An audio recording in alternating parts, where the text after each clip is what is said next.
The wheel is 264 feet, Jeff. Can you imagine it? I'm attempting to. I bet you can see for 100 miles at the top. We should make that our first priority. Whatever pleases you the most. You please me the most. You mean you are not weary of me after an entire day of marriage? I will never be weary of you. I shall hold you to that, my dear.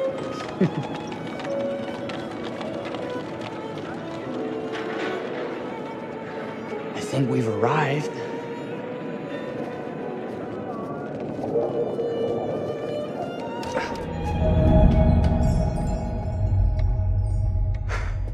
Isn't this grand? As advertised. Very nice.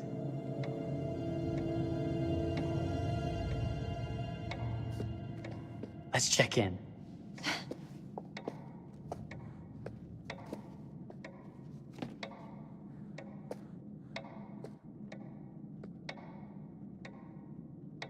Are we the only ones here? I'm sure that was a mad dash first thing this morning to get to the fair.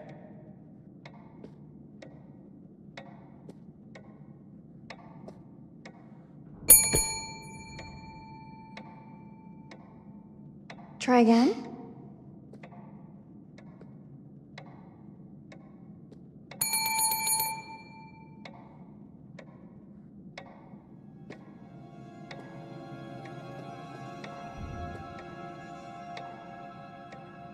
Well, this does not bode well for the level of service we're in store for.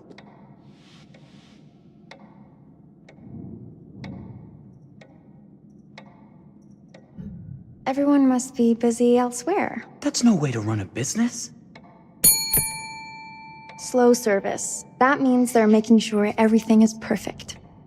That's my Marie. Always finding that silver lining. My sincere apologies for both startling you and for making you wait. My attention was needed elsewhere.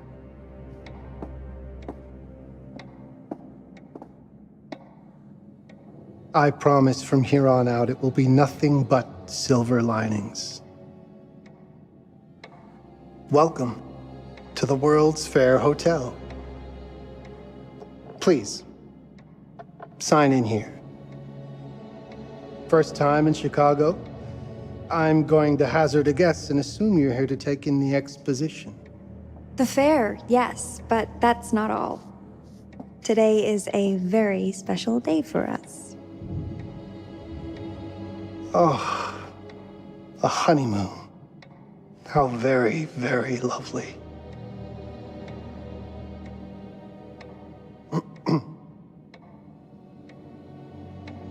Perhaps my wife, Mrs. Whitman, would like to sign.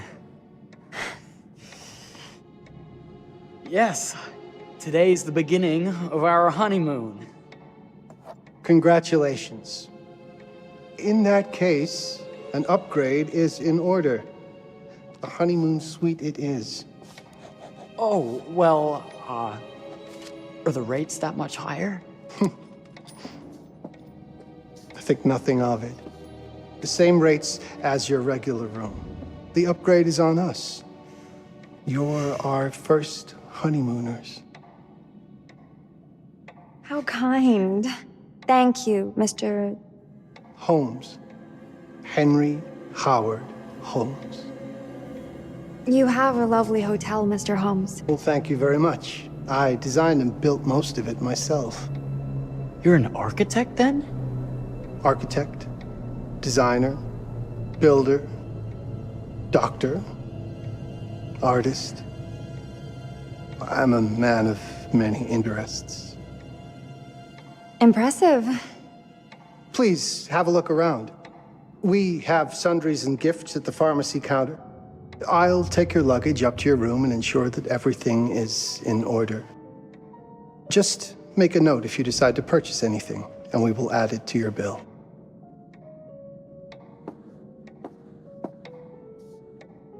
Thank you, Mr. Holmes. We appreciate it. The pleasure is all mine.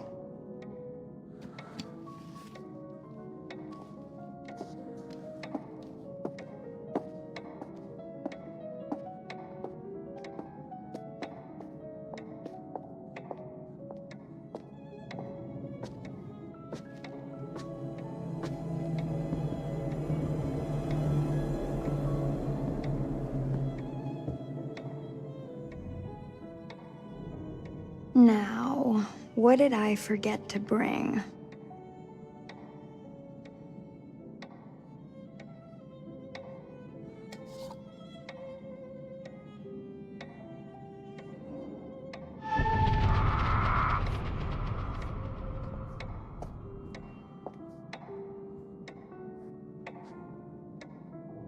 Oh, pardon me, miss. Careful you. My husband gets awfully cross with men who act fresh. He sounds like a ripe fellow. How's the marriage going? Lovely. Thanks for asking. Well, let's just head up. I'm sure the room is ready. See anything good over there at the jewelry counter? Anything fancy? Wouldn't you like to know?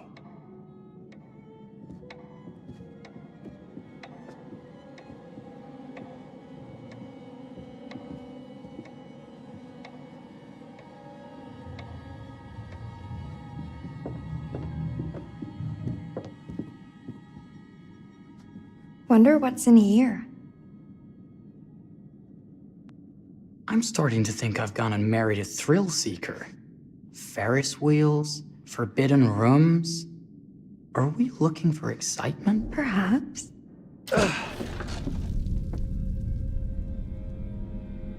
Nothing but an unfinished room.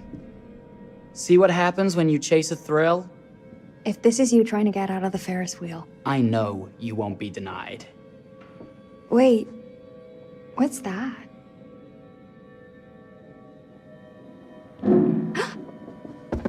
Don't move.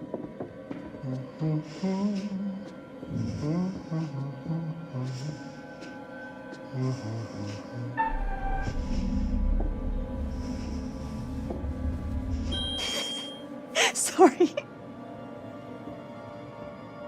Are we lost? A wrong turn, it would seem.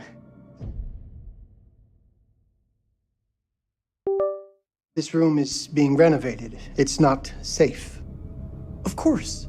We You must have missed the sign saying private.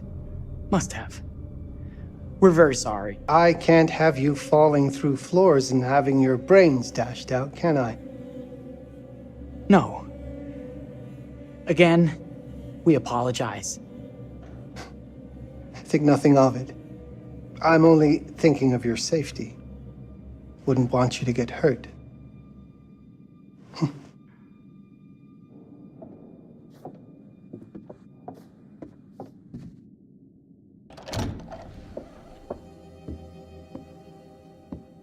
Welcome, newlyweds, to the honeymoon suite.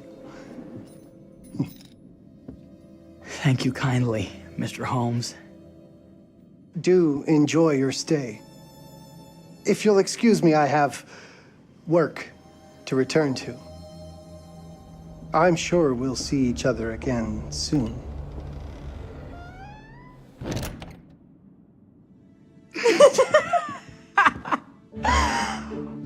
Goodness, this place is fit for a king. Or my queen. Oh, you. Kiss this. That is not very wifely of you. Hey! Bullseye! You asked for it.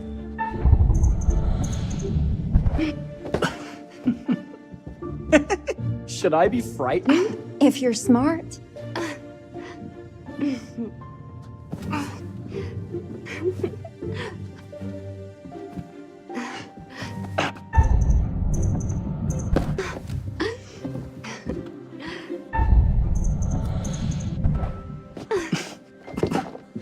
Mercy, mercy! Okay, you win!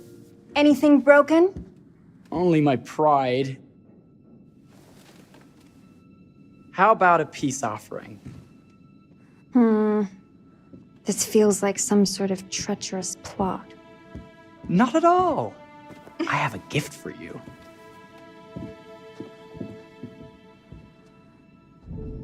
Close your eyes and face the mirror.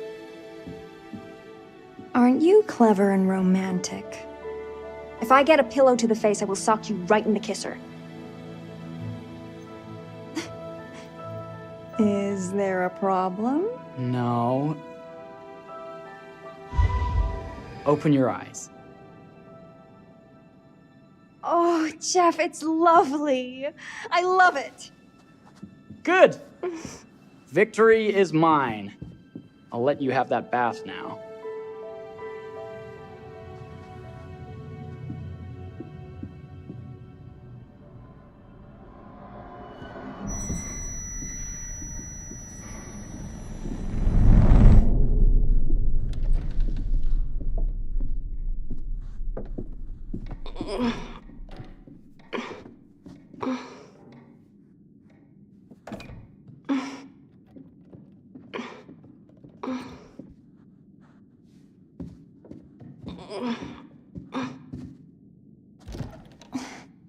It's jammed shut.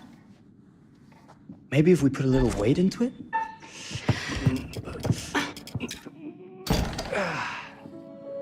Open sesame! Thank you. Why don't you have a shave while I take a quick bath? Then we can reconvene. I know that word. It's French for something illicit. Shush. Shave. I think I forgot to pack my razor and kit. I'm sure the pharmacy downstairs has them. Don't be too long in that bath. Don't you worry.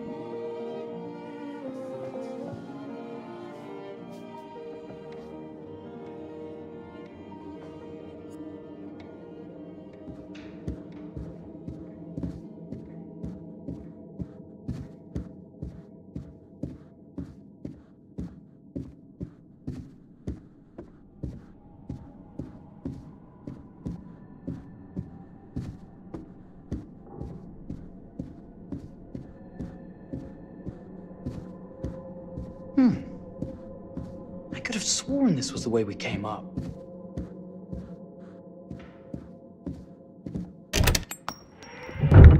What?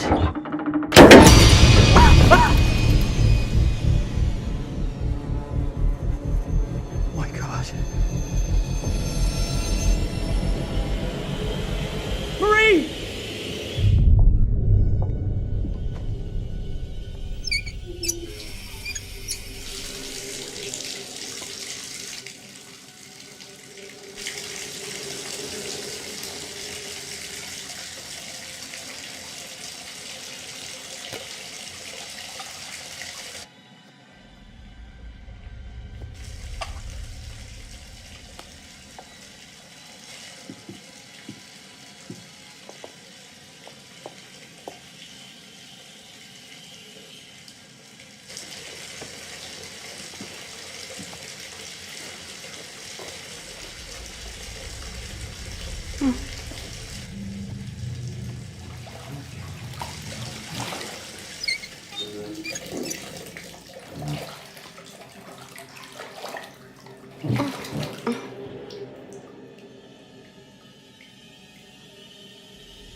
Is that you, darling?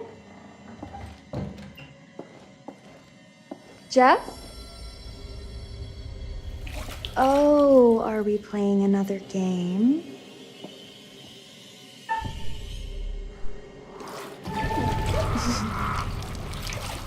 Okay, Mr. Sneaky. You can't sneak up on me, Mr. Holmes! Hello, my What are dear. you doing in here? Jeff! I don't think he can quite hear you. Stop! Get away from me! But I'm not finished yet. I said get... Don't fight it. Will only hurt more if you do.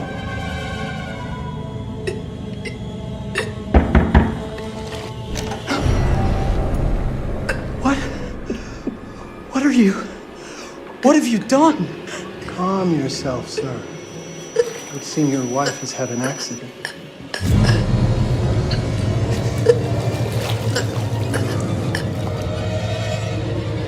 Is there a problem, sir?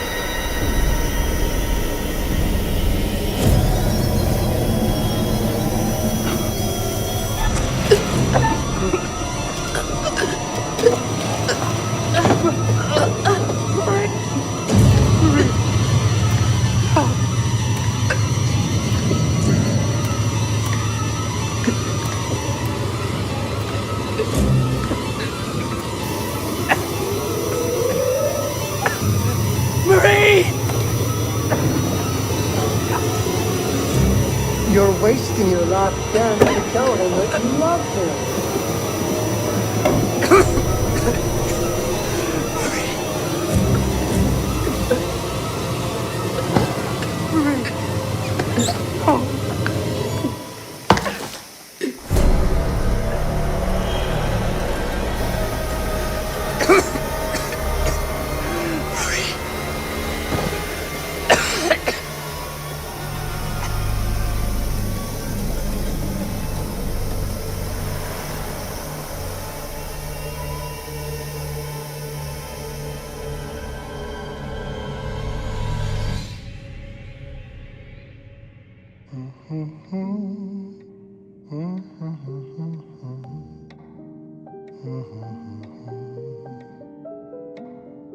A place for everything. Everything in its place. Well, look at this. Oh, it's wonderful. Only the best for you, my dear. Mother would simply die. It's so I say, opulent. good man, do you work here? Hello. Welcome to the World's Fair Hotel. Oh, dear. Oh.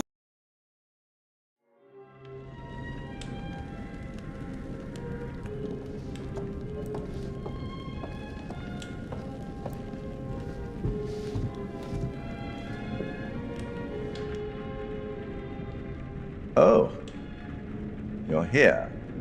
Have you been waiting long? Welcome back.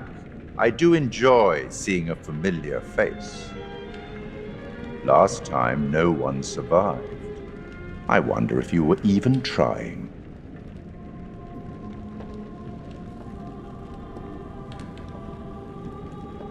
It's so good to have company. For a long time, I was on my own. I can barely recall a time when I wasn't here, watching over these tales. And what good are stories without somebody to experience them? This is a story about those who create, and the lengths they might go to for their art to be made pure. Art can elicit all sorts of reactions: delight, inspiration, desire, yes, but also doubt, fear, dread. The way you react, the decisions you make, will affect this story. Hidden in the world, you'll find dark pictures. They give glimpses of the possible consequences of your choices. And sometimes it's the smallest choices that can have the biggest repercussions. You're responsible for what happens. You're culpable. I can't interfere. That's very much against the rules. I can only observe what happens and record any significant events. Oh.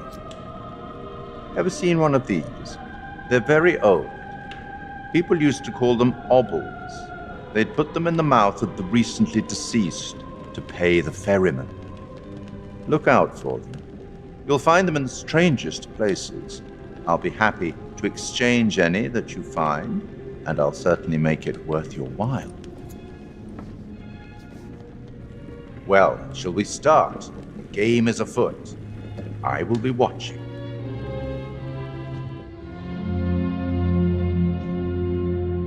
My name is Kate Wilder. I've got a master's in criminal psychology. I'm an investigative journalist and hope to make a difference. You may have recently seen my interview on Chicago AM on and yeah, it's really tough when just being honest means everyone thinks you're a bitch. I'm not. Sure, I've got issues to deal with, same as everyone. I'm working on it. Hey, I'm Mark. I study photography at UCLA.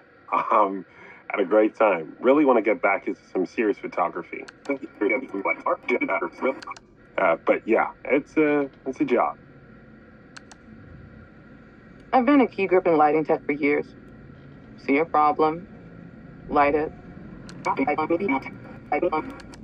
You don't often meet someone like that. Man, how do you even start? I'm sick of being on my own. Sorry, do you start with qualifications or, like personnel info? Because will anyone access this? I'm kind of private, actually. Yeah, Charlie Lonitz, UK originally. I've been here for 20 years. The last series was so on track. It was a very beautifully conceived and didn't quite hit the mark as I was hoping it would. It's a fucking mess, to be honest with you.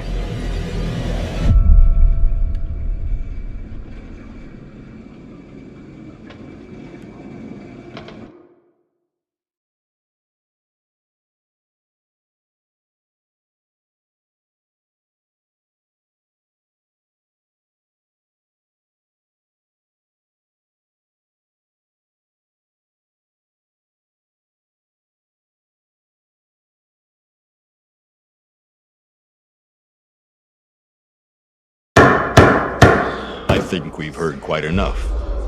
Enough? Oh, I've barely begun, Your Honor. You don't seem to understand. I was born with the devil in me. I could not help the fact that I was a murderer any more than a poet can help the inspiration to sing.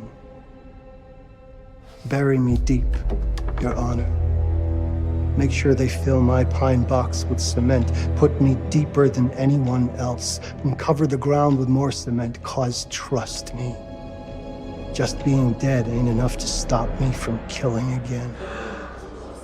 On May 7th, 1896, Herman Mudgett, aka Henry H. Holmes, was sent to the gallows. His neck did not snap from the force of hanging. Records indicate he hung, slowly suffocating for over 15 minutes, until finally, the monster was dead. America's first serial killer confessed to 27 murders. But as investigators sifted through the traces he left behind, following his path from city to city, the number grew significantly. Nearly 200 lives. America's first serial killer, and possibly the worst. He was buried as requested, under concrete. Was he hoping to hide from God's judgment? Or did he truly want to keep the devil from climbing out and killing again?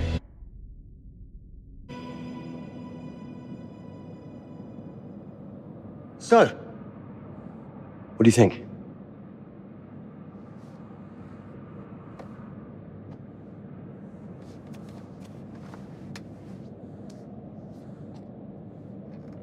To be honest, Charlie, this is a pilot. Hold that thought. Lonnet Entertainment. Charles Lonnet, please. Speaking. Charlie is fine. My name is Grantham Dumet. What can I do for you, Mr. Dumet? Actually, it's what I can do for you. Hear me out. I'm certainly grateful to you, Mr. Dumet. This all sounds amazing, but I just I'm waiting to hear what the catch is. No offense. None taken. I'm in a privileged position. I don't need for much. But my time is at a premium. We need to do this today. I'll send a car for you this afternoon, 4 p.m. Be ready. This afternoon?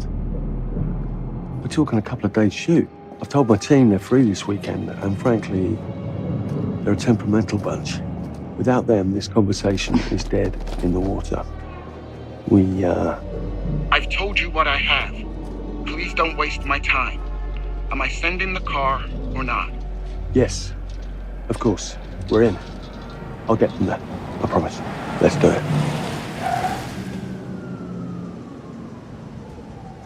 Mr. Dumet send you? Right. Let's load up, guys. All right, got it. I'm good. Sorry. Are you? I mean, this is that ring light that makes you all glowy. We leave it behind if You're right. This is gonna be grand, people. Adventure. Excitement. Anyone? Road trip. Huzzah! Woohoo! Hooray. This is gonna be great, guys.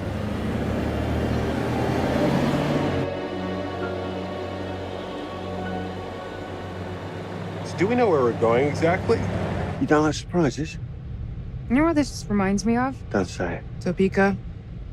Exactly. Me, no money in my pocket, a dead phone, and lost in the middle of goddamn Topeka. That wasn't my fault. It was 100% your fault. Because you fly by the seat of your ass. So, come on, Charlie. What do we know about this guy? He's rich, he's a recluse, he's obsessed with H.H. Holmes. Totally sane, I'm sure. We're going to a property he inherited from a relative. That's who had the obsession with Holmes. Some of the rooms are full recreations from the murder castle. Dumet has blueprints, documents, artifacts. When I said this would save the show, I was not exaggerating. And you substantiated all of this. Just trust me. Sorry for all the mystery. Before we go any further, I have to ask that we lock up your phones for safekeeping. While this may sound strange that I invite you to film the collection inside my home, I cannot allow any personal devices that Was may this share part of the information plan? that could Did we know affect my about this? business or lifestyle. There are rules. All footage you wish to use must be authorized by me first. I require privacy and discretion. I must insist. His place, his rules. Look, what he's offering us is worth it. Could be making us pay, but he isn't. If this is all he asks, then we do it. Fine. For the show. I'm telling you, this is going to be great. You said that in Topeka.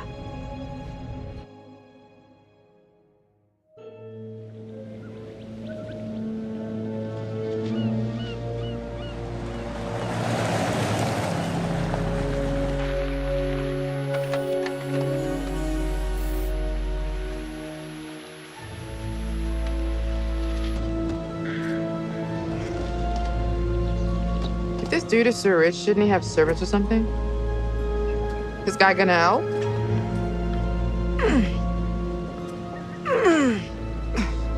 No, really. I got it. Thanks, bro. Don't sweat it. Jackass.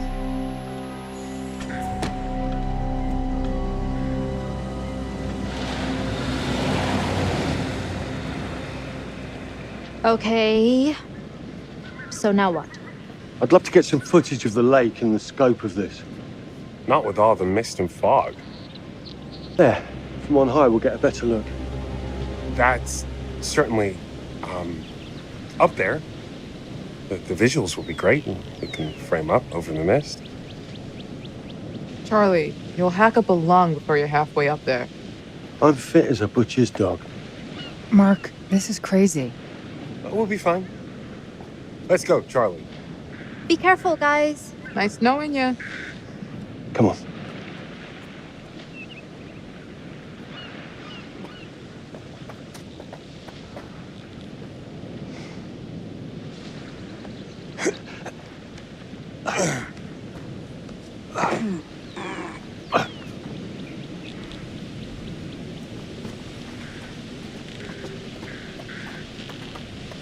Hey, guys, hurry up! We're on it.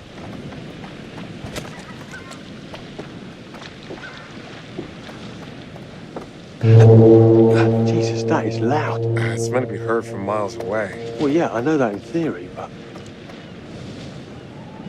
doesn't look too serious. The warning about everything falling into the ocean. I'm gonna say we trust it and not die. Nah, this sign is something the lawyers made them put up. I'm sure it's fine. Hard disagree.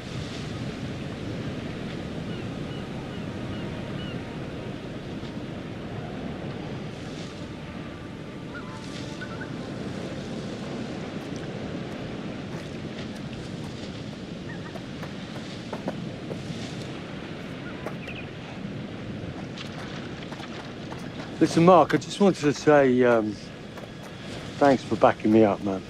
What? About getting this footage? No, for the whole trip. You know some of the crew can be challenging to work with. Jamie and Kate would never have agreed to come if you hadn't been on board. I figured that the episode was such a mess, we needed all the help we could get. Right. Yeah. I guess we do. Okay, I won't lie. I was hoping being here, all remote and away from the world, that maybe I'd have some downtime, some space to decompress. Downtime? Why would you want to do that? You know, relax a bit. I've never seen the attraction.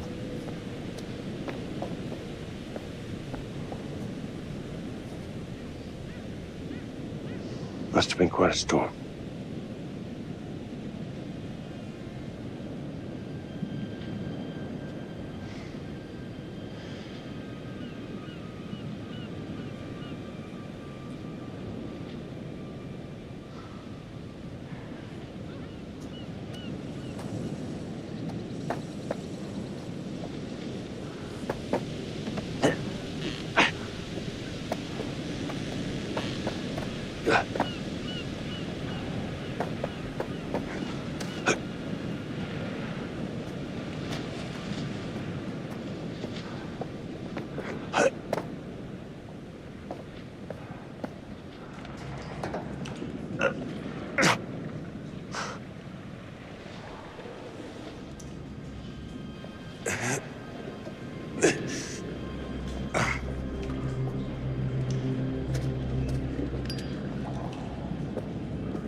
Hey, when we wrap, I'd like to take a couple weeks off, go see my family. I need you in post. I really appreciate that discerning eye of yours, you know. I got a lot going on at the moment, Charlie. Oh, right, yeah, of course, sure. Take a couple of weeks. Get your head together. I appreciate it. I'll be fine in post on my own. You should do the same. Take some time out. You got any family you can go and bother? Oh, well... No, Mrs. Lonnet, you got hiding in some closet somewhere? Married to the job. Married to the job? How's that marriage working out? Well, from what I hear about real marriages, pretty damn good. Married to the job.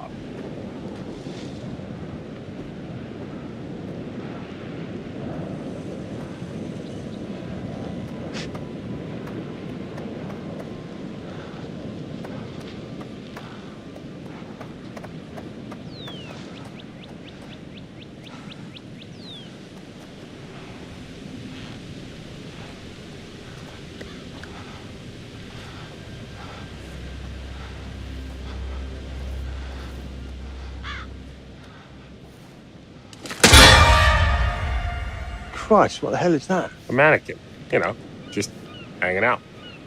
Maybe it's part of some old museum display or something. Right. That's probably it.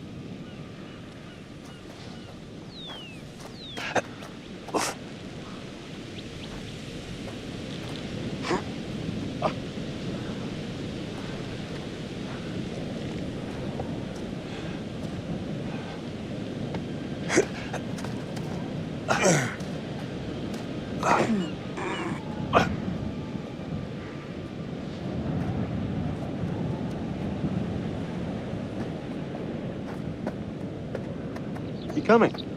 Yeah. Just looking at the light on the mist. How is that going to fit into the show? It just caught my eye. Coming. Always the photographer. I can't exactly turn it off. There's a lot of crossover between the creative stuff and the commercial stuff. You sure about that? Because crossover with Kate hasn't exactly... We agreed to let that drop for the weekend. Just making sure your head's in the game. This thing hasn't been manned in ages. And why's the horn still going? Because they didn't decommission the fog. It's all automatic now.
This looks pretty old.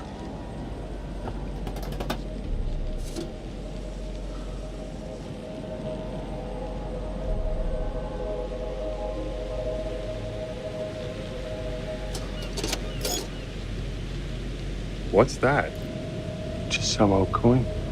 Find a penny, pick it up.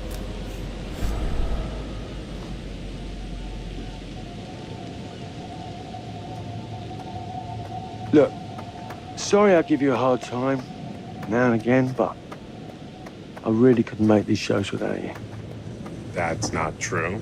I may be driving this car. What car? The Lonnet Entertainment car. But you're the one who keeps the engine going. It's not how cars work. Jesus, you try and give someone a compliment. Thanks, Charlie. I get it.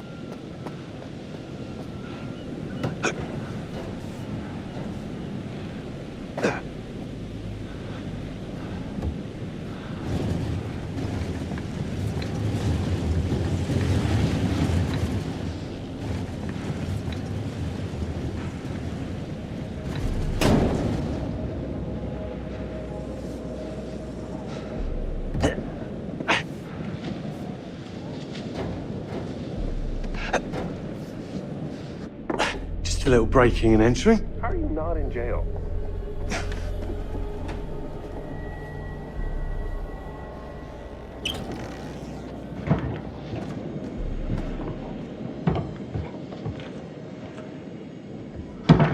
Christ, what the hell is that?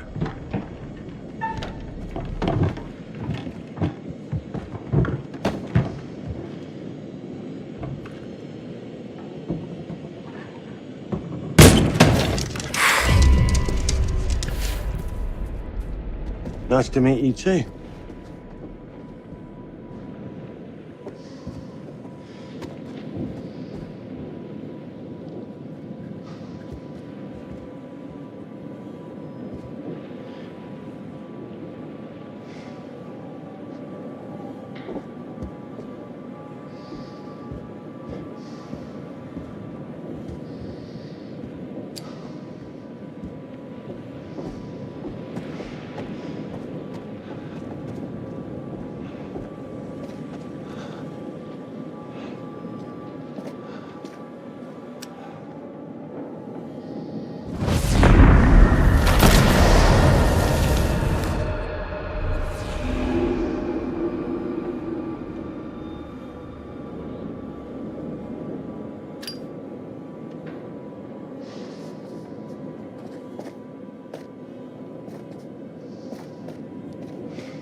Just need some fresh sheets, some nice drapes.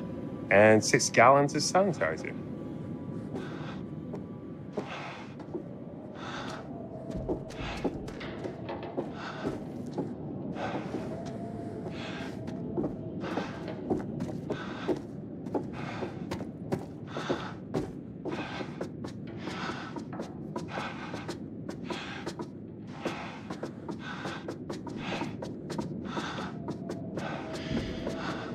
Charlie, I'm getting an uneasy feeling about this. Somebody has a taxidermy hobby. Relax. Some hobby.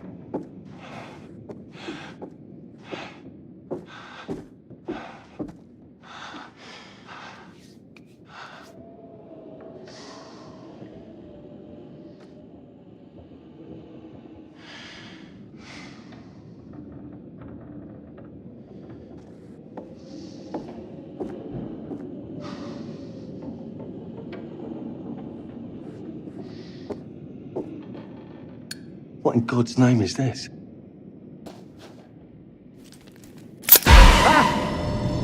It moved. What? The thing. It moved.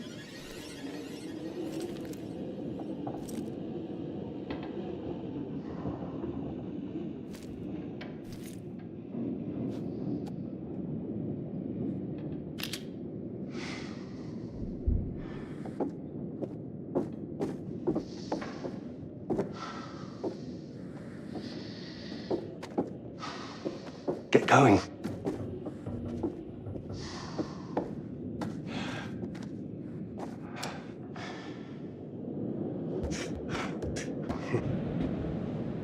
It's gonna be okay. It's all gonna be okay. Look at this. It's perfect. Come on, get shooting. I want you to pan across the lake until the island comes into shot. Then zoom into that lighthouse.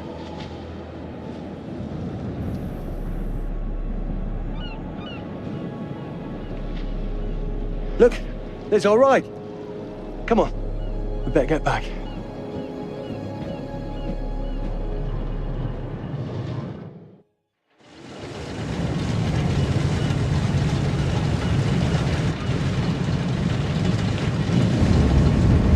That him?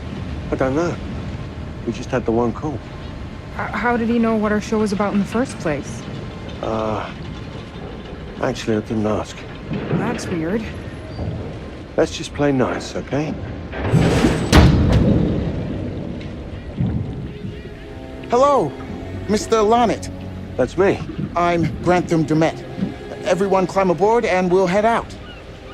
This is Mark. Mark? Erin, Jamie. Ladies. And this is Kate. Pleased to meet you, Mr. Dumet. I'm looking forward to seeing all it is you have to offer. We truly appreciate this. Lovely to meet you all. What say we get underway?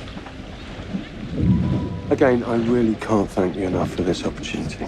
Of course. Was it your great-uncle you said that, Let's get to where we're going. I'll explain everything later. Sure. Of course.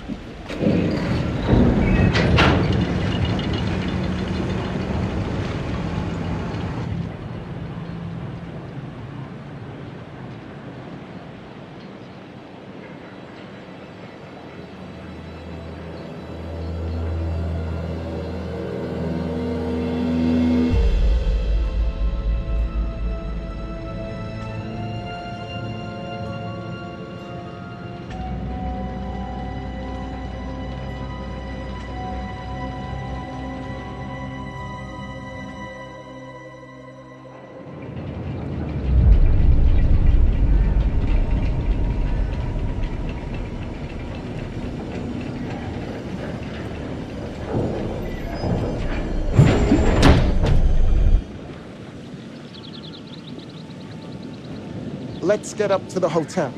Please, let's stay close. Stick together. Is it dangerous here? No, of course not. You sure? Because you don't seem sure. It's perfectly safe, but we are a long ways from help if somebody gets hurt, so please, take care. Looks like things are buttoned up tight around here. God.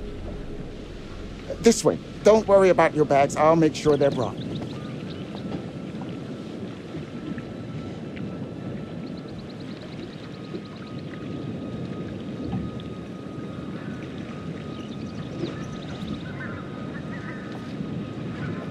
Slow, deep breaths, Charles. Try not to cough up a diseased lung. I'll be fine. Just pretend there's a carton of smokes at the top of the hill. You're right. He takes his security very seriously. I wonder what he's afraid will get in. Maybe you should be asking what he's trying not to let out. Jamie, Just saying. you watch too many horror movies. He values his privacy. We've known that right from the start. We've known that for about 2 hours. Just go. Mark, get your camera. I want to grab a quick intro from here. I need some shots leading up to the house. Don't need the whole journey.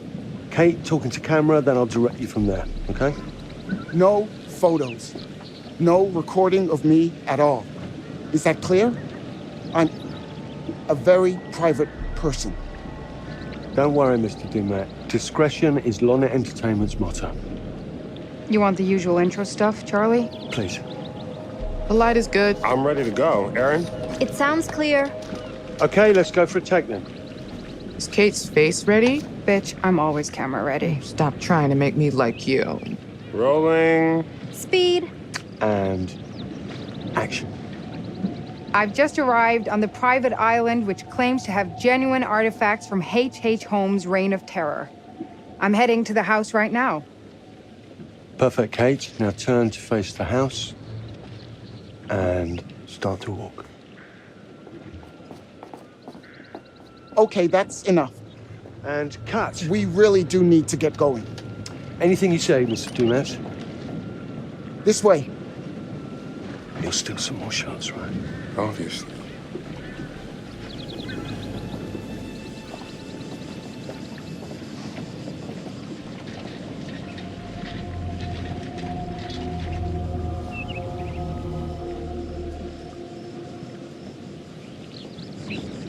Mr. Dumet is being really restrictive. I noticed. I want you to get a look around without him knowing. A man is entitled to his privacy. He's cagey. I want to know what he's trying to hide. What do you want to do? What you did that time with those cops in Glendale. Seriously? Ow! Oh my, damn it! What happened? You okay? You get your baby ego again? We should get her up to the hotel. Oh my, I can barely move it. Jamie, stay with her. Why me? Because you know first aid. Remember how you patched her up? In Glendale? Oh, right. Okay. We'll find some ice and a bandage and come back. You have that at the hotel? Yes, sure. Then let's go. What is going on? Come on. I'll clue you in later. Been taking acting classes again? Yeah. What's Charlie want? A better lay of the land. And we're the scouts because? I'm charming, and you can hotwire your way past security. Come on.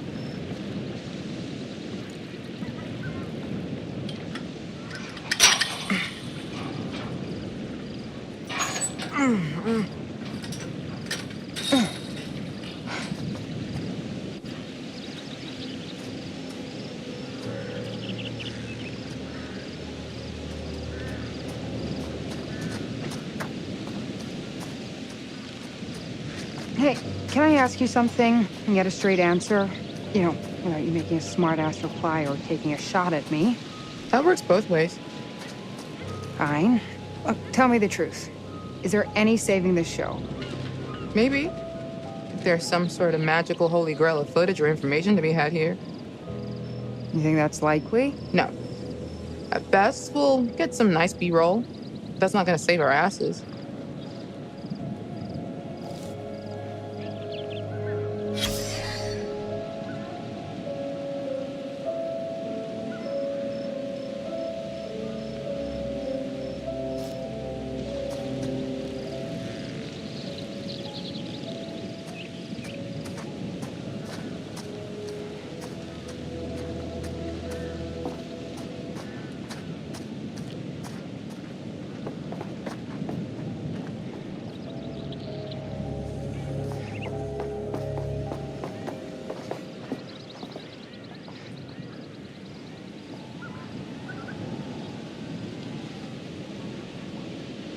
It's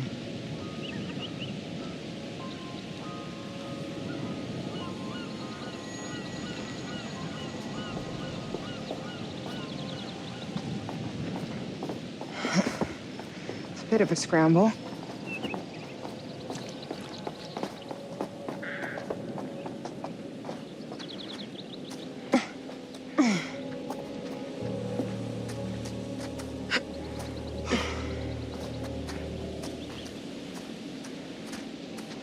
Watch your head.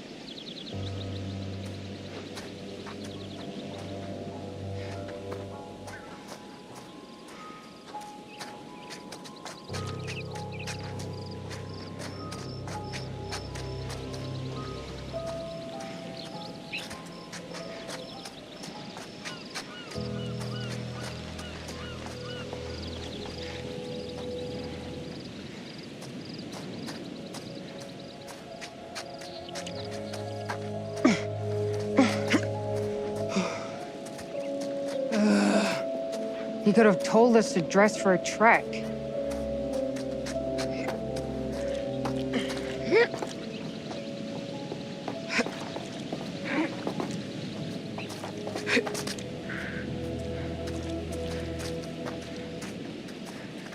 Try not to fall and die. I don't want to see Mark cry. Thanks for the concern. Really.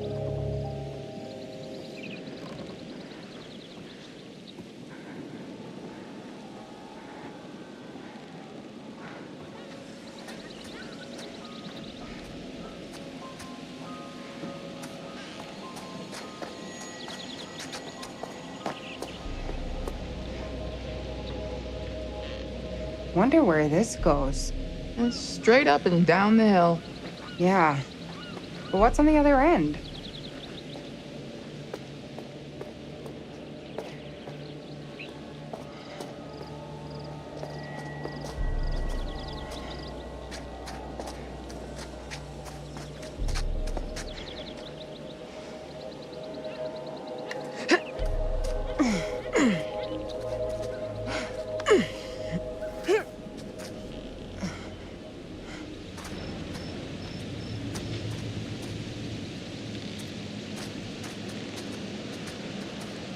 Do you live out here on this island? Get down! With your family? My wife she died. Mr. Dumet, is this an actual palm tree? Was this shipped into the island? I don't think so.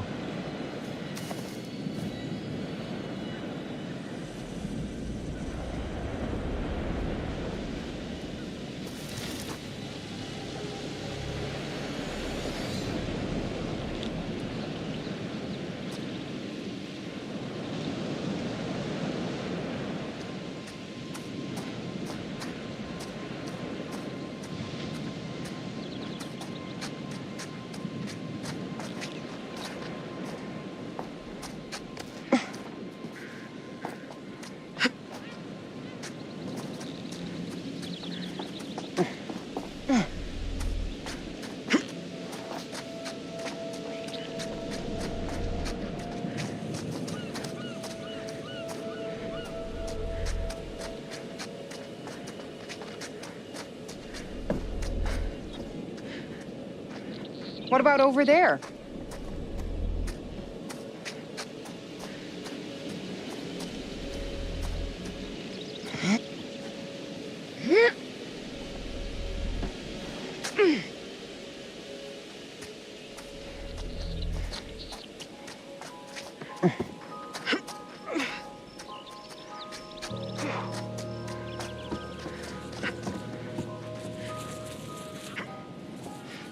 Jesus! Ah!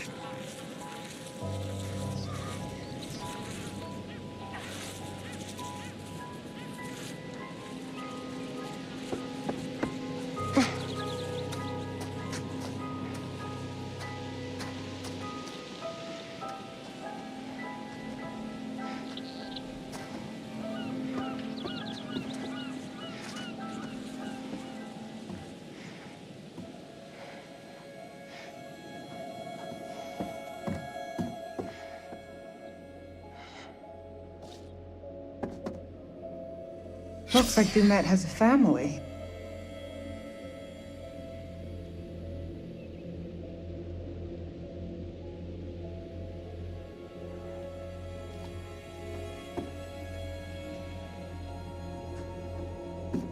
I heard you were looking for a new place. I'm not sure I can afford the rent on this one. Wonderful natural light, though.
Maybe this is the way.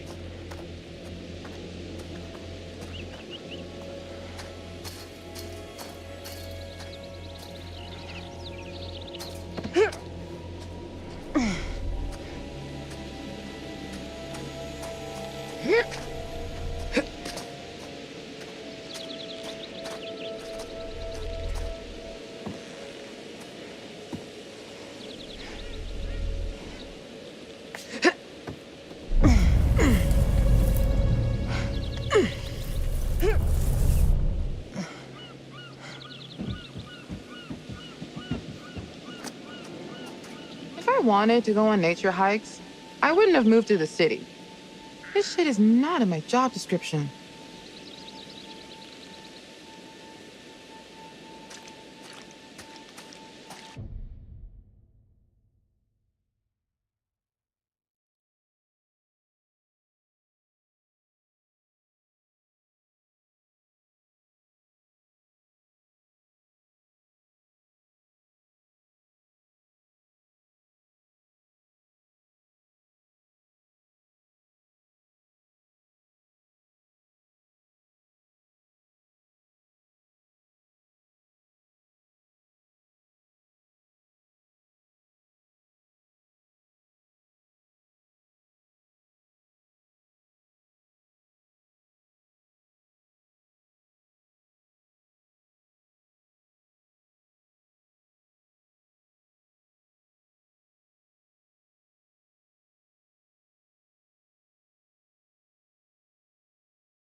place reminds me of shit summer camps.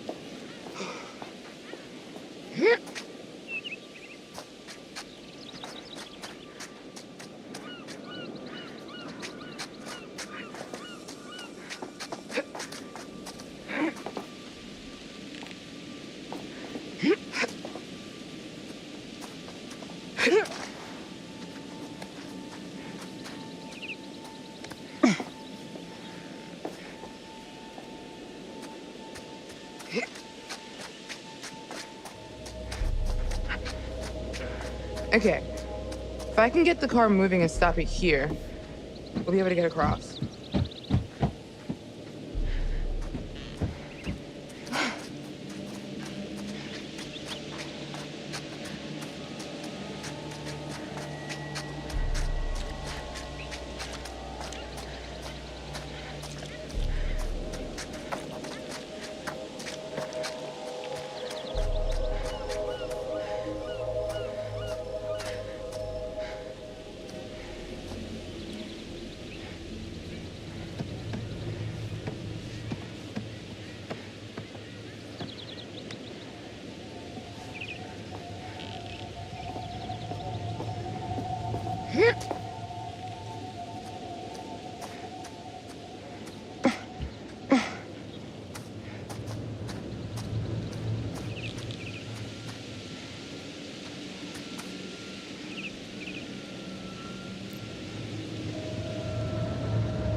Maybe we can get this thing working.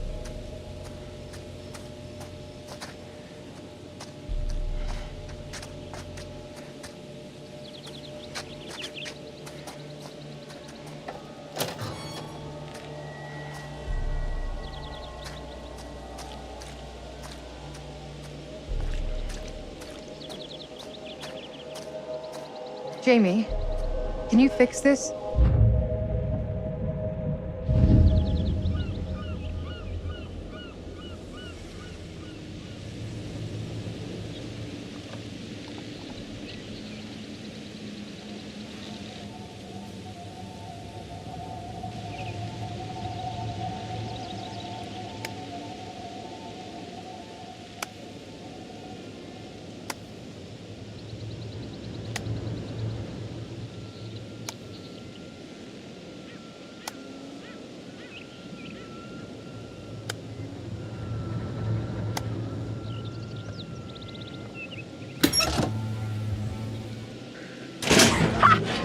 God damn, I'm brilliant!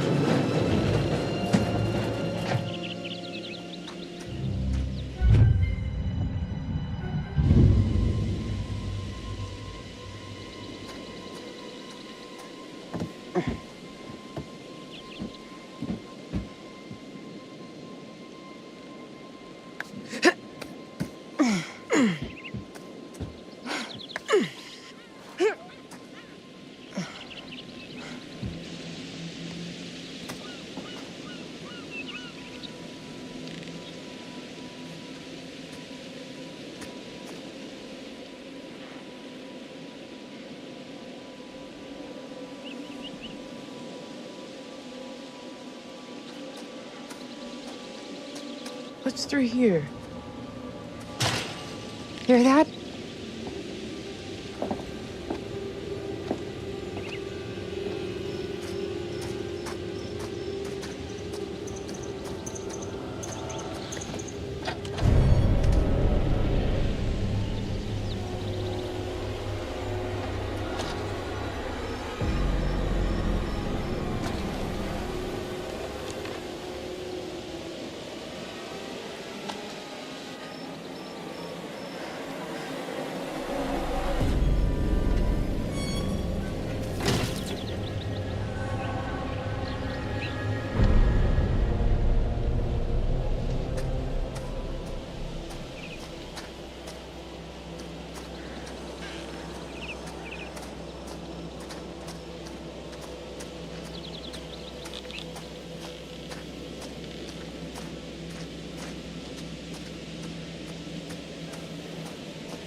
Wonder what these are.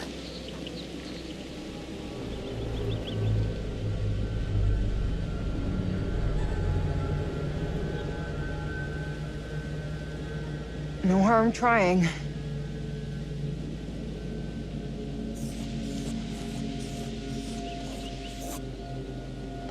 Potassium hydroxide.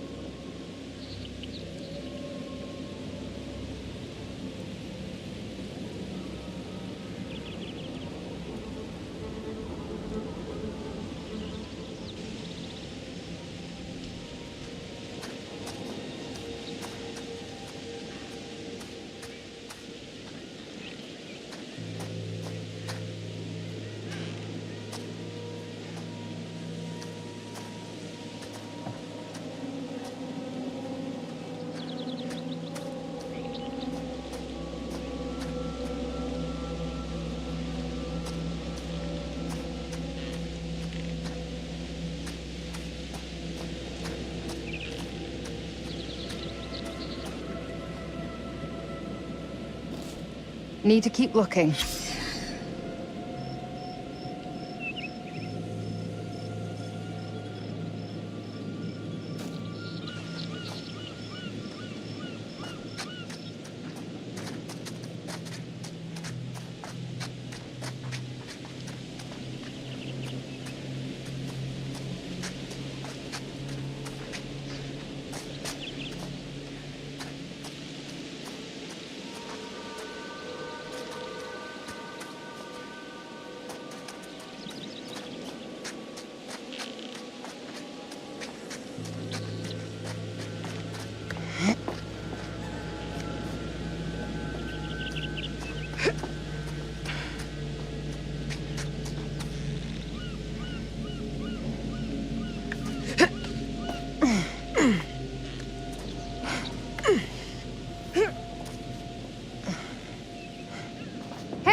Oh, God, that's so much better.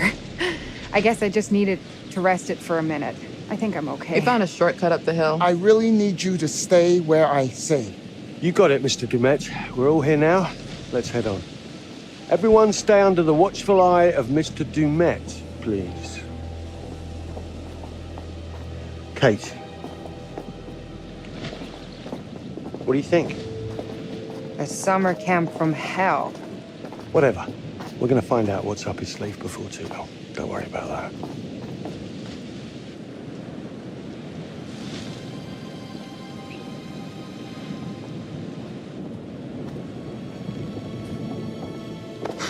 Coming or what? Uh-huh. You afraid of heights? Maybe. Yes.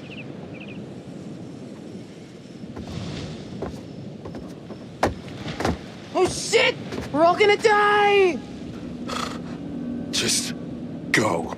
Oh my God, relax, Mark. Ooh, that's serious drop. You good? Oh, man.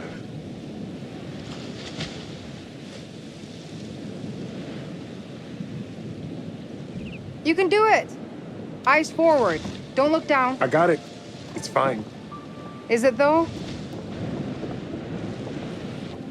I shouldn't have looked. It's just water down there. You can swim. Besides, the bridge looks dependable-ish. Come on. I'll help.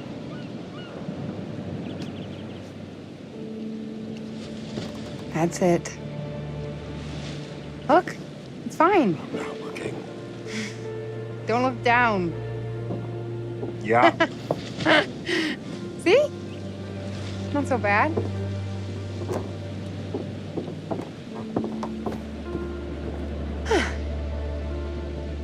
Thank you. You always knew how to get me through the shit, didn't you? We should catch up to Mr. Dumet.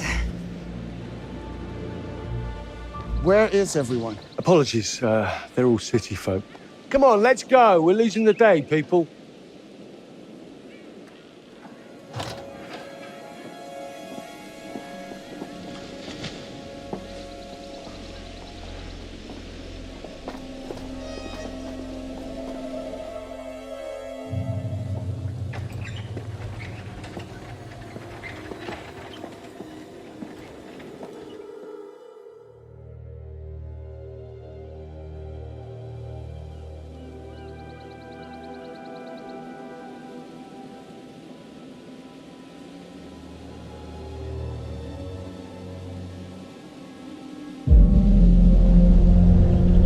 this? Wow.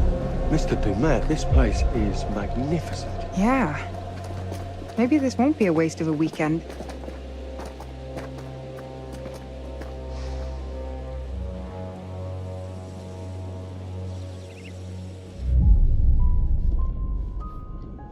Hello. Wonder who you are. What are you doing? I saw a little girl. Up there. Maybe you're your one fan. And now she's lost forever. You're such a dick. Everything in here is fragile. Please be careful.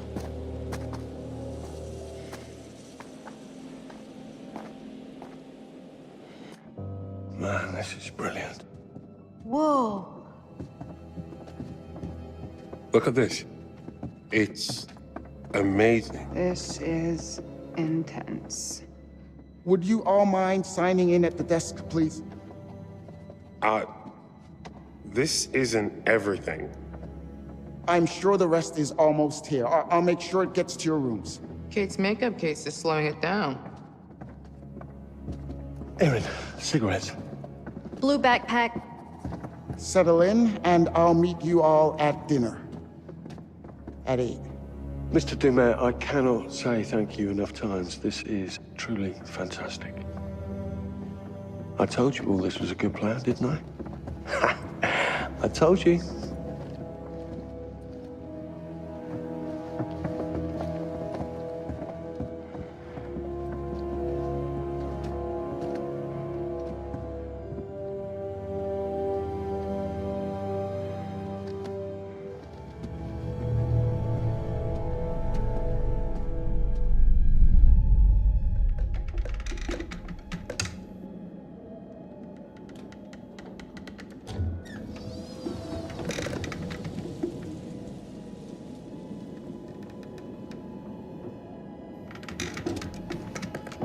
Oh, there you are. Busy, busy, busy. You've been out and about all day, and I have to sit here worrying.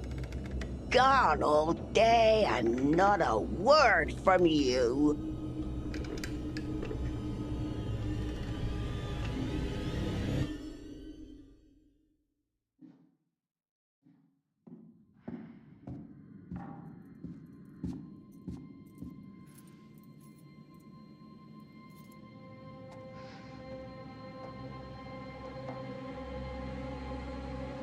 This is my dome. Oh!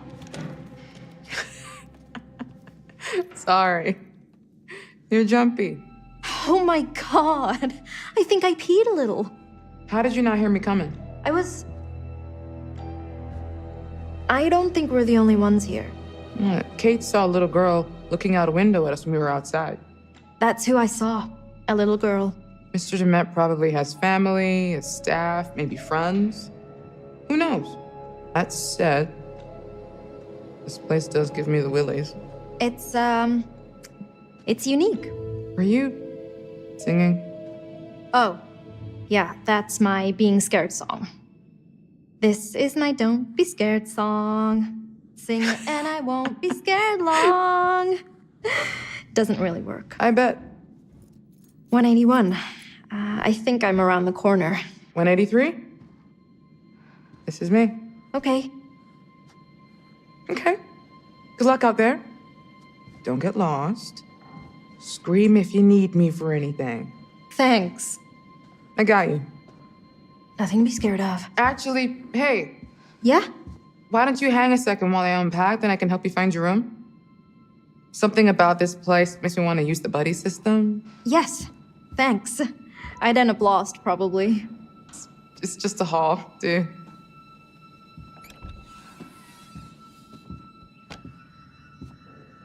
And here we are. Well, it's, cozy?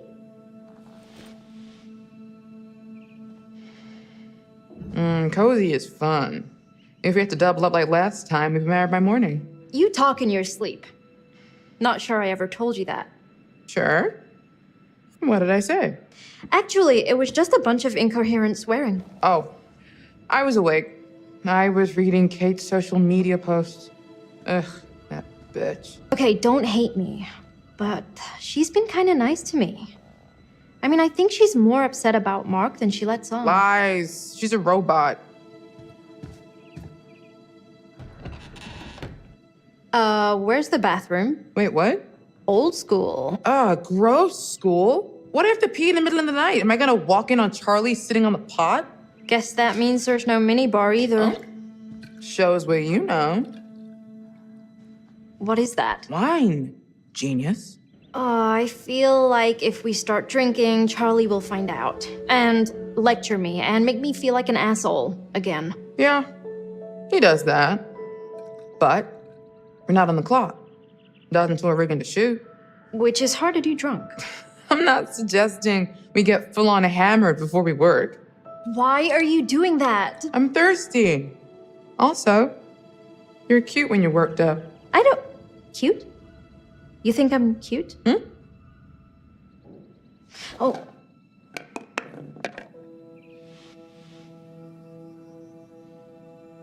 Got a stick on my own if you want to share lip cooties. Thanks, but I can find mine. Where'd it go? It's all the way against the wall. See it?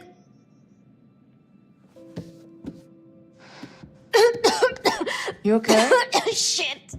You trying to scare me now? No. Revenge? Because good job.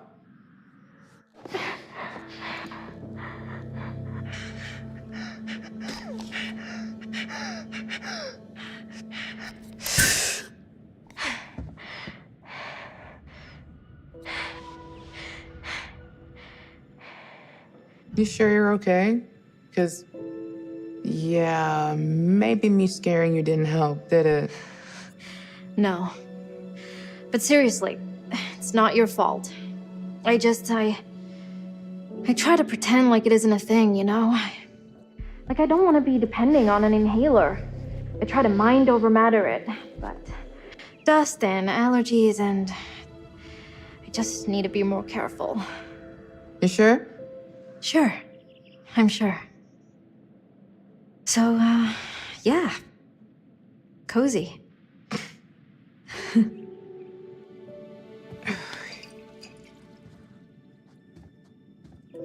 You gonna try that? And now you're poisoned. It's not that bad. You're not lying? It's piquant. Decent vintage. Sure.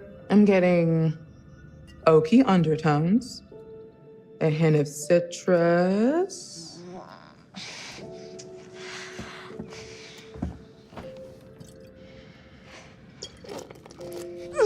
And I want to say a strong, healthy amount of moldy sweat dots. Oh my god.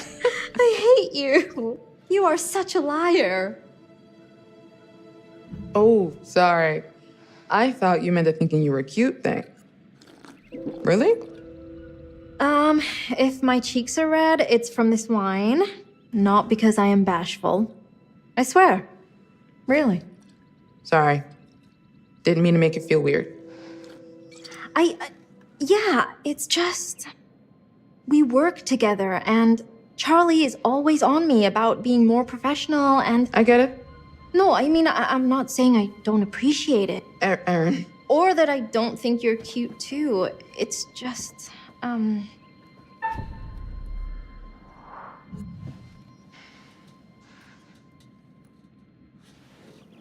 What are you doing? oh my god, Oh, you bitch! I'm just fucking with you. I wanted to kiss you for months. I just was scared to make a real move.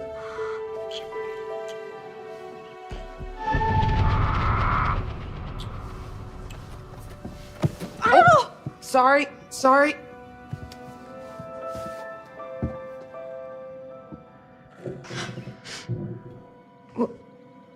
Who is that?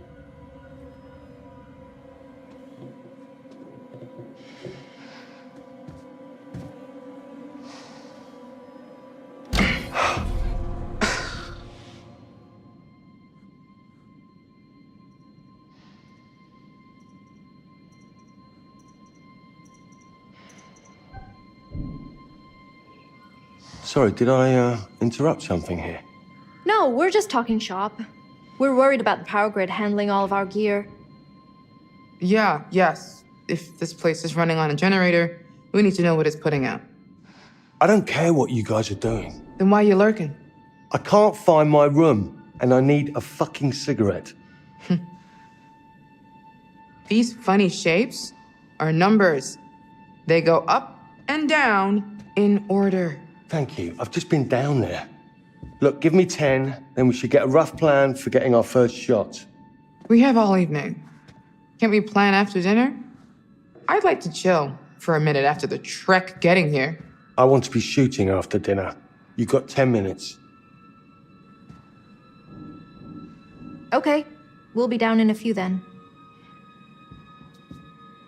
Oh, Erin, I checked my blue bag. No cigarettes. That's where I put them. Come and show me. Maybe one of us is colorblind and doesn't know what a blue bag is.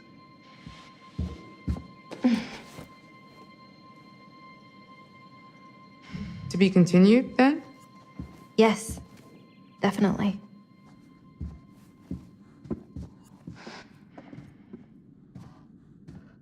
Good luck finding your rooms.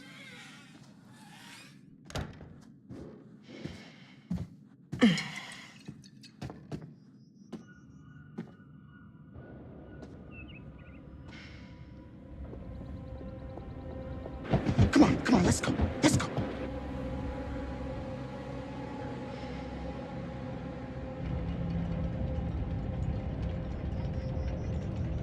Where the hell are they going?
Well? I'm looking. Oh, Kate wanted you to have this. Breaking down walls, navigating the maze of anxiety. Are you fucking kidding me? I think she thought it might help with your stress, or... Absolutely not. I'm not stressed, okay? Do I look fucking stressed? That was rhetorical. Well, your cards came out nice enough. Oh yeah, embossing. Makes a huge difference. You old guys love business cards. Old school. You old school guys. I also put it on heavy stock and did the logo in foil. Damn. I should have had one ready for Mr. Dumet. Did you find them? No. I swear I put them in here. I don't understand. Jesus.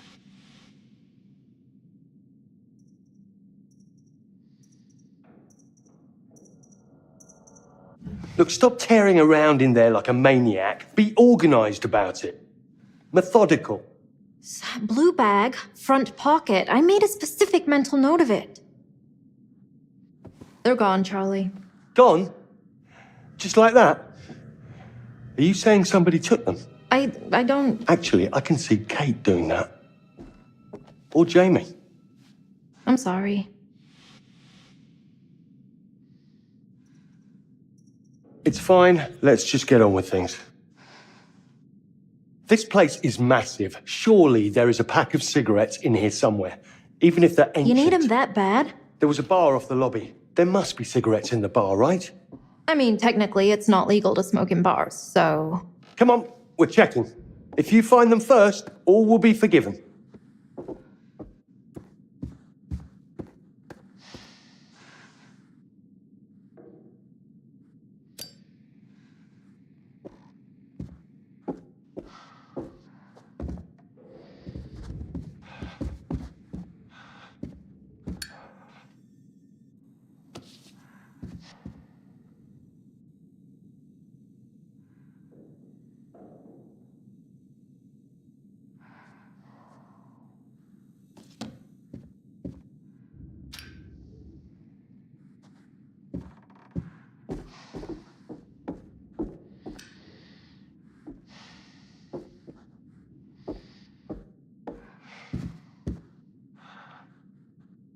It's my spare cap.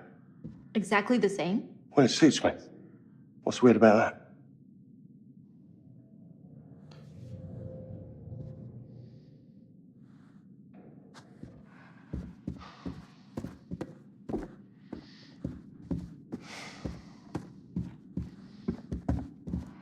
The scope of this place is...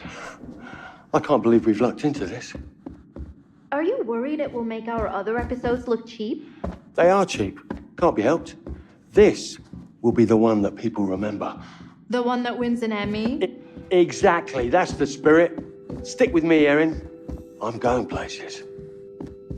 You think we'll get another season? Let me worry about that. You stick to making sure that my life runs smoothly, and I'll make sure you keep working. Sound good? Sure.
Hey, Charlie. I was hoping next season maybe I could do more with the sound design, more creative stuff. Erin, what you already do for this company is very valuable to us. Carrying your bags and picking up your laundry. Absolutely. To get ahead in this industry, you have to pay your dues. Show you're ready to muck in. I think you should get an assistant. An assistant? Oh, it was just a stupid idea, Charlie. An assistant? A personal assistant? Sort of. And then I could help out with the editing. Pardon me? The editing? The audio mix. Look, I just think you've got so much to give, so much experience. And it's an opportunity to pass that knowledge on. Right. Yes, I suppose it is. And an assistant wouldn't lose my cigarettes, would they? Exactly. So, do you still want to direct movies, Charlie? I am directing. No, but I mean real movies. With a big budget and big stars. Erin, there's something important that you have to understand. In the work that we do, the very important work, the truth is the star. Oh, right. Yeah, sorry, Charlie. So you don't want to direct movies? Can we move on from this?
I suppose I should be thankful it's just my cigarettes that are missing and not our gear.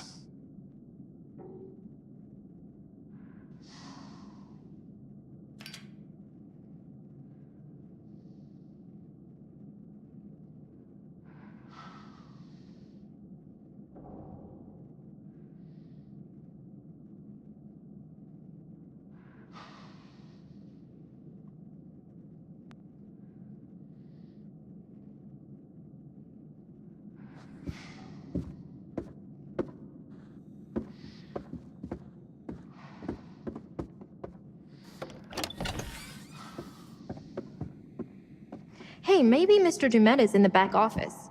You could just ask him about cigarettes.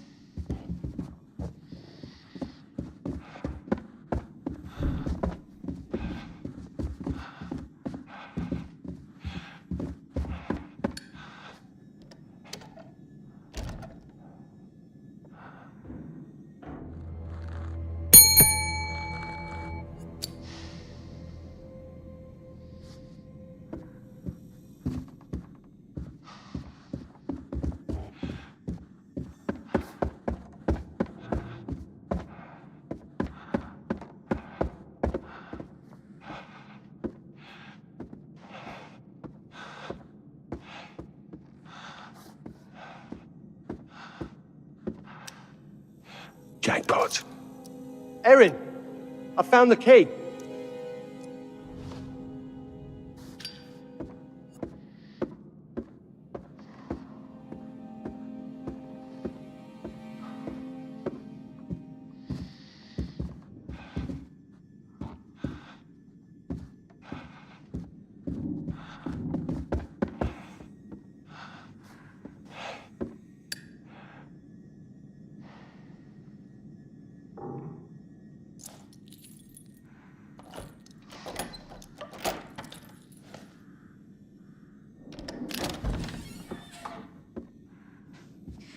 Why don't I go check for a gift shop or something? I've already had one asthma attack today, and this dust farm is exactly what I don't need. A gift shop might have cigarettes. Exactly. Atta girl.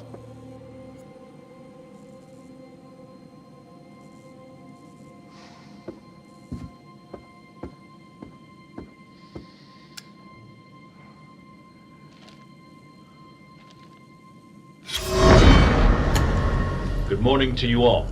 I'm Chester Bell, Assistant Director at the Federal Bureau of Investigation.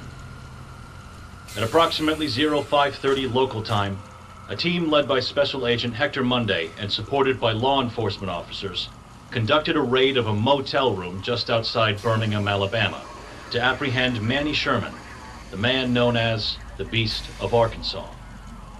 Using state-of-the-art psychological profiling techniques, Special Agent Monday and members of his task force not only identified their suspect, but predicted his movement with unerring accuracy. I'm delighted to say, we have our man.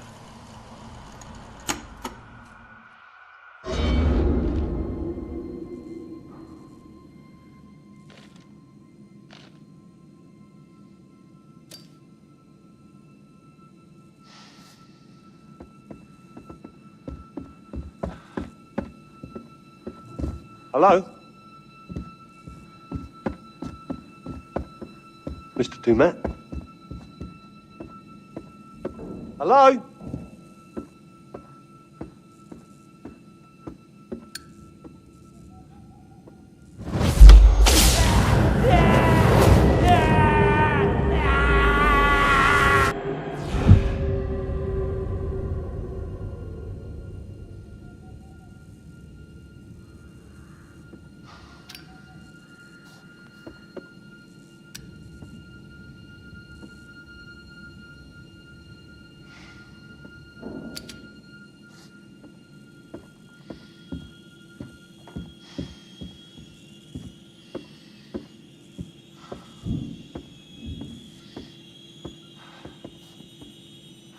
Wow.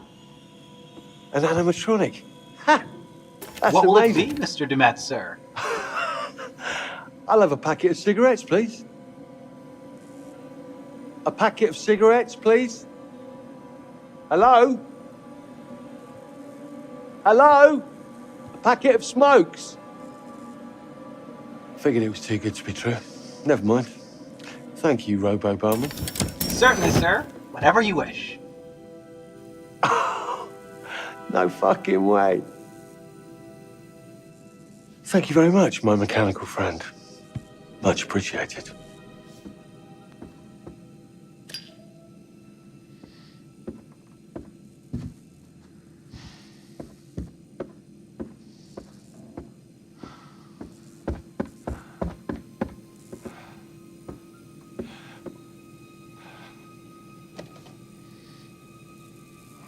Yes! Yes!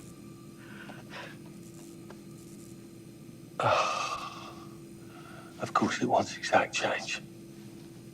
Damn it!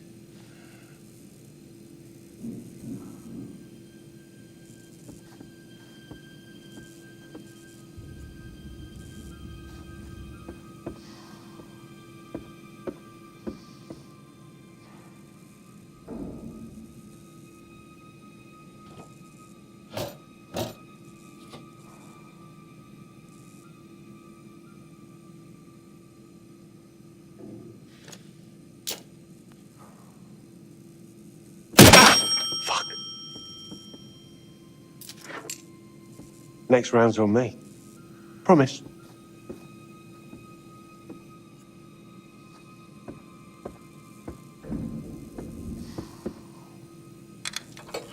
Yes. Come to daddy.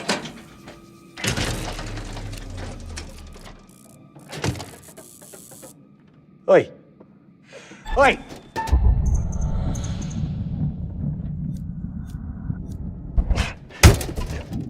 Oh, no, no, no, please, come on, no!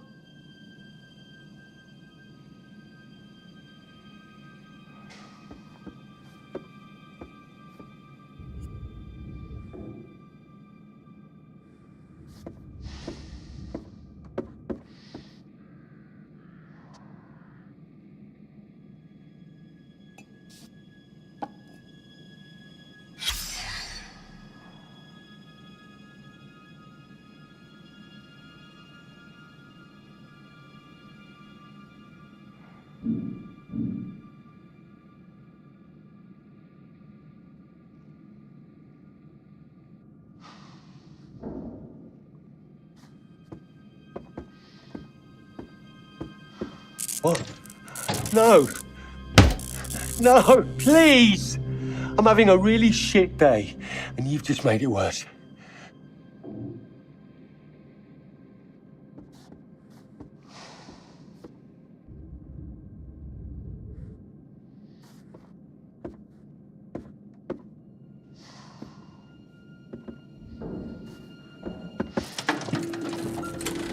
Oh, yes. Oh, thank you, Lord. Ha!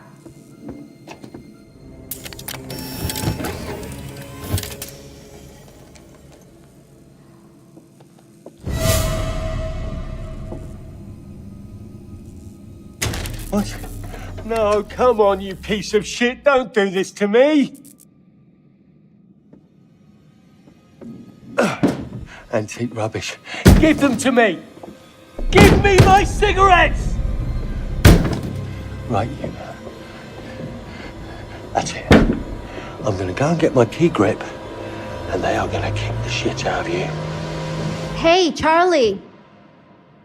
Yeah, I'm still in the bar. I think it's dinner time. We should get everyone else. Okay, I'm coming. And I'm coming back for you with a fucking pry bar. Are you alone in there? Who's that behind the bar? What?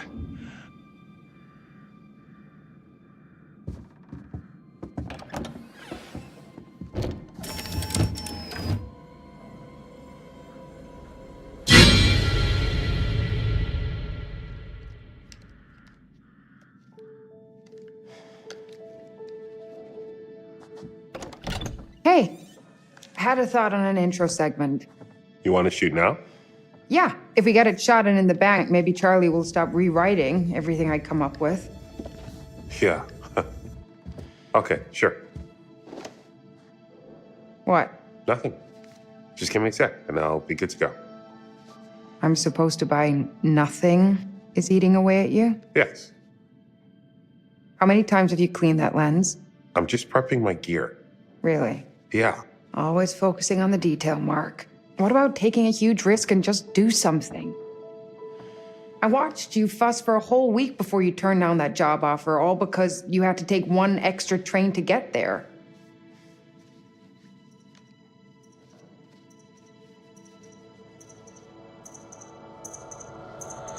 The job wasn't the right move. The train thing confirmed it. Flimsy. I don't buy it. You don't have to buy it. Come on, let's just shoot this. Let's use natural light so we can do it alone. Didn't the lobby have skylight? I don't remember. I just want to look decent. You look good in any light. I'm not worried. You trying to butter me up? Yes. Is it working? Marginally. I'll take it. Mark, why are you letting them all think I broke up with you? I feel like if Jamie knew the truth, she might back off. I mean, they all just assumed. I can't decide if that's sweet or selfish. Or both.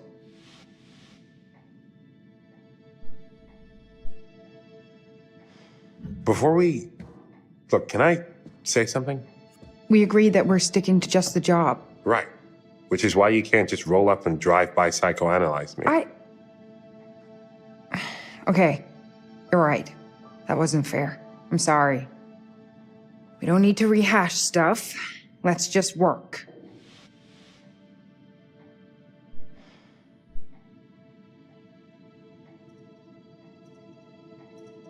I can't... This is just proving harder than I thought. I didn't want to be the one to... And I quote, accept the reality that this did not and will not work. Sound familiar?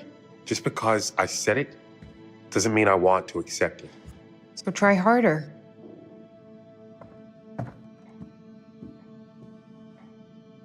Look, let's go find some light and get started. Thanks for doing this. You're only asking me because your arms are too short for a good selfie angle. My arms are not short. Where to? The balcony would make for a cool angle. Let's find a way up there. How's the new place? It'll do for now. Do you like it? It's just a place to keep my shit and crash. Short-term lease, so I can take my time to find something I really like. That's... smart plan. You said I needed to be out, so I got out. I was complimenting you. Yeah, just saying.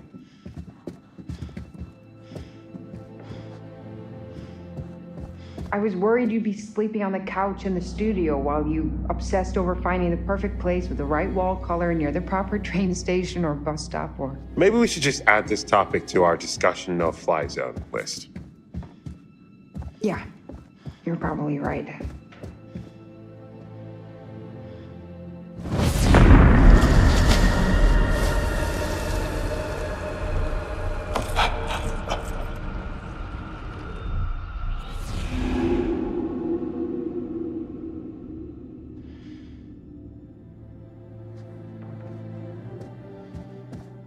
So, since we can't do it tomorrow, is next weekend okay to come and get my stuff?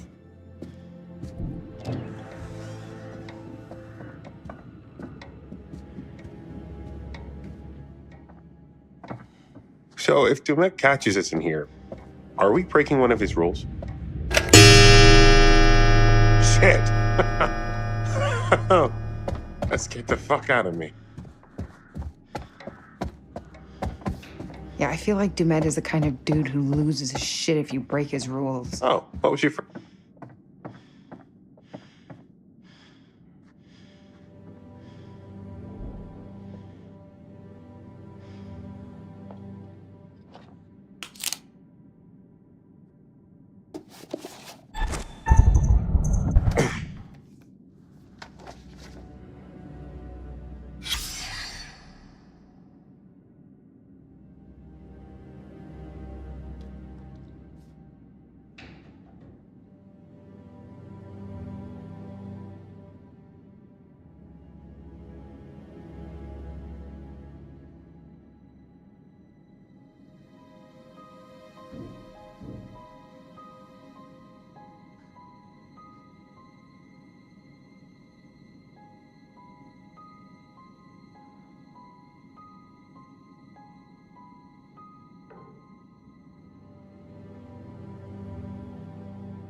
This takes me back.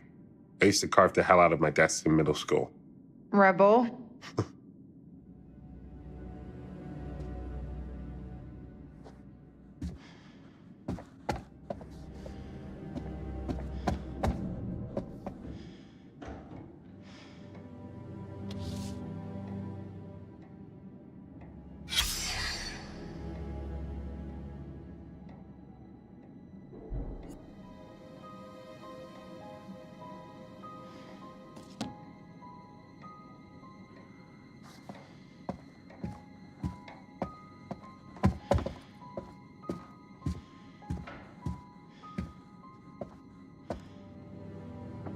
There's gotta be a way through.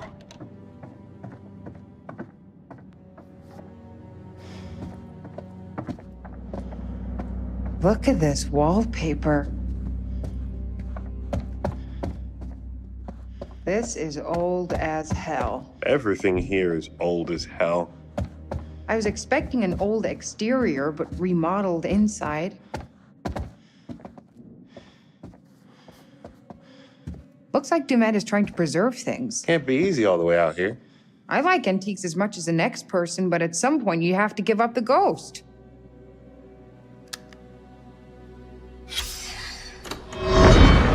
Manny Sherman, born January 1, 1956. Come on. You know all this. What do you want? What's this? Huh. You've been doing your research, haven't you, Special Agent Monday? What are my favorite television programs? Describe my first pet?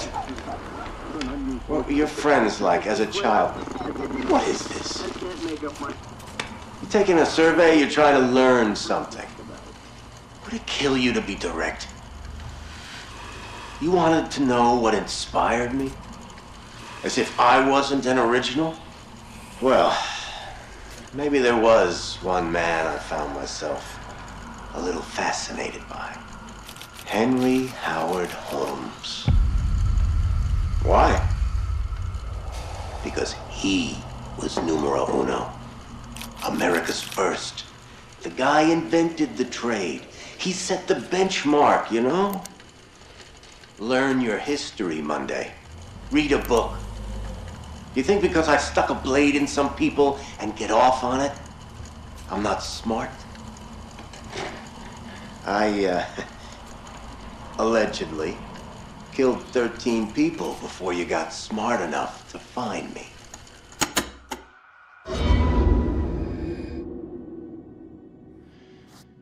Rod is gonna... There. See that key? Just need to find a way through.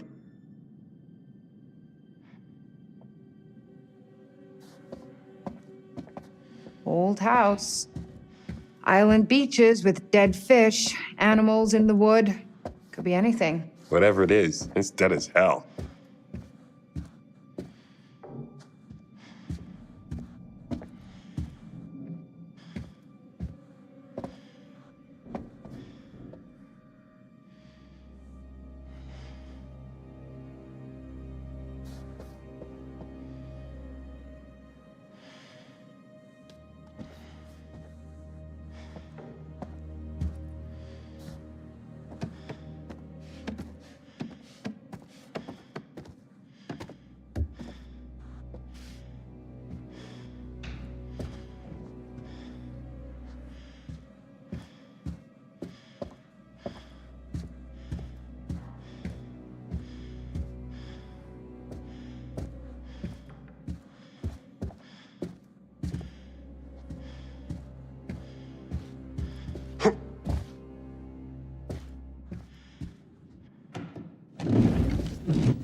your head down.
This should work. Mark? You okay in there? I'll be right back.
You can do this.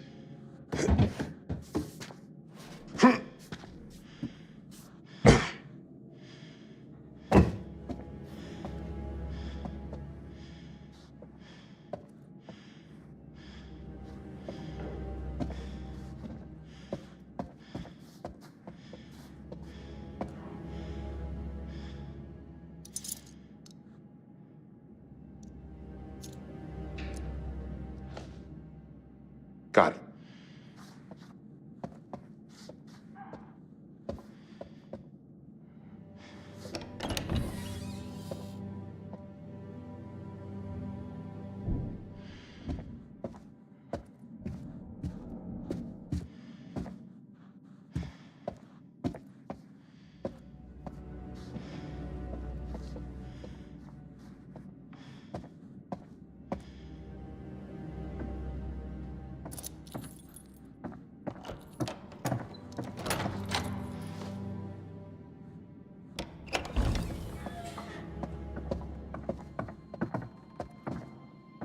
Whoa. Just come on. It's not that high. My vertigo is saying otherwise.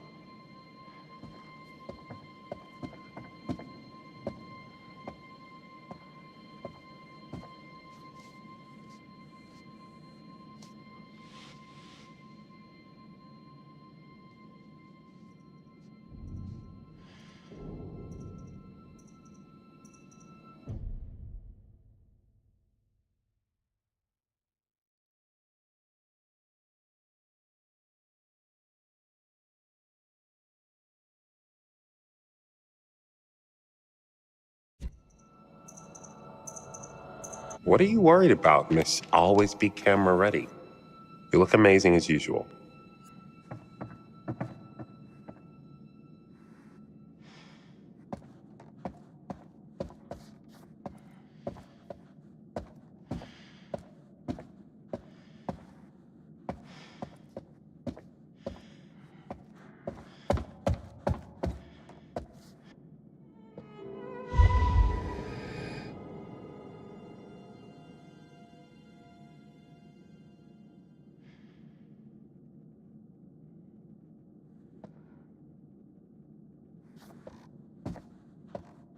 Kate, check this out.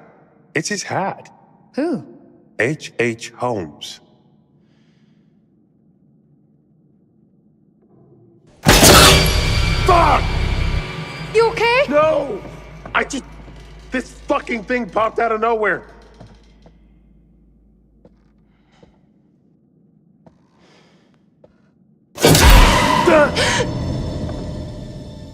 See? What is it? Some kind of animatronic? Yeah, a fucked up looking one. It can't hurt you. It scared you. It scared you twice. Hey, Charlie, it's 8. Dinner time. Damn it. We didn't get anything. There's still time. Come on, let's not keep Charlie waiting or we'll never hear the end of it. Hey, be civil with Charlie. He's the one who chose to be uncivil blowing up on me when all I did was my job. I'm the one doing the talking on camera, not him. Come on, you came in hot on him and you know it. Not that you're wrong, but you know he meets anger with more anger. This is on him, Mark, not me. I know Charlie can be a pain in the ass. Did you see his notes? Yeah, I saw them. I can't say half the shit he writes. It may look good on the page, but there's more to it. I'm trying to help, and he throws it back in my face. Because he thinks you're just trying to get content for your showreel. What if I was? Charlie does seem to think he owns us. He's so damn controlling. I don't let him control me. Why else do you think we fight so much? Did you know Erin hasn't been paid in weeks? He told her that learning from him was its own reward. That piece of shit. He has her running around town, picking up his laundry, doing his shopping like he can't do anything for himself. Doesn't matter. One way or another, I am moving on from Lonnet Entertainment. Good for you. That's definitely the right call for where your career is going. That sounded very sincere. Because it is. Charlie would replace us in a second if he wouldn't be inconveniencing himself. He's using us. I deserve better than this. So do you. We all do.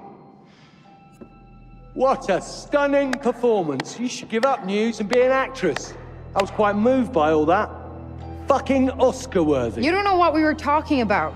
I heard enough, thank you. I know what betrayal sounds like. I'm particularly disappointed in you, Mark.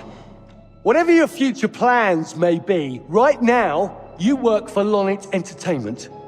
And Lonnet Entertainment employees are meeting for dinner to speak with our host. Charlie, I'm sorry. And Lonnet employees are professionals, yes? So start acting like it.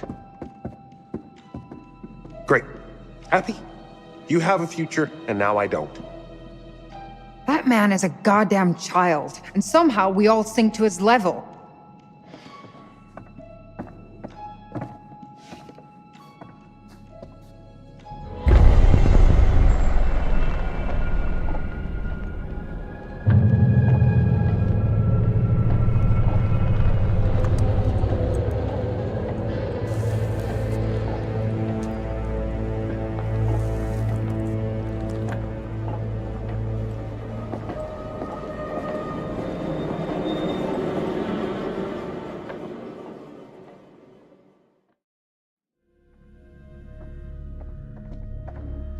Hey, guys.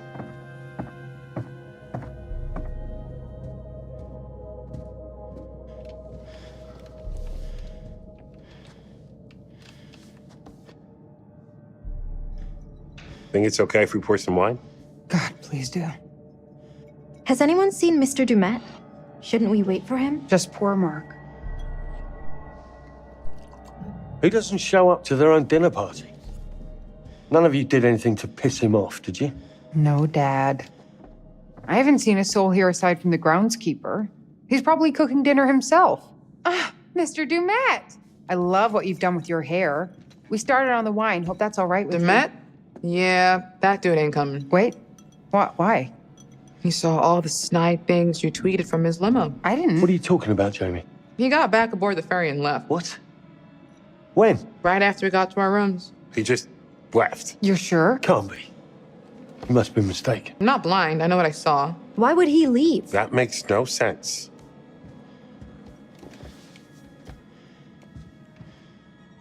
They're in a big-ass hurry. Guess you were right. There was some kid here. I saw them together when I was looking for my room. Another perfect Charles Lonnet plan comes together. What's our next step, boss? Swim for shore? Why would he invite us here and to dinner and then just leave? I'm sure he has his reasons. Who knows what could have cropped up? Maybe he ordered pizza for dinner and the dock is as far as they deliver. This could work to our advantage. How? Well, think about it. We're still here, surrounded by perfect visuals. The plan is still on track. There has to be a legit reason he left. We shouldn't leap to conclusions. Guys, am I the only one who's getting really freaked out by this place? And by Mr. Dumet? As much as it pains me from the depths of my soul to say it, I'm starting to side with Jamie on this one. Thank you. Lower your voices. Why? He's not here. But that doesn't explain why he's ditched out on us. He had to go back to establish an alibi. What are you? You know. So when our bodies wash up on the other side of the lake, he has plausible deniability. Oh, God, Jamie. Can you stop trying to make this worse? You're not helping. Okay, fine. Just don't come crying to me if you end up dead. What is wrong with you? I'm just saying. Guess you never found your cigarettes. Incorrect. I found an extra special pack of invisible cigarettes. In fact, I'm smoking one right now. See? That explains why you're in such a great mood. So what are we doing? We just gonna sit here and pretend to eat? What's the plan, Charlie? The plan? In true Lonnet Entertainment fashion, we're going to sit with our thumbs in our asses until a panic deadline looms over us, and then we'll just throw some shit together and I'll save it with a voiceover. What? Well, here's to Topeka no longer being the worst decision Charlie has ever made.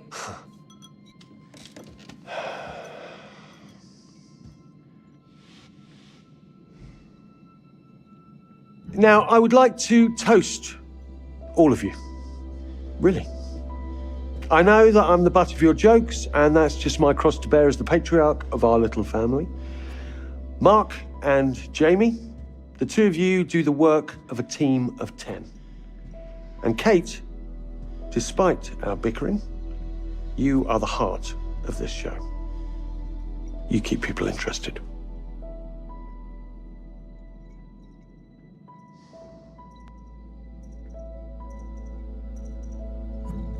And finally, to our newest recruit, Erin, we would be lost without you. Who else could we trust to remember every little detail?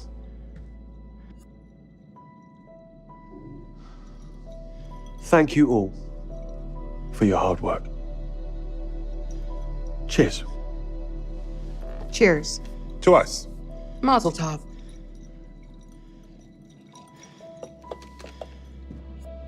What we can get here can take the show to the next level. Sure, if we have time to get it all. Yeah, he totally heard us. Nah, there's no way he'd say all that nice shit if he heard us. Maybe we shouldn't talk about it right this second. You brought it up. What was that, Kate? Nothing important, just spitballing some ideas.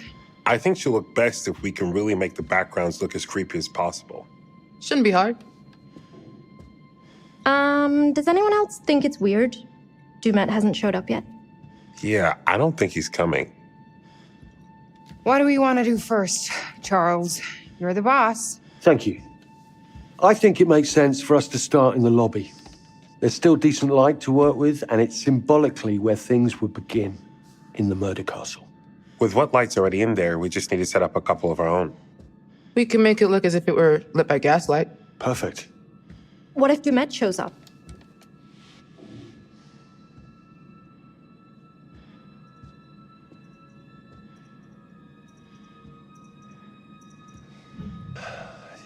Good point. He's not making this easy. I don't want to piss him off. Still think this was worth it?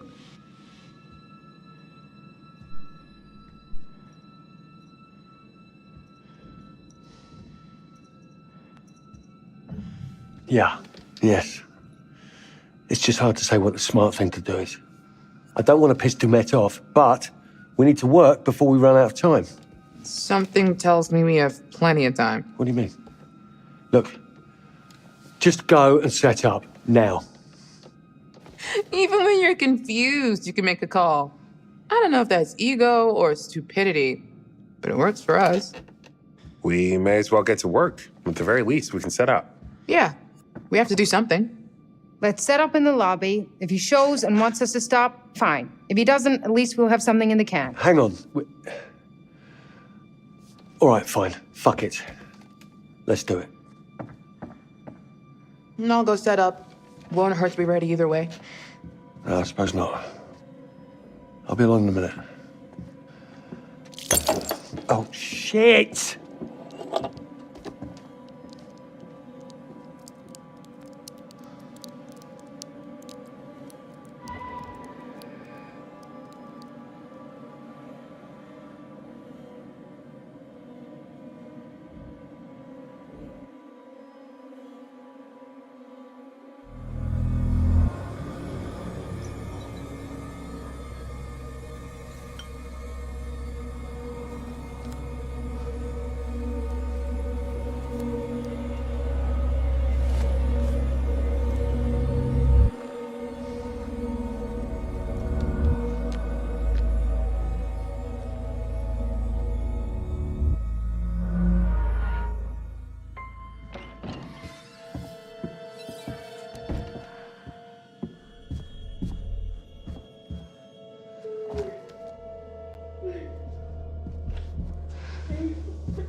Hello? Guys? Is that you?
Or just put your headphones on.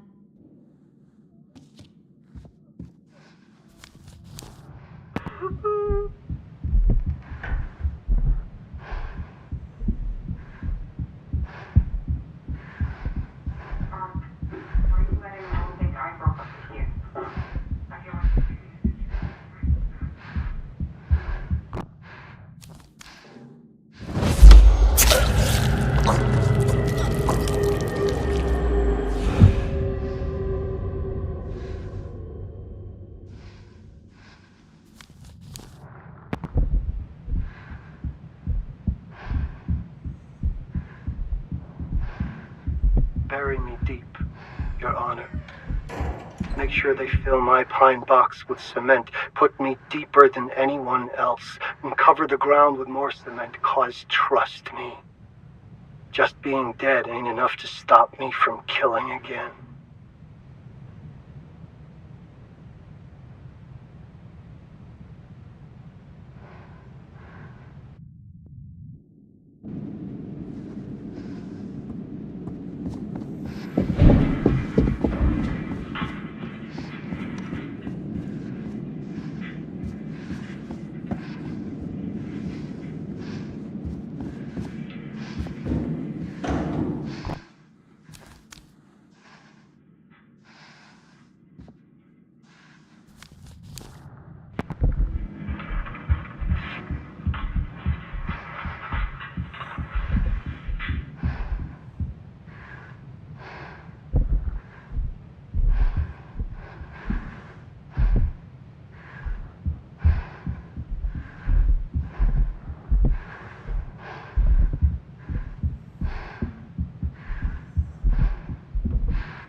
My Don't Be Scared song.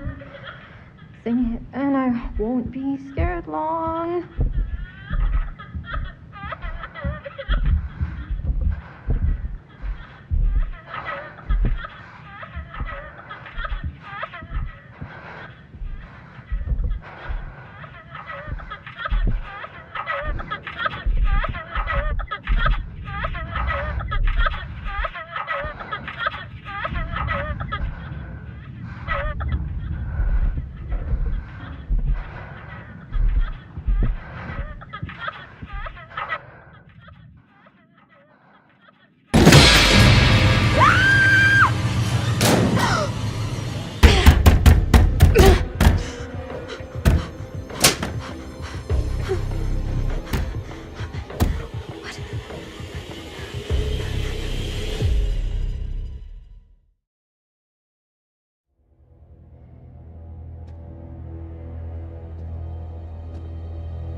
Damn it.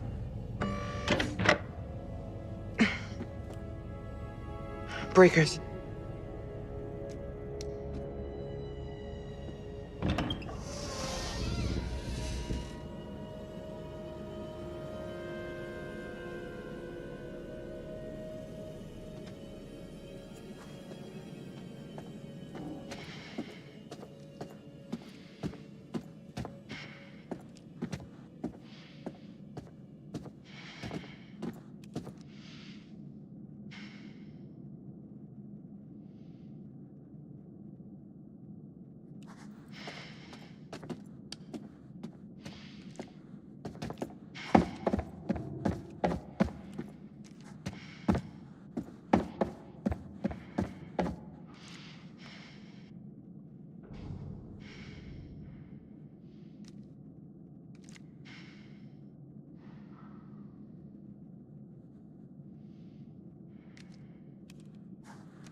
Hello? Mr. Demet? Might be time to join the 21st century, guys.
Great.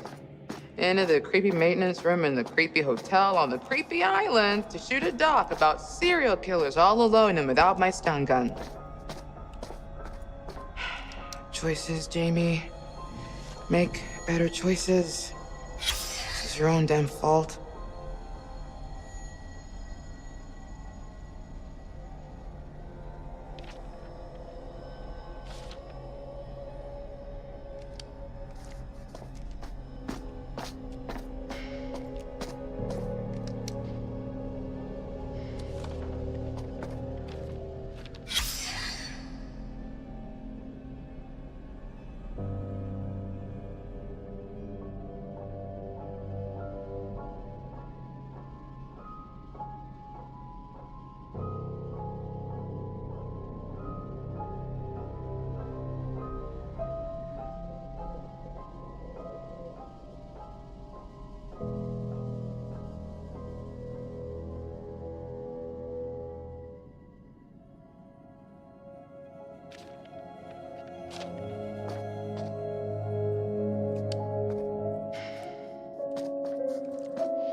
Thank God. Something from this century.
severe weather storm warning for the Greater Lakes area.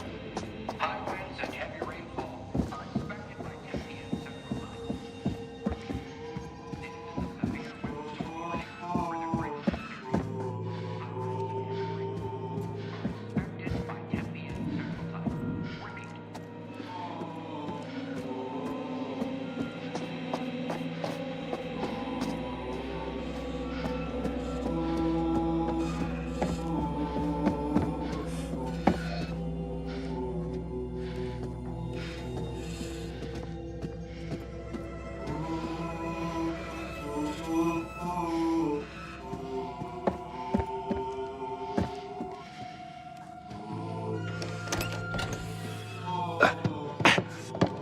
How are we looking, Jamie? Little electrical drama, but we're about good to go. This looks great. Very gaslight. If we had a grip with some foil, I could get a good flicker effect going. This will be fine. I just got a bit more to do once Kate's standing there. Shouldn't be more than a few minutes. Where's everyone else? Well, if they're smart, they're walking down here as we speak. I'm about done. I can go round them up in a minute. What the hell?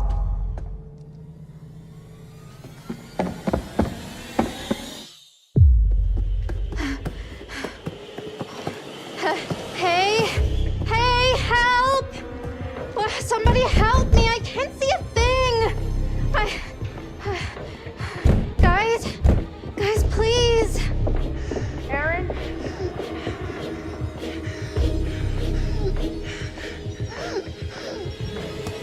Get me out of here! I can't see a thing! The door is stuck. Break it open!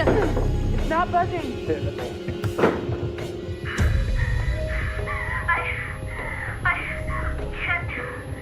I can't breathe. Relax. Slow, deep breath. In and out. Aaron? It's okay. We're right here. You're not hurt, are you?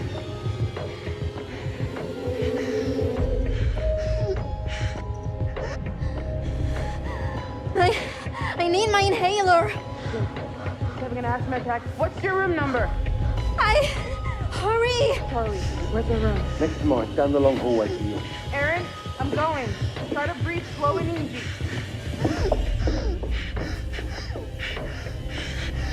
We're here, Aaron.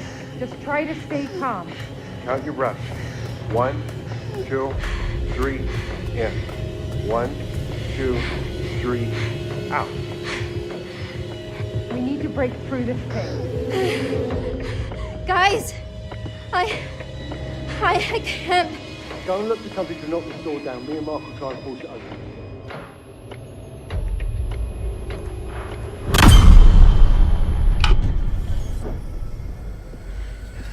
Who's there?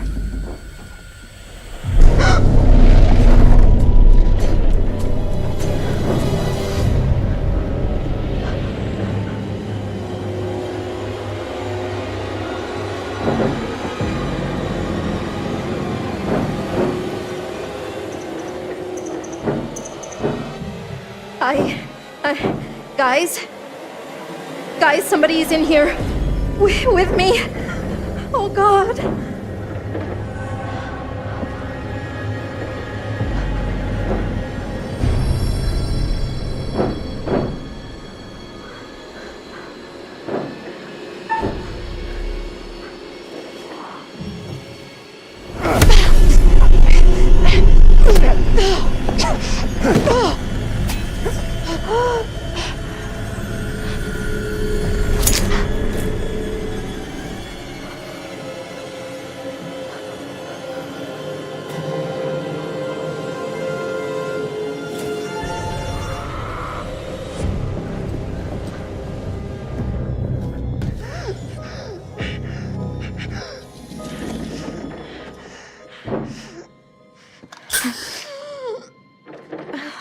Okay.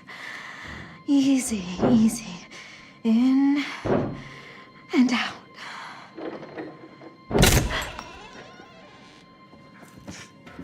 Hey,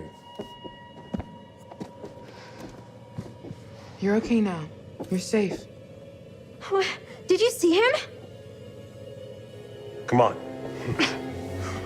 He was... Somebody was right there. In there with me. Aaron, it's just a dummy. No, it was not a dummy. He had a hat on, like H.H. Holmes. Charles, you're working her to death. Now she's hallucinating shit from the show? I did not. Nothing bad happened, Erin. You're okay. No one is in there. Let's all just calm down, get Erin back to her room for a rest. I'm not fucking tired. Let's go. Come on, Aaron.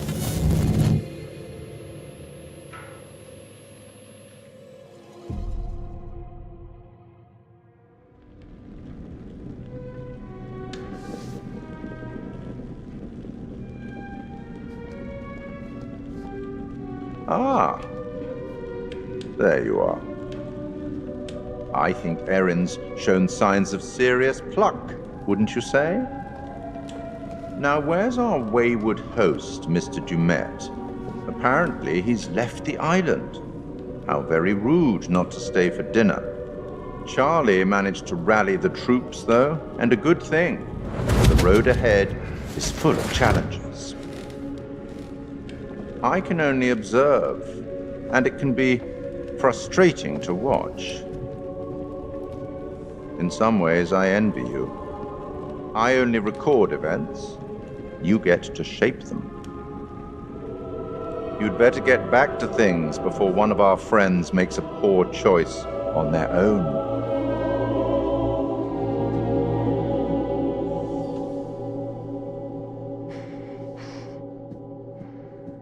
Let's just all take a deep breath and not lose our minds. No, Charles. We're done. This has been weird every step of the way, and now it's getting scary. Ah, relax. I'm serious. Everything about this is off. Kills me to admit it, but Kate is right. Somebody tried to attack Aaron. We don't know that's what actually happened. I know what I saw. In the dark. You think I'm making this up? Everyone relax, okay? Just give me a second to think. Excuse you. And exit stage left, our oh so confident and sure leader. What was that?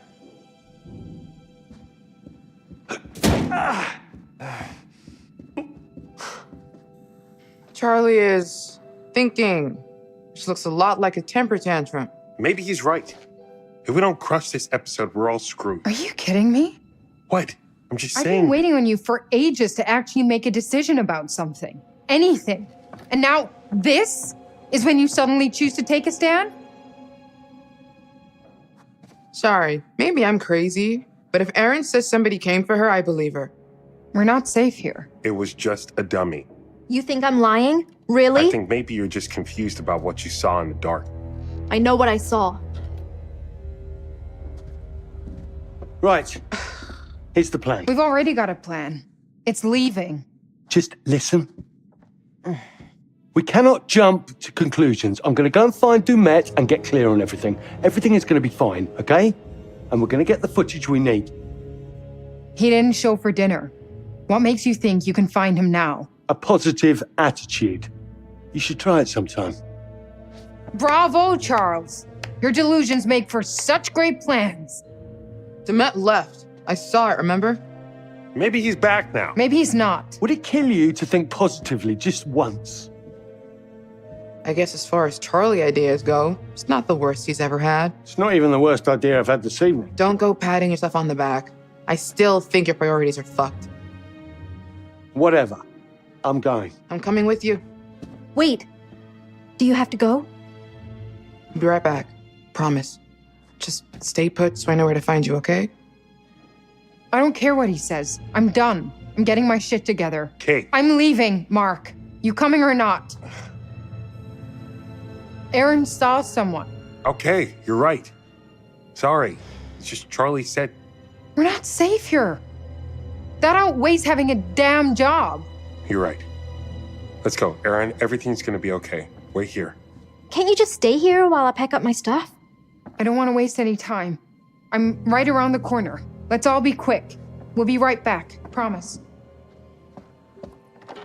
No, don't. Sorry, just still freaked out. Can you leave it open so you guys can hear me? Of course.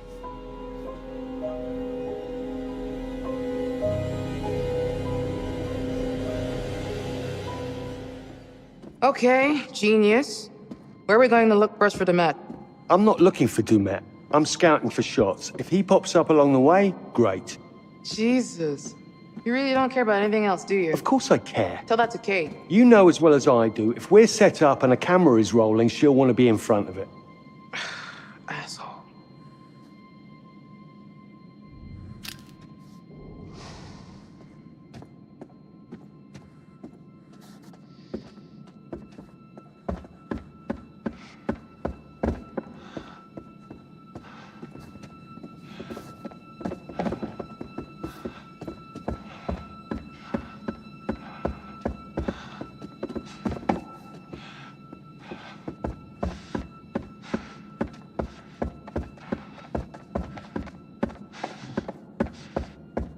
What the fuck is happening, Charlie? I don't know. That doesn't make me feel better.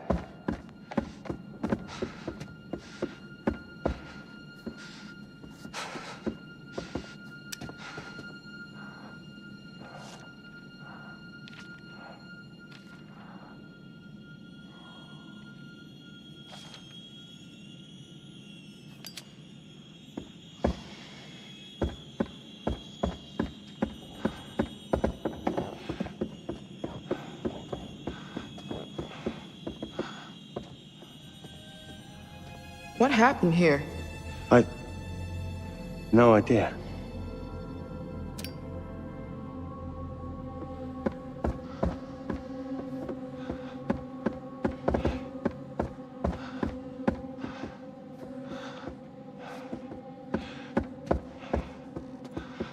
I wonder if that groundskeeper would know where Demet went.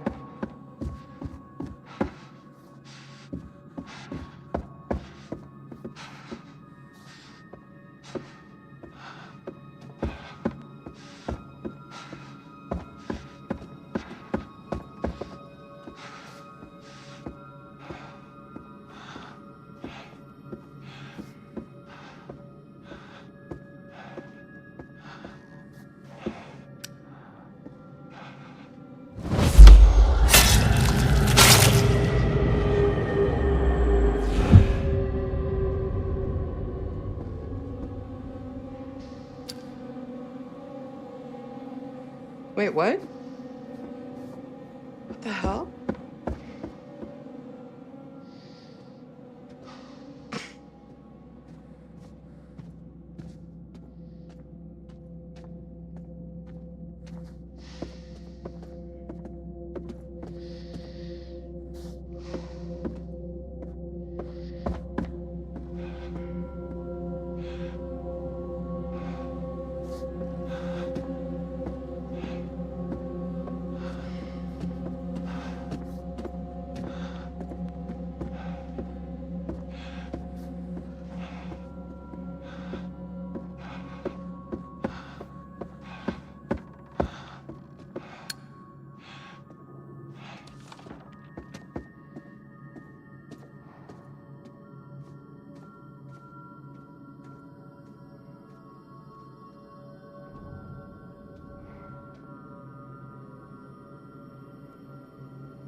Huh?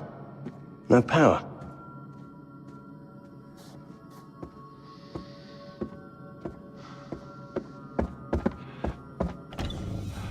Jamie! Over here.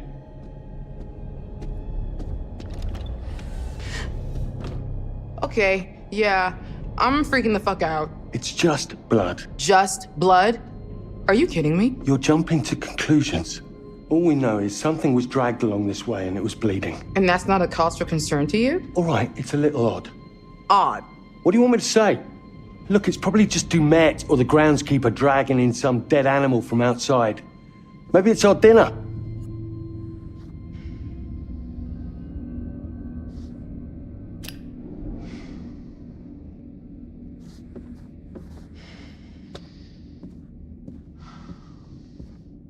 Welcome, one and all, to tonight's entertainment. Oh, what the fuck? Presented by Grantham Dumet. Dumet? What? So he hasn't left?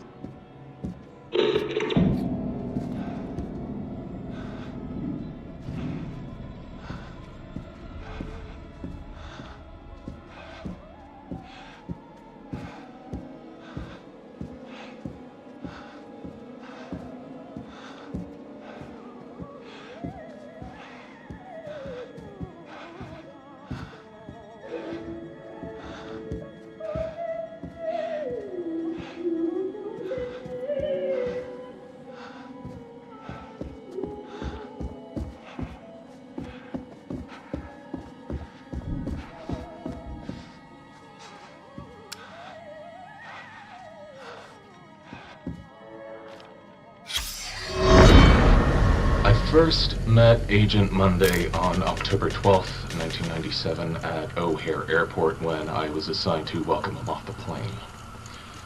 I'd actually met him once before at a lecture on criminal behavior given a few weeks prior here in Chicago, but I doubt he remembered me from that.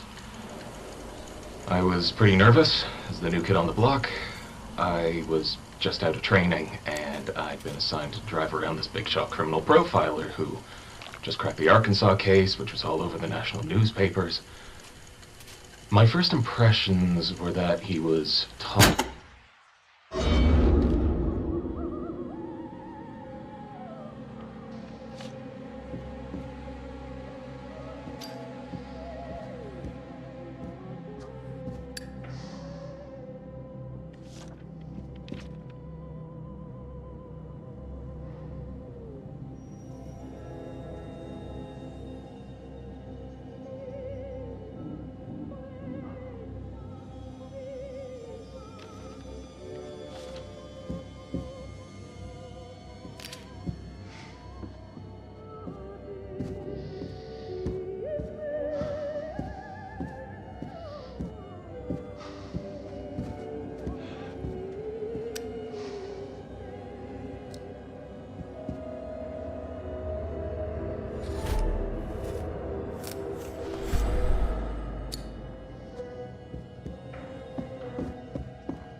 Oof. Lovely.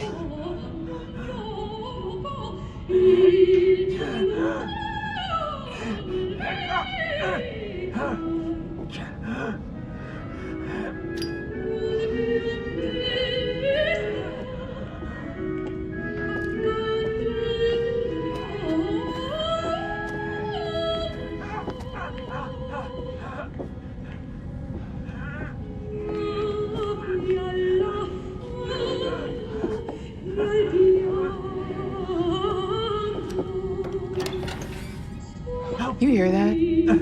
Please. Help. The fuck? Help me. Please. Please. Are you... I'll do anything. What happened? Are you okay? What the fuck? Look.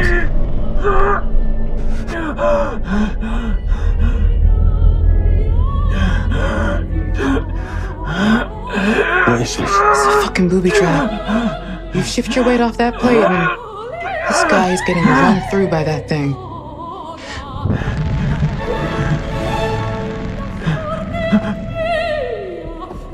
Help! Please! Help! Help me!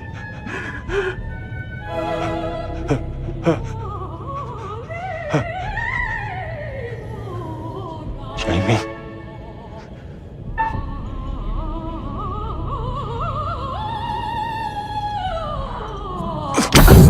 Please stop!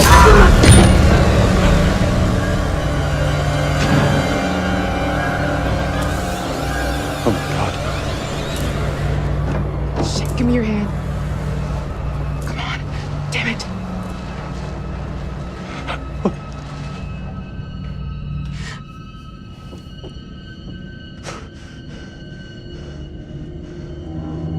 What is happening? What did I do? We need to get the fuck out of here. Now. Charlie. Huh? Let's go.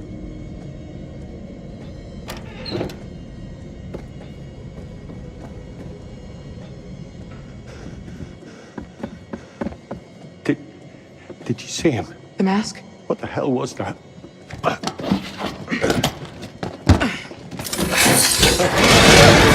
you're shitting me. We're trapped. Jesus. We're trapped. What do we do? Break the fucking door down. Right. On 3. 1, 2, 3.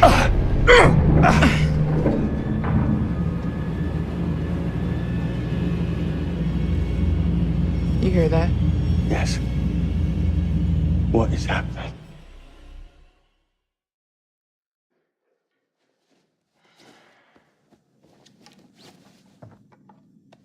Fuck. Find your spirit crystal? Don't do that. And don't make fun of me. Sorry. Wouldn't want you to cut yourself. The rock is sharp as hell and, super magical. It's an amethyst crystal. Helps keep you calm by blanketing you in protective energy. I know. I remember. If you know, then don't call it a rock. Maybe I just feel like you should take responsibility of your own emotions and stop outsourcing the job to a crystal.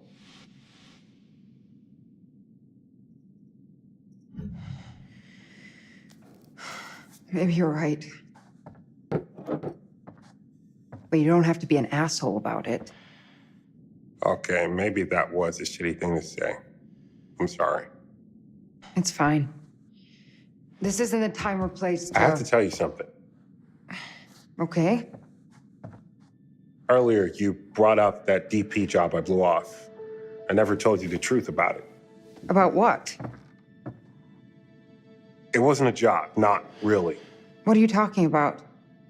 Remember my friend Murray? He was setting up a studio in Brooklyn, Fine Arts. He wanted a partner. That's your dream. Yeah. There is exactly zero money to be made, so I thought you'd tell me it was insane, rightfully. Because it would be.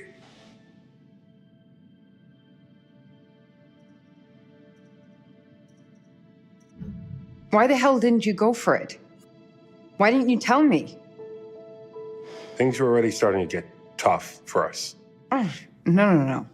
Don't put any of this on me. This is all you. I know. I turned it down because it would have taken me away from you.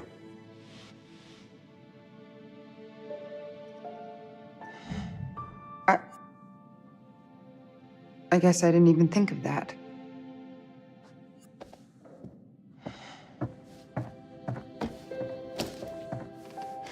I just... What do you want me to say? Guess I was holding out for things to change with us. Deep down, I'm still hoping.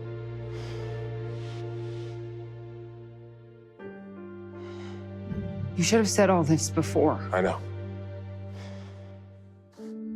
I'm not going through it all again.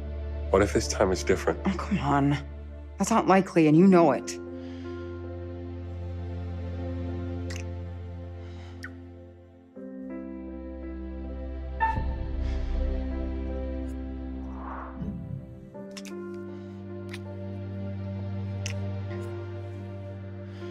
Well...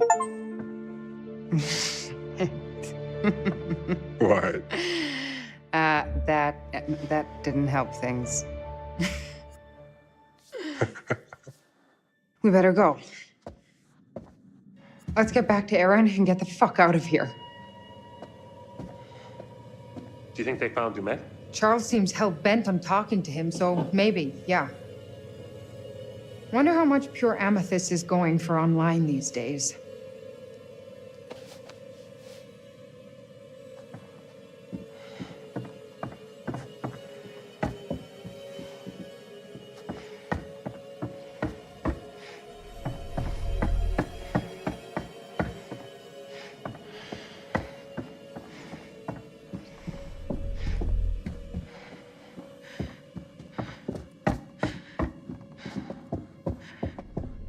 Who's going around locking these doors? Dumet? His little helper in the yellow coat.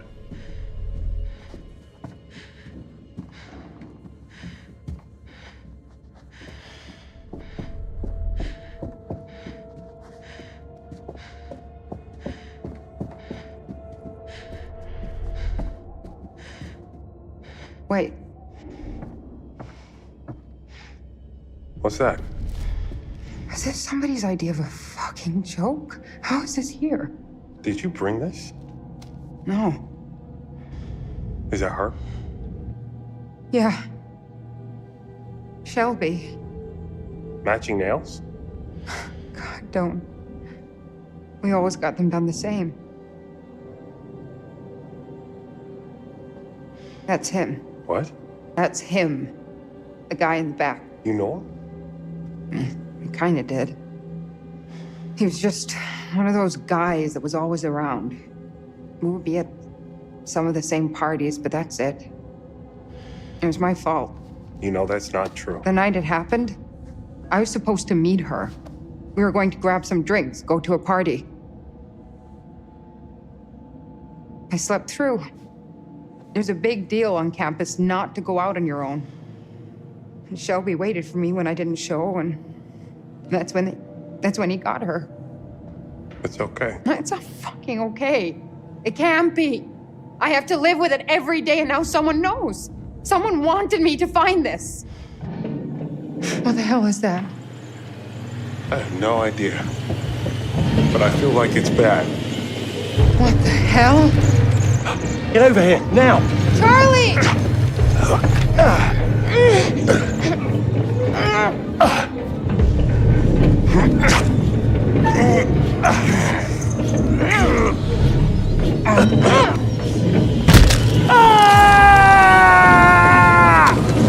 Charlie!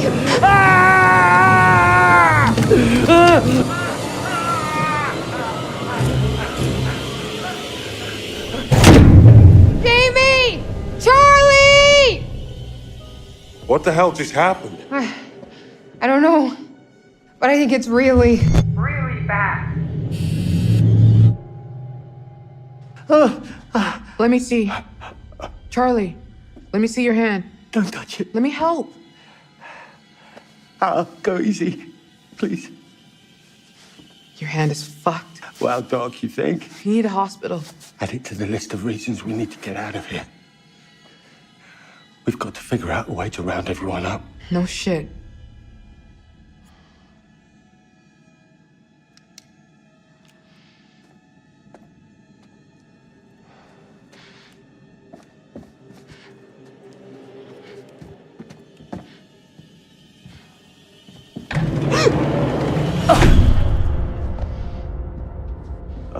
What's going on? Dumet, what the hell is going on with him? He was nervous the whole way here. I chalked it up to him just being eccentric. There's a lot of miles between eccentric and murderous.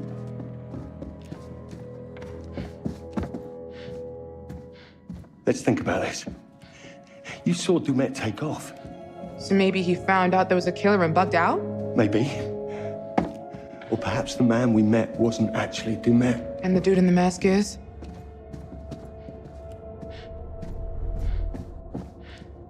That contraption, that's a hell of a lot to set up. That was planned out, every bit of it.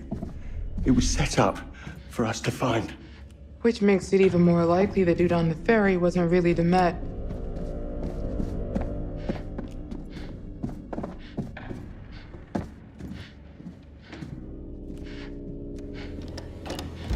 Motherfucker! What? Brick wall. Keep going. Just like Holmes. I know, I don't want to think about it.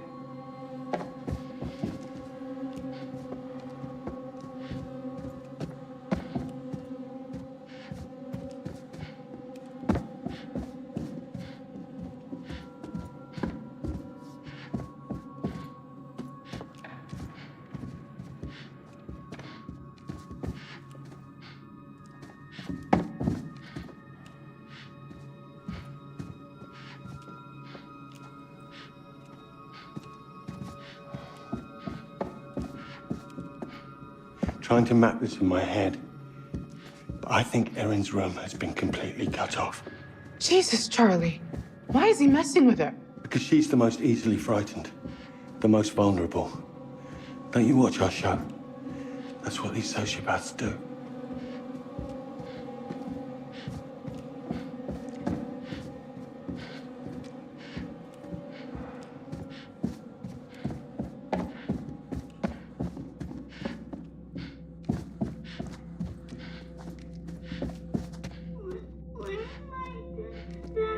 Oh, what the fuck? Is that a kid? Oh, good. You hear a creepy kid voice too. I was worried I was finally snapping. Where's it coming from?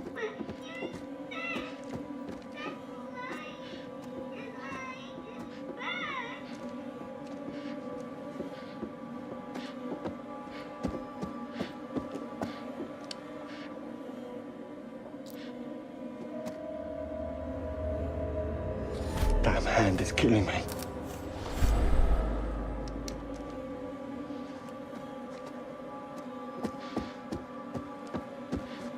Charlie, come here. Let's get this open. I'm not sure what good this will be. Just use your shoulder and lean your weight into it.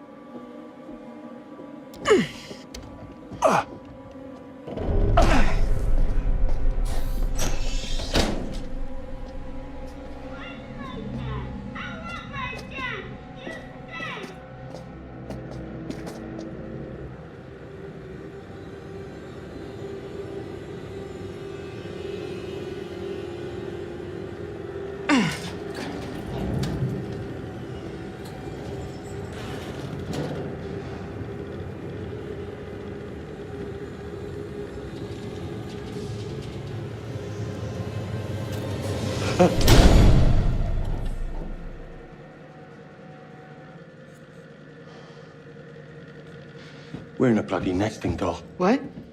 A Russian nesting doll. You know? A doll in a doll in a doll. Are you losing your shit? Because I don't need that right now. We're locked in a kitchen, trapped in a hotel, stranded on an island. Even if we get out of this room... How do we get out of the hotel? Exactly. Or off the island. Maybe we just focus on one thing at a time. This room first. You're right, of course.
Natalie Morello.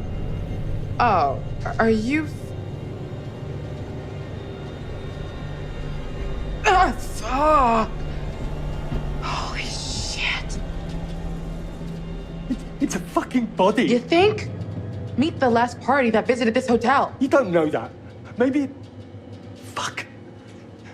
You're probably right.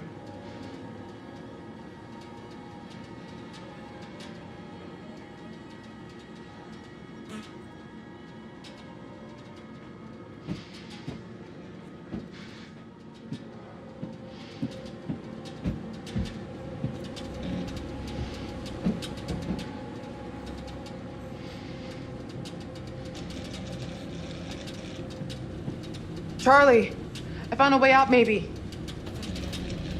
Look, this one swings out. We can probably force it easier than the others. Stand back.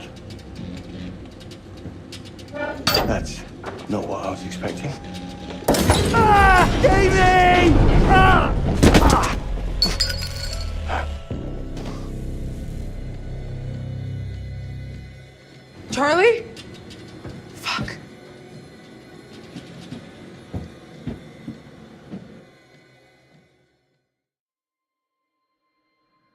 I know somebody was in there.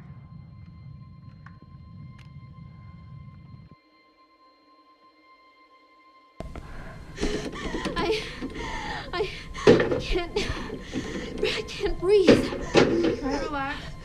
Slow, deep breaths. In and out. Come on.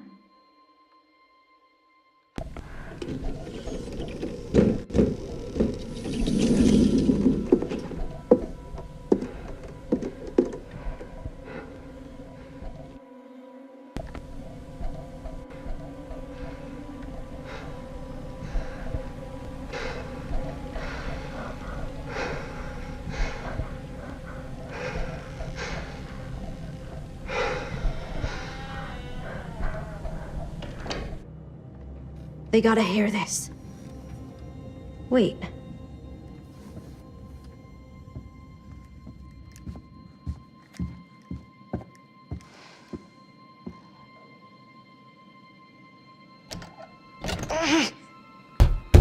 Guys?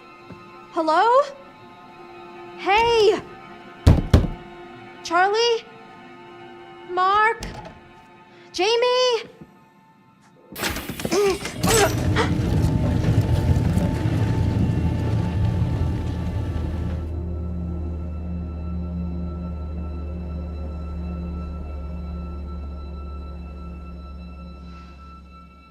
Come on, come on.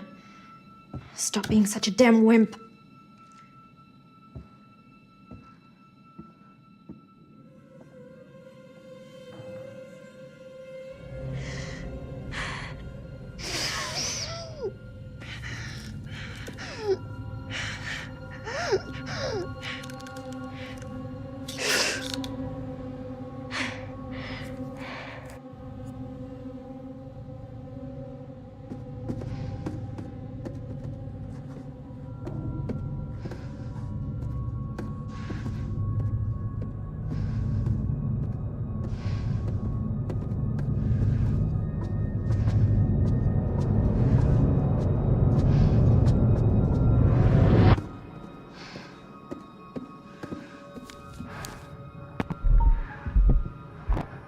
Treatment for what?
What the hell?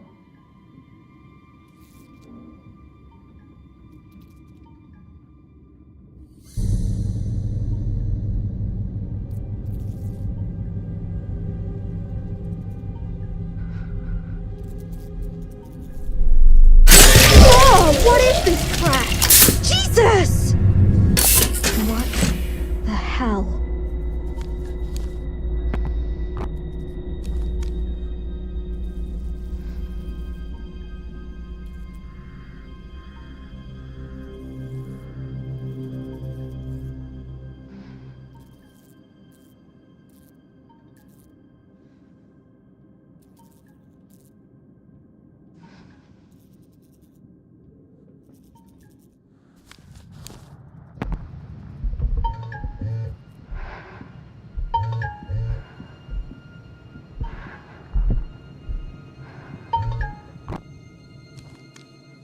Well, fuck you, Jamie.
Hello? Jamie!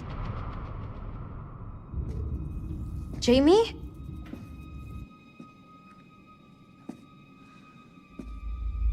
Erin? You there? Hello? Can you hear me? What is happening? What? You're not safe, Erin. How are... You have to listen to me. Do exactly as I say.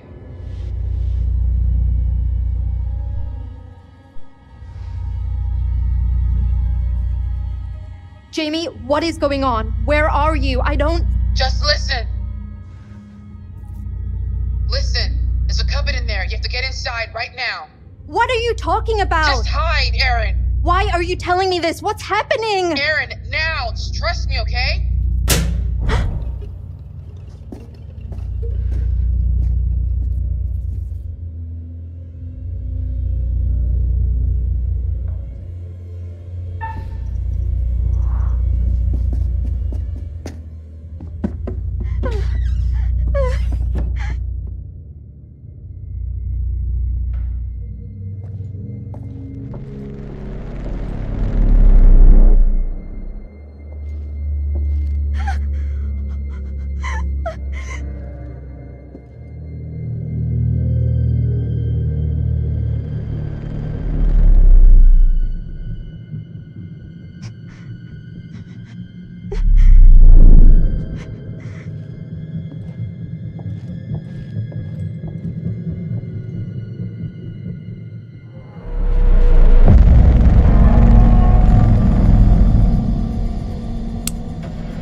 Charlie? Jamie? Hello? Where the hell are they?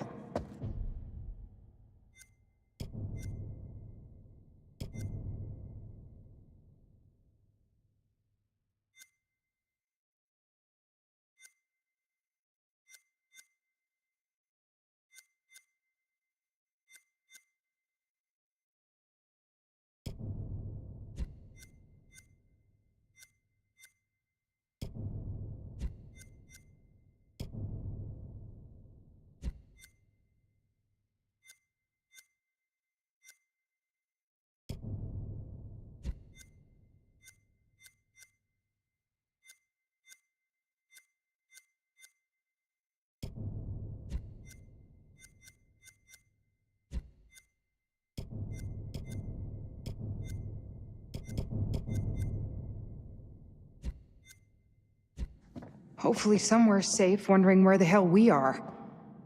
Kate, check this out. What is going on? Are we locked in here? Looks like it, yeah. Wait.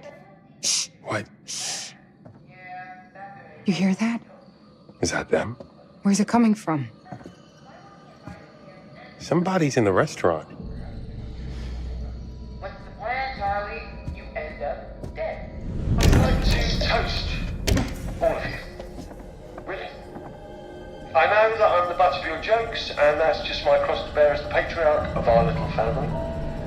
Mark and Jamie, the two of you do the work of a team of 10. And Kate, despite our bickering, you are the heart of this show.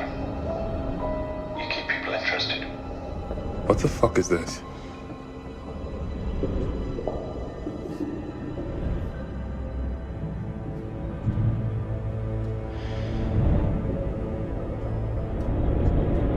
Mark, what are you doing?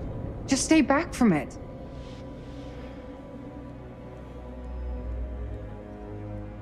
Relax. So, it's a bunch of mannequins dressed like us. Weird? Yes. Cause to lose their shit? No.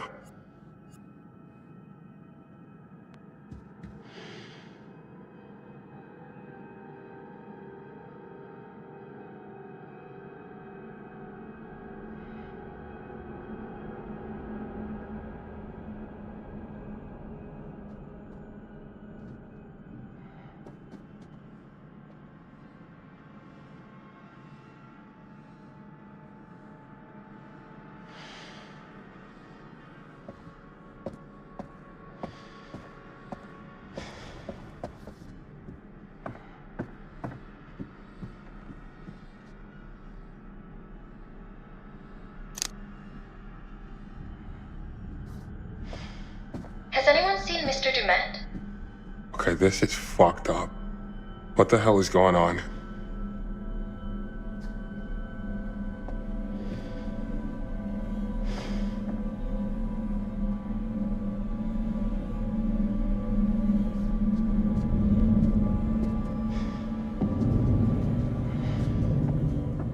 Jesus. It looks just like him. No way somebody just threw these together in the last couple hours.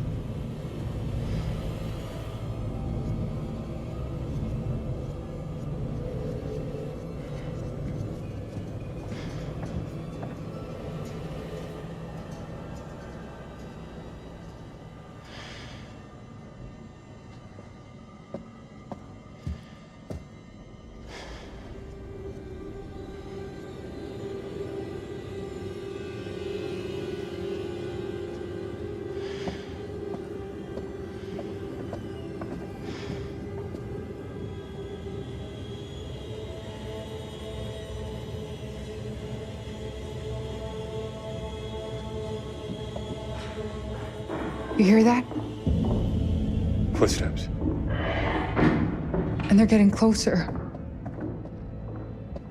But why would he invite us here and to dinner and then just leave?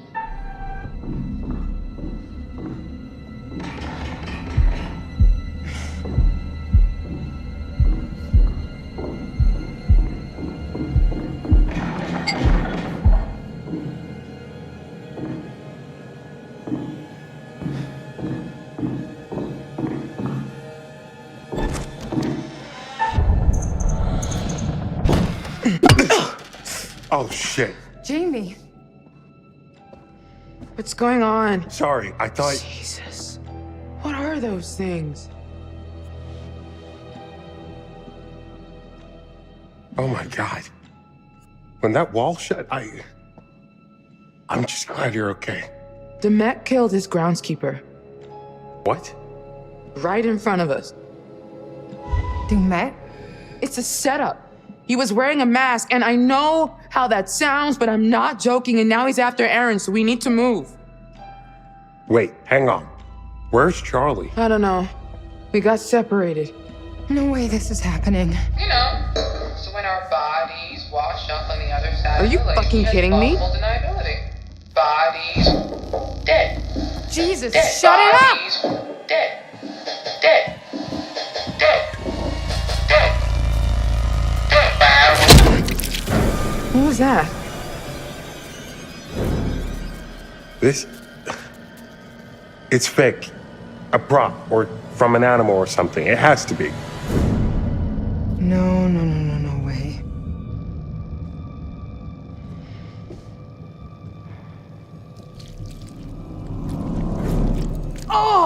Oh, it's real. It's fucking real. I told you. This was all too much. Let's get out of here.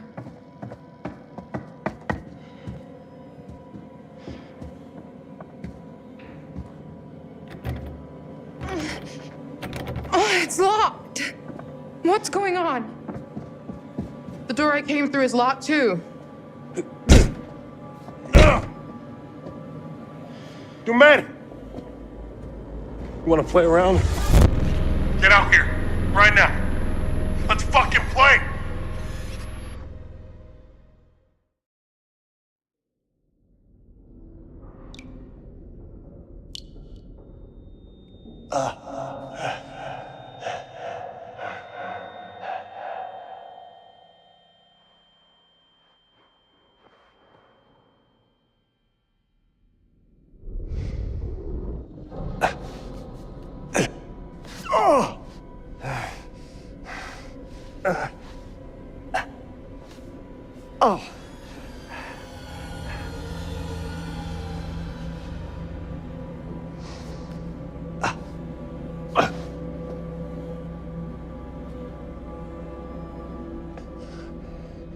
I've got to get out of here.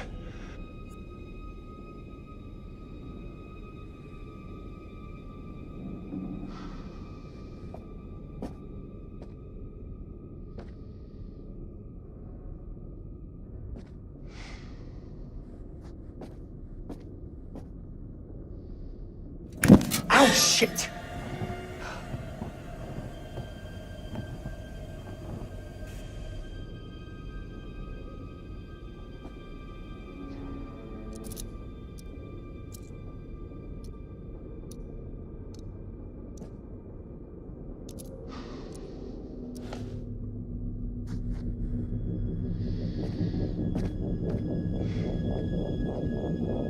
Jamie!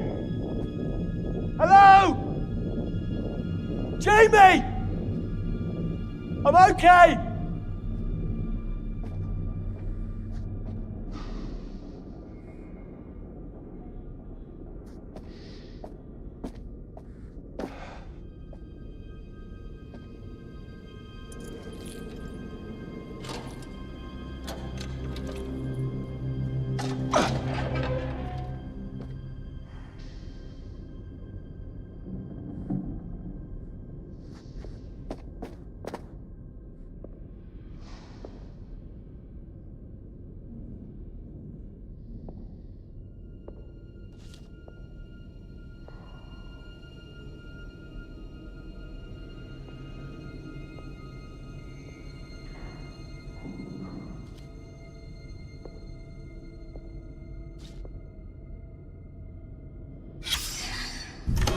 John Doe number 2.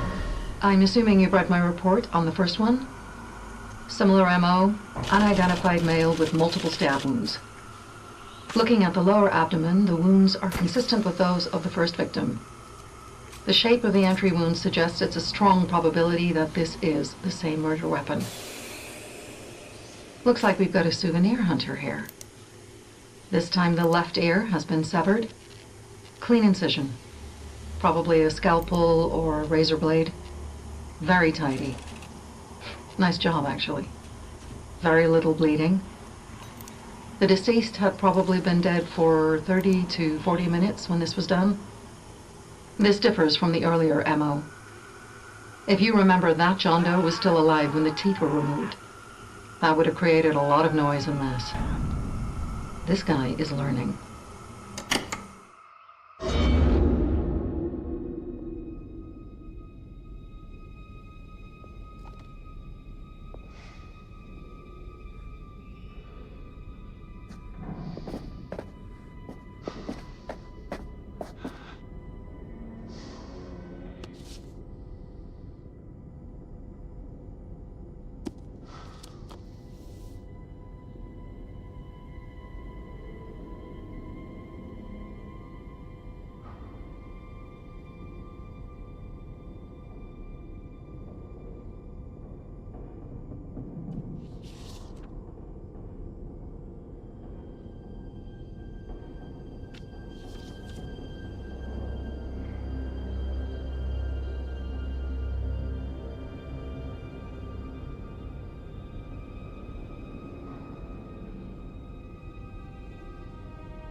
What? What the hell was that?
You fell down the traps anyway. Well, if I get out, I'll send someone back for you.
Well, hello, gorgeous. Praise the Lord. It's real. This is gonna be the best cigarette of your life. Oh, for fuck's sake.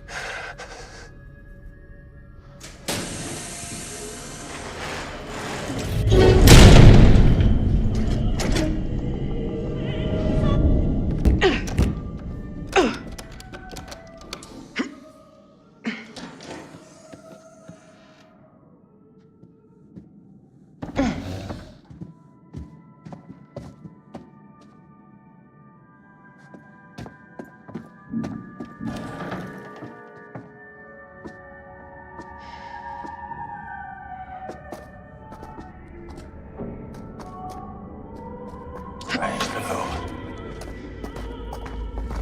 What's he doing?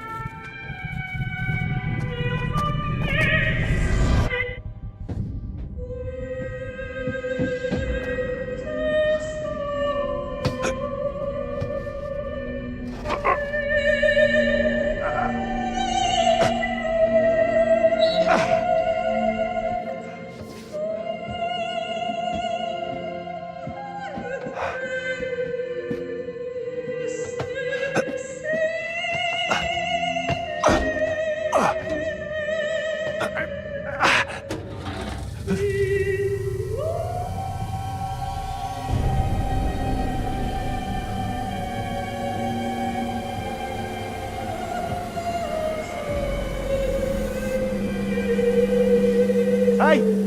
Hey, hello! I'm here! What are you doing?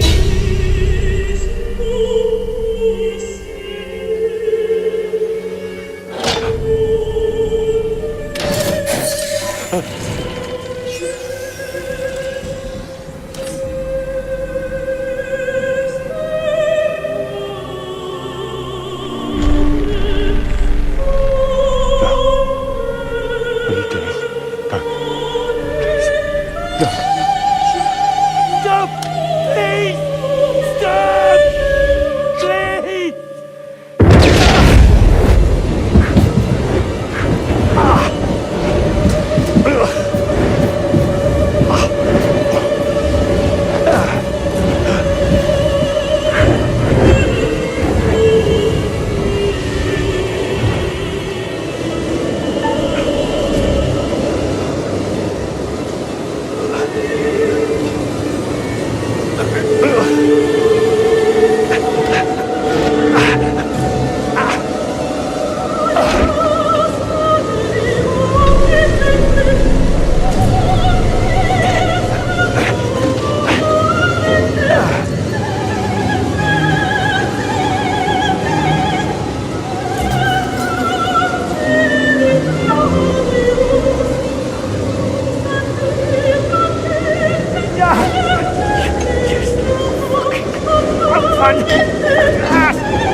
things are starting to heat up for our friends.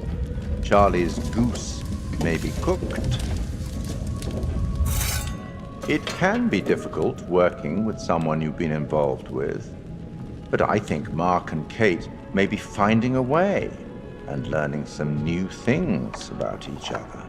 And how do we feel about Mr. Dumet's lovely animatronics? I think they're rather clever. Some of them look very realistic. I wonder where he sources the parts.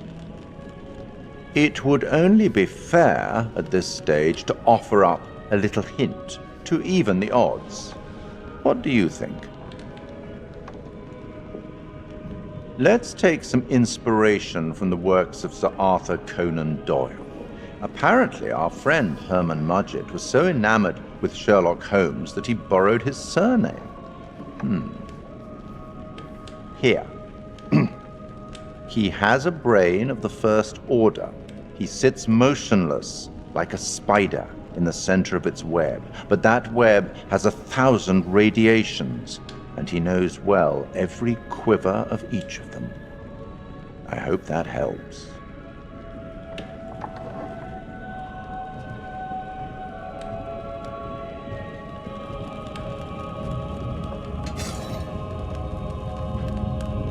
You'd better get back to things.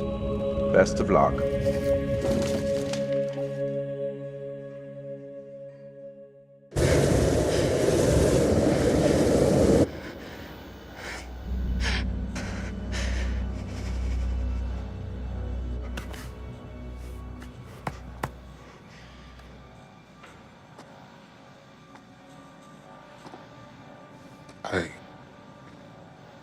I could have saved him.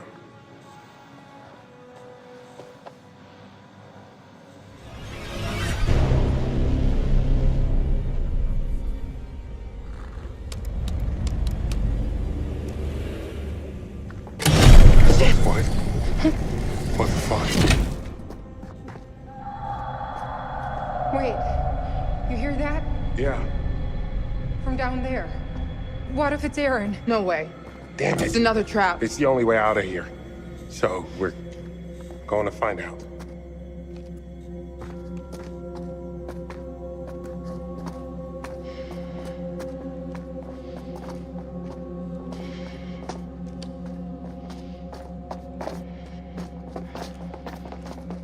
Is this a good idea? I don't see any other options.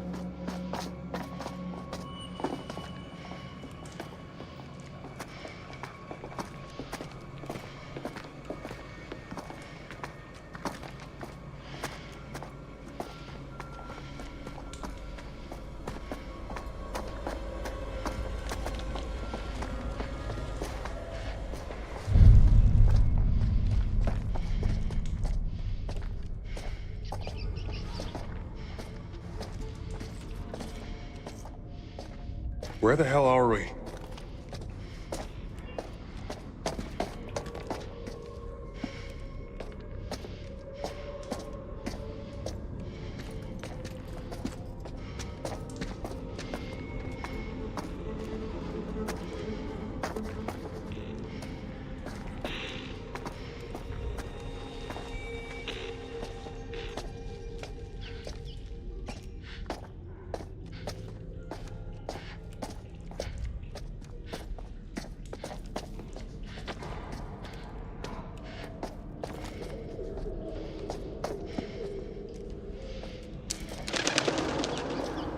Columbus Spa.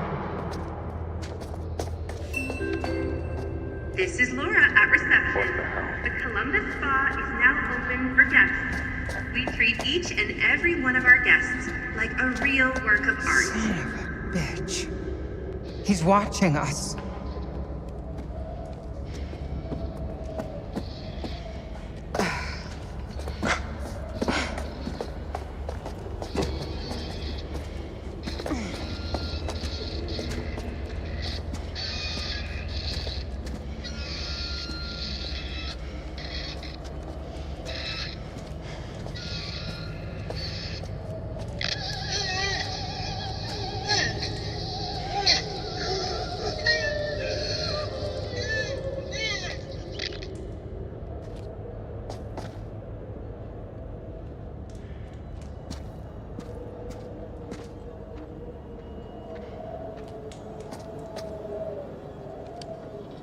Keep looking around.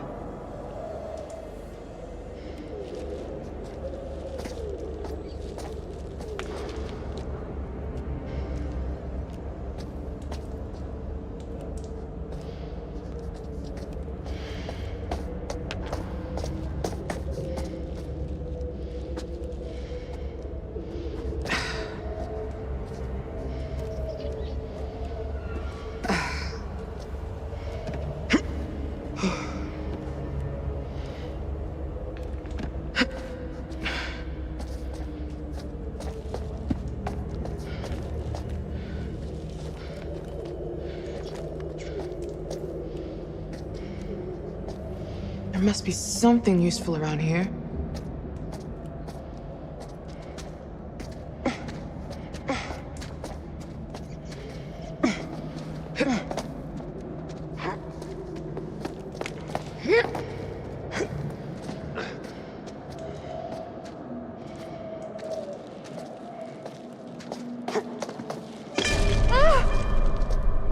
Jesus!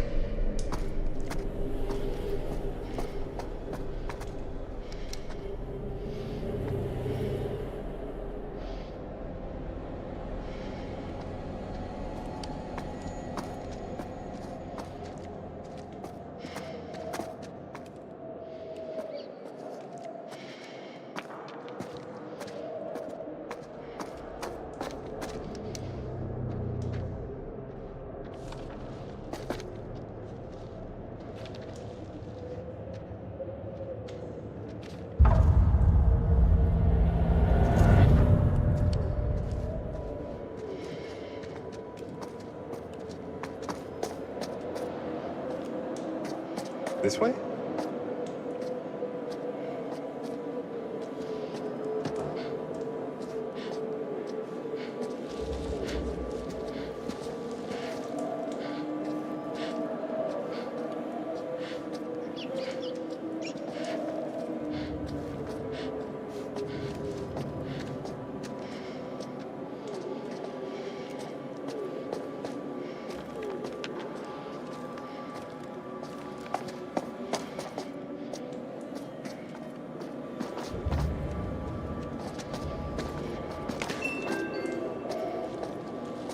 Can all visitors for the couple's treatments please gather by the lobby doors in reception?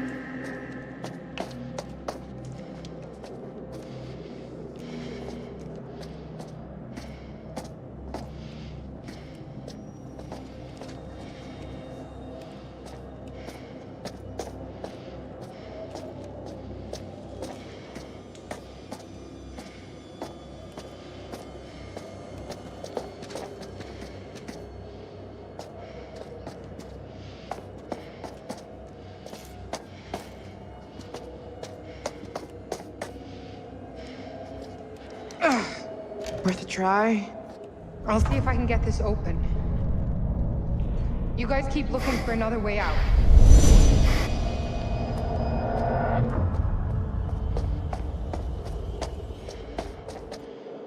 Mark, give me a hand. I think we can bust through this thing. 3, 2, 1, go!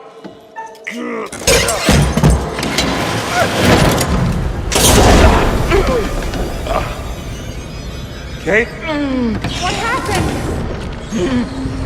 We'll get back to you. Stay there. Just hurry!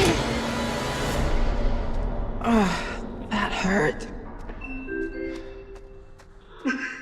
What? This wasn't in the script.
me go! Let me go, you asshole! I don't... No!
Stay close. Obviously.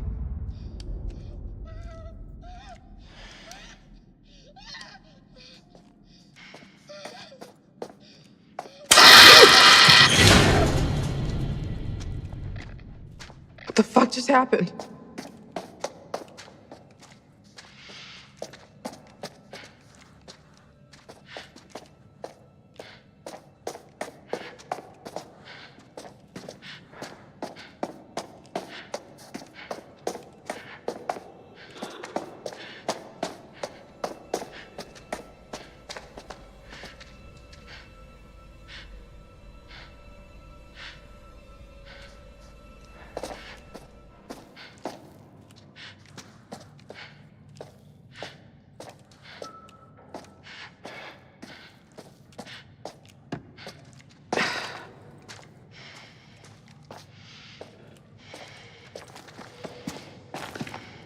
No point just standing around.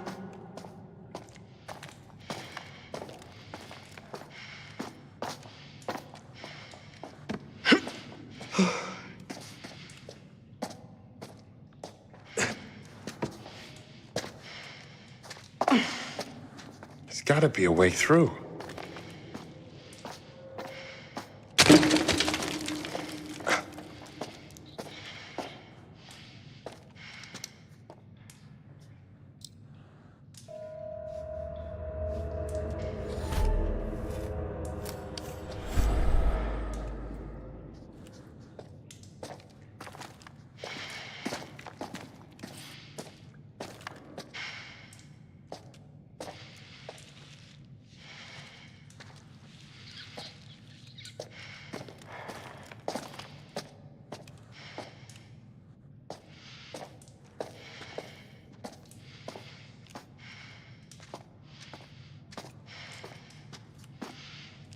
must be a way out.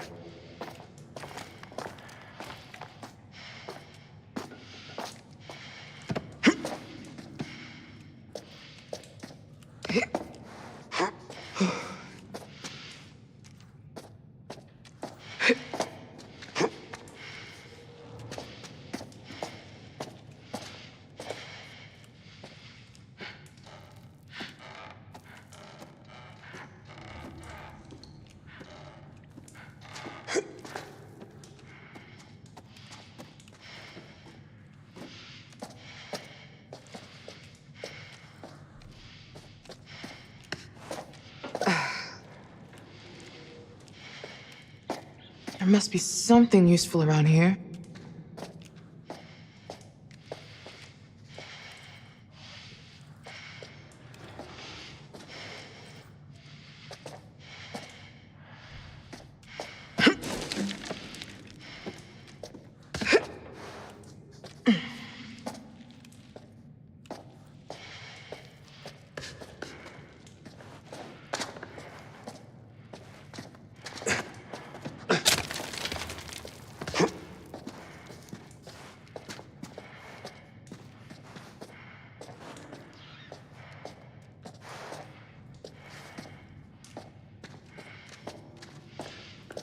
Mark, give me a hand moving this shit.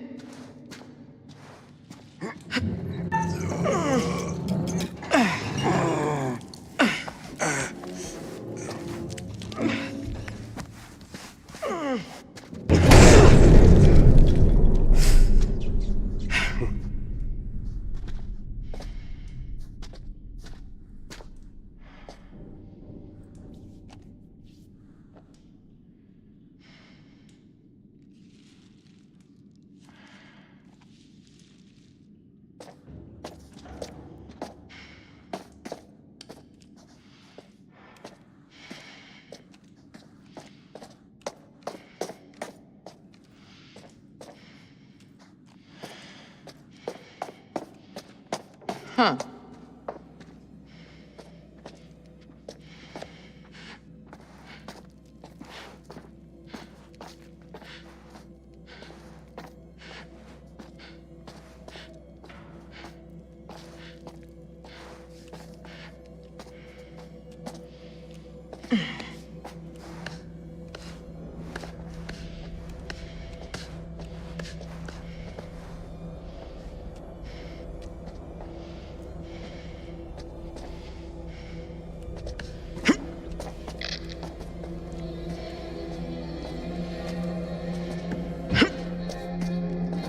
Shut up! No! Monica!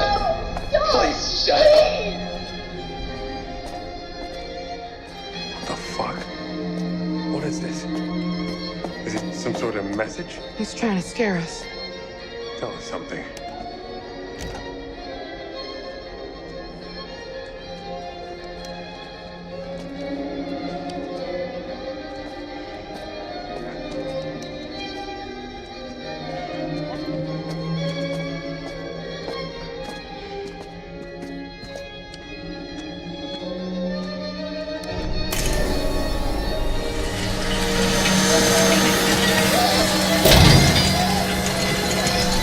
No!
Mark, here.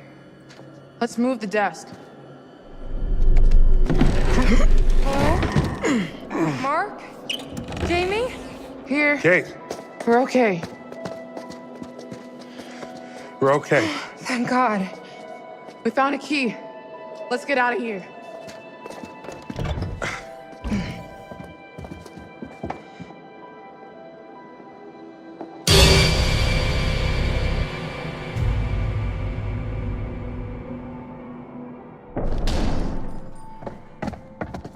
Hear that?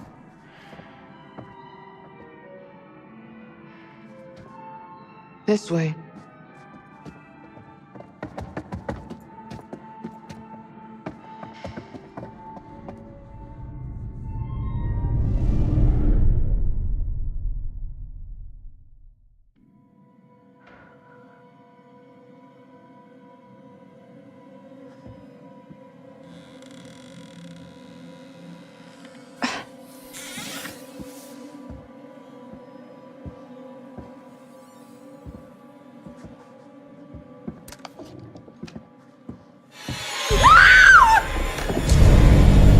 Get away from me!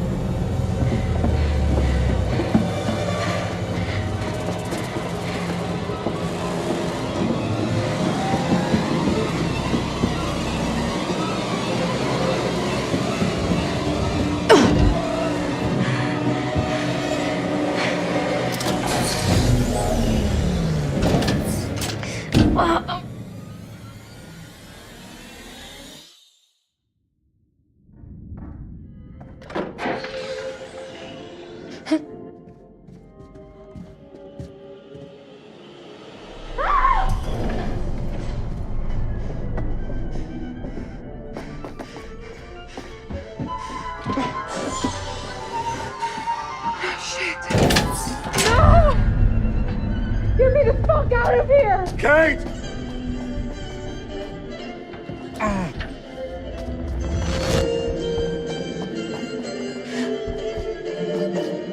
Kate! Erin, are you okay? Please say you're alright. Get me out of here! Hurry up! It's another trap!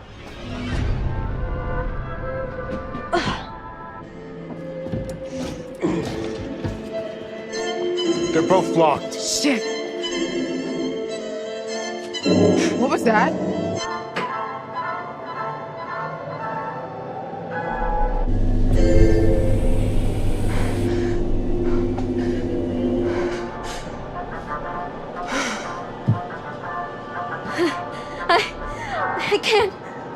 I can't breathe.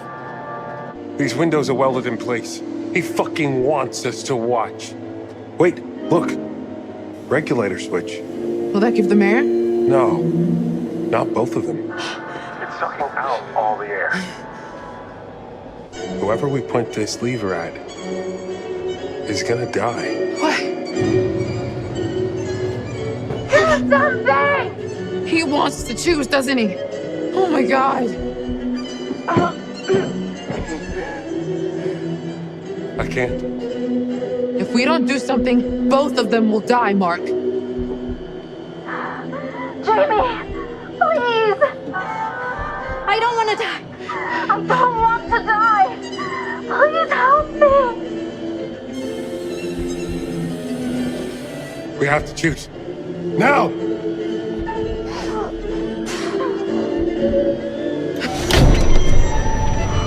No! We had to do something! They were both gonna die!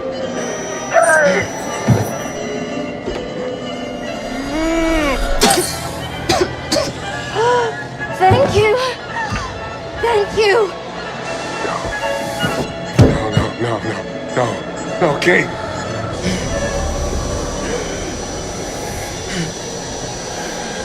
Window. There's a leak. Back up.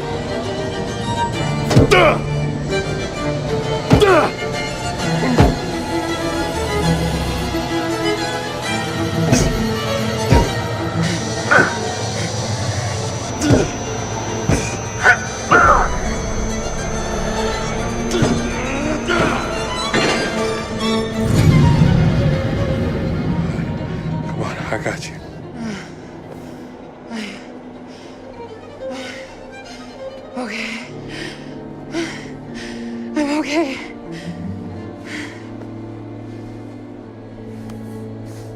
Kate, you okay? She's okay.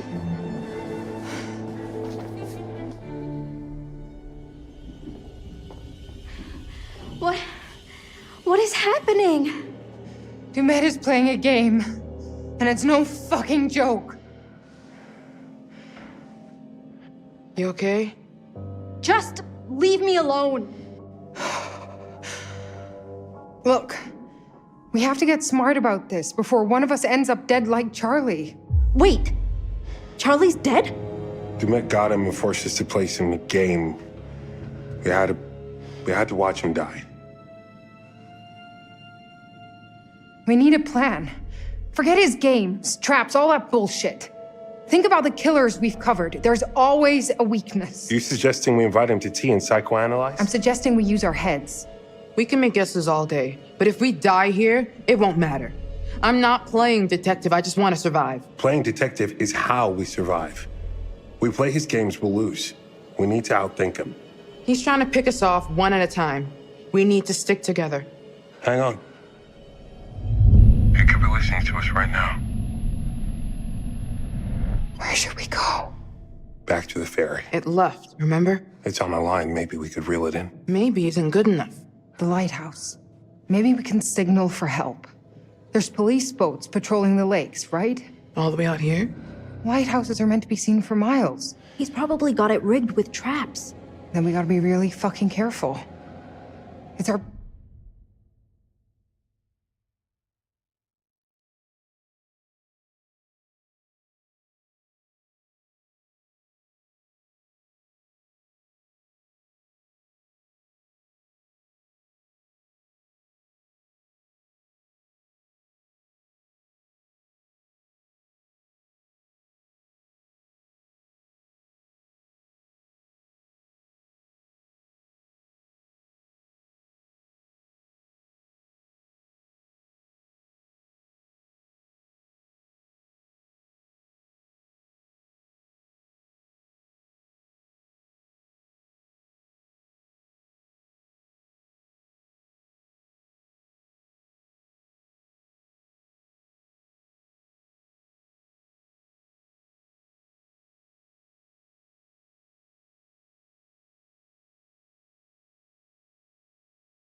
Best shot. Are you shooting any of this? No one is gonna believe it without proof. You want me to record him trying to kill us? And the bodies? For the cops.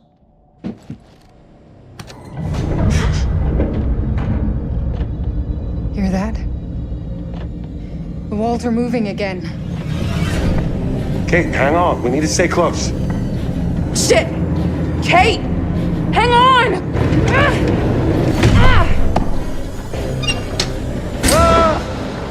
Mark! No! Damn it! Wait, no!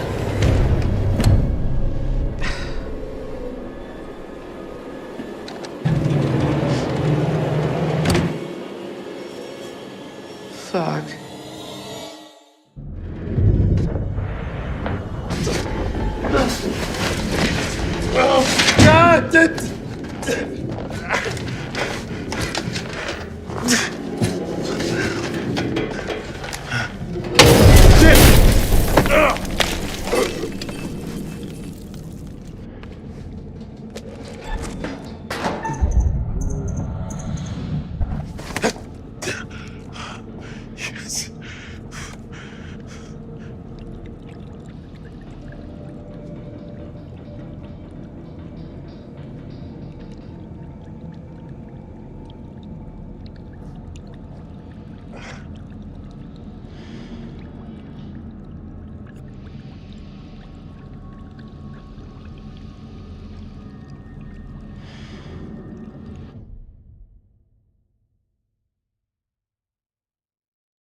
The mount matches.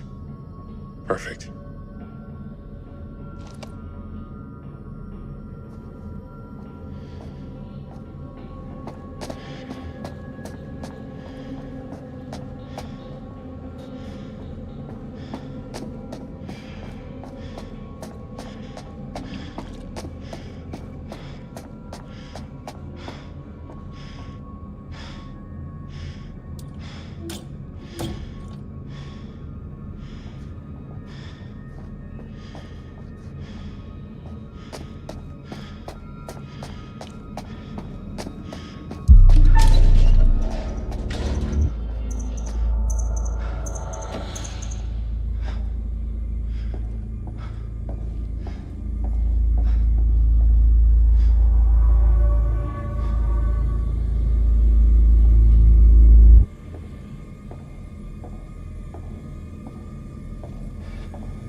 Yo! I'm not some fucking lab rat here for your amusement.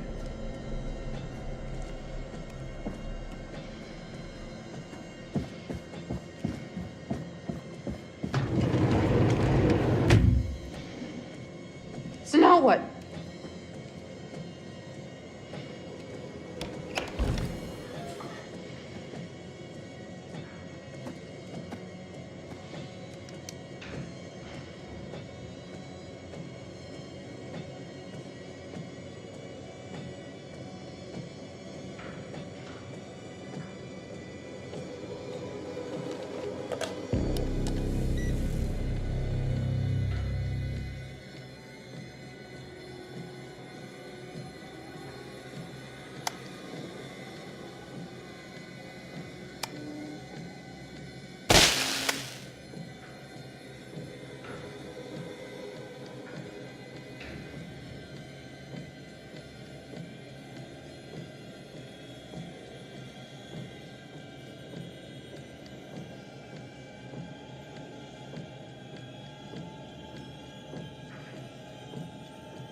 There we go.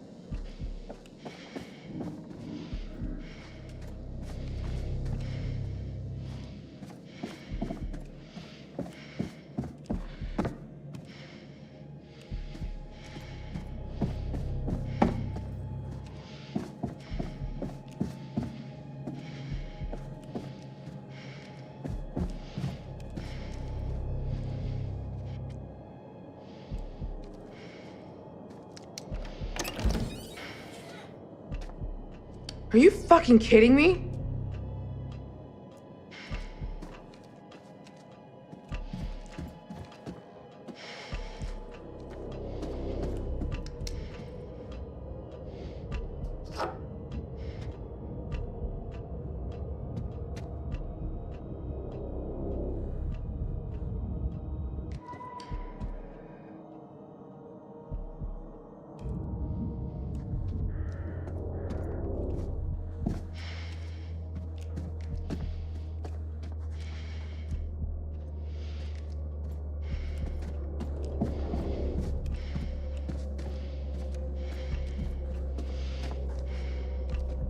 the hell?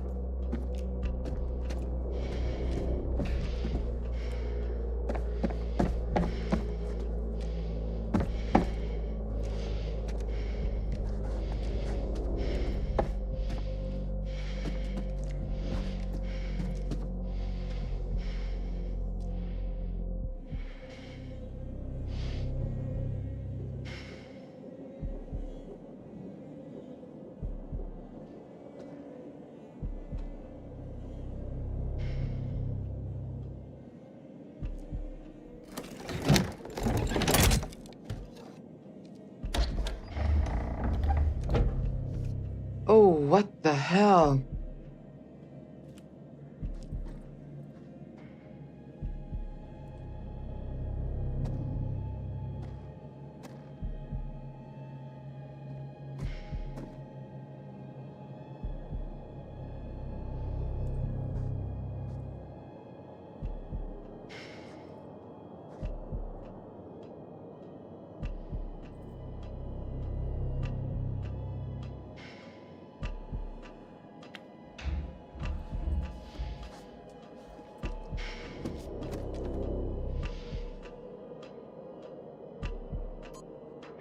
Jesus. There's cameras everywhere.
You want to know what it means to be a killer?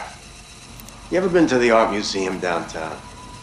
They got this painting by a guy, I forget his name. Famous painter. He did portraits of slaughtered cows hanging on hooks. You take a normal person to a slaughterhouse, and they will puke their guts out. You make it into a painting, and suddenly it's art. There's no difference between the two. No, not really. Don't look at me like that. You know I'm right. You get it. I know you get it. You got to do something that matters. Make people feel something they've never felt before. Shatter the illusion that any of us are really in control. Think of the most profound thing you've ever done. The most beautiful thing you've ever created. And I promise you, it's nothing compared to watching the life bleed out of someone. To see the fear in their eyes, feel them pawing at you for release. To hear them pleading, begging. That moment when someone realizes they are at their end. That's when you feel it. That's true art. That's what you have to be. An artist. A sculptor. An architect.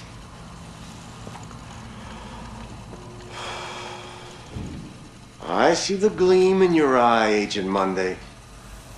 You're not fooling me. Oh, look at you now, huh? Am I gonna be your first? Well, come on then, huh? I'm right here. This room is soundproof. You don't even have to wait for a plane to fly overhead.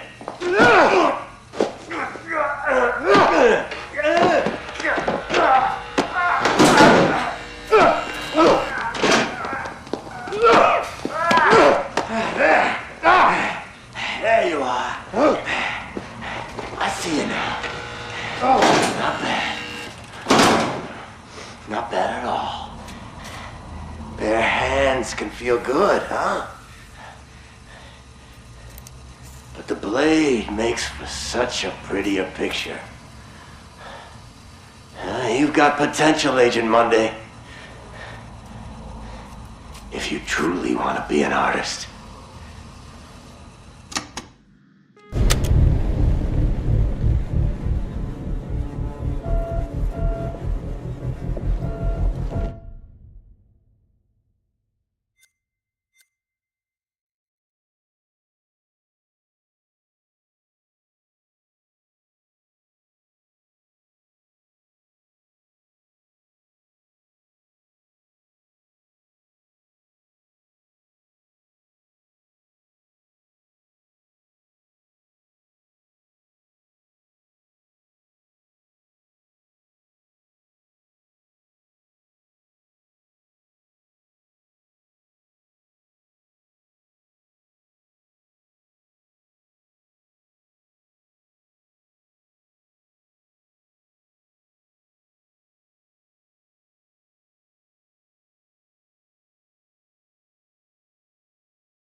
Me to try?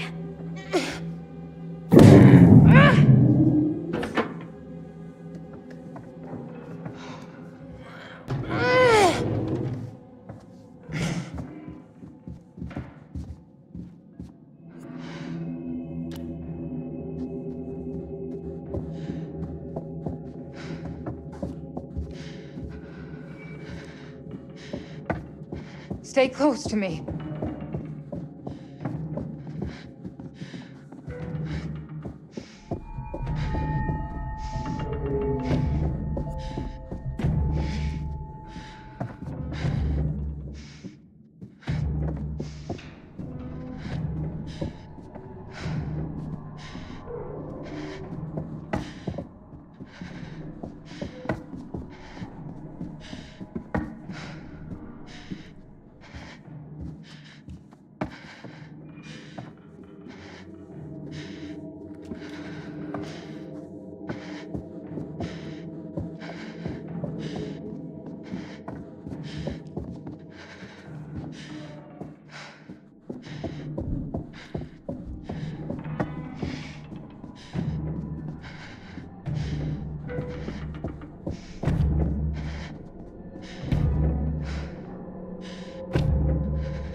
Who says self-help books don't work?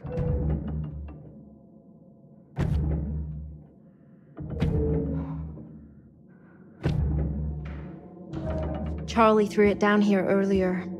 Of course he did.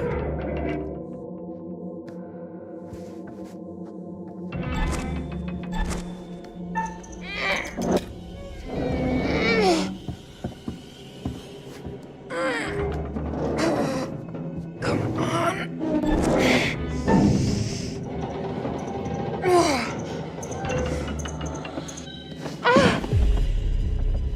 No! Shit! Are you okay? I'm fine.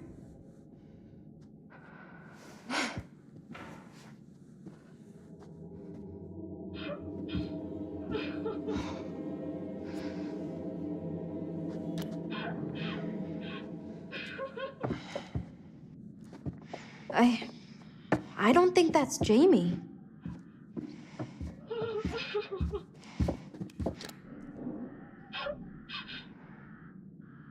Hello? Can you hear me?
Wait, hey, look at this. What? It's a true crime book. Look at the author, Joseph Morello. So the guy on the ferry wasn't Dumet.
It's coming from through here.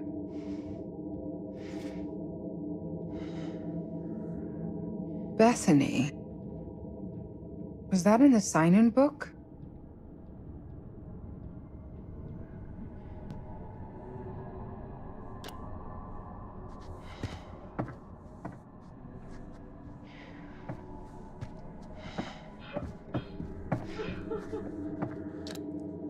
Connie.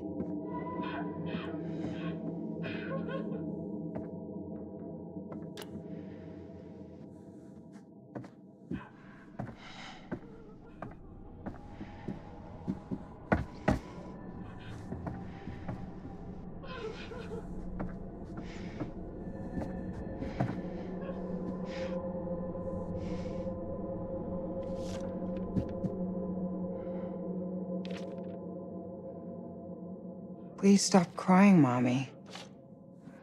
So where's Daddy?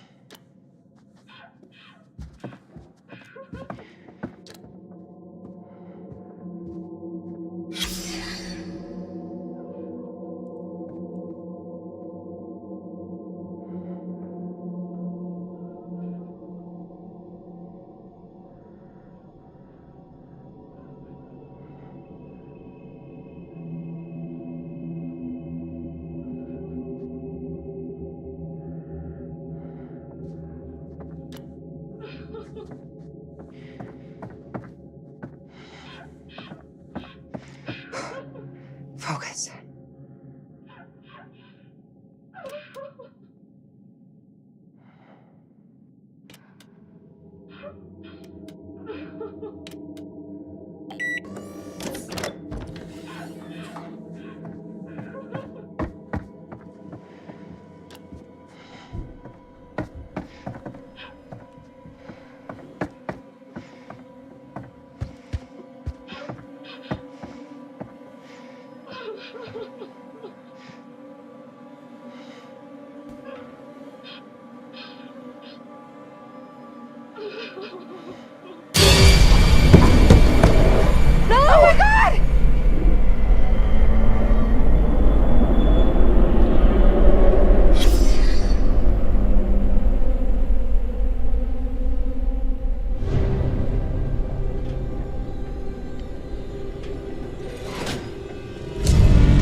There we go.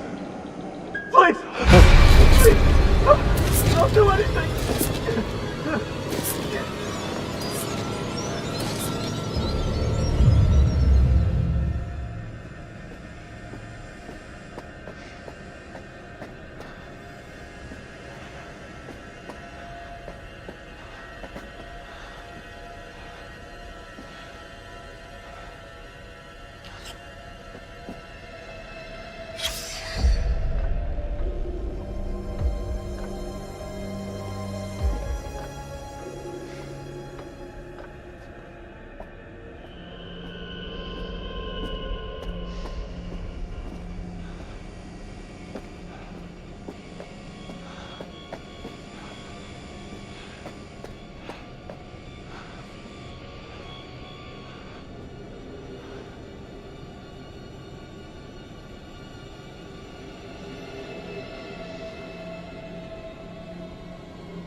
Help me! I can't see a light. A fucking fake. Please,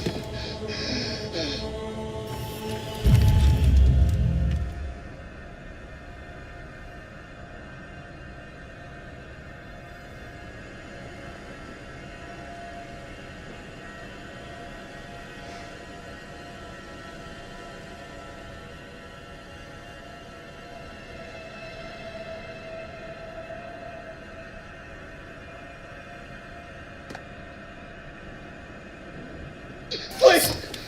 Please! I'll do anything!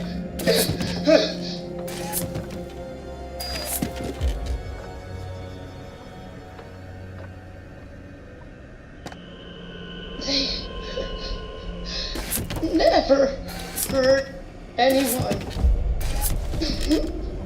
Just leave them alone. We'll do whatever you want. They never hurt anyone. Just leave them alone. We'll do whatever you want.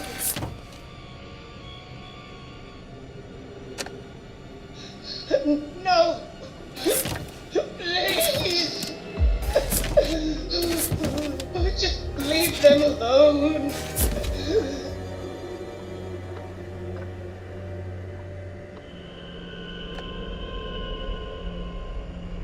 Please! Please! I'll do anything!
Shit!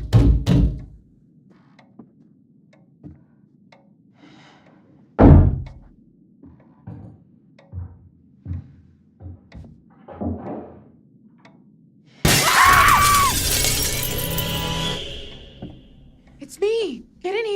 Jamie? Thank God.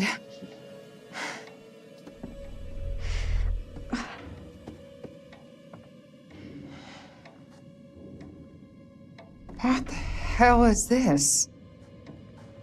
Pleased to see you too, Kate. Glad you're alive. Listen, I found out some new information. What? That guy on the ferry, that was not Dumet. That was Joseph Morello. He's a true crime writer. I found one of his books. How's he wrapped up in this? I don't know. In one of the bedrooms, there was a body, a woman. She'd been decapitated. It was Joseph Morello's wife. I saw a photo of her. She was called Michelle. So we're not his first victims. Have you seen Mark? No. I've seen Demet, though. He's creeping around.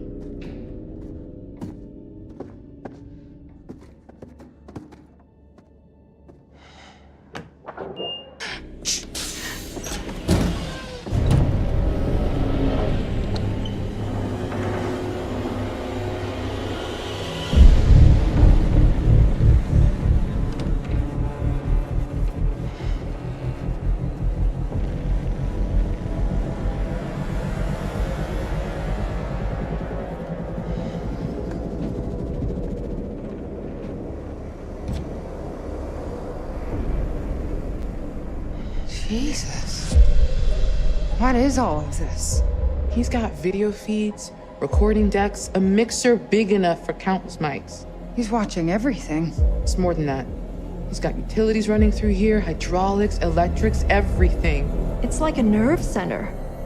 For the whole building. It's a director's suite. Maybe we could use it to find a way out. Look for something to unlock the outer doors. This all connects. This is how he's getting around the house.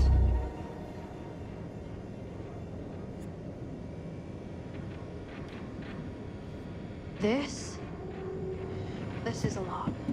This is top-end gear. I mean, I know he's rich, but you could launch a rocket from in here. Take a look at this.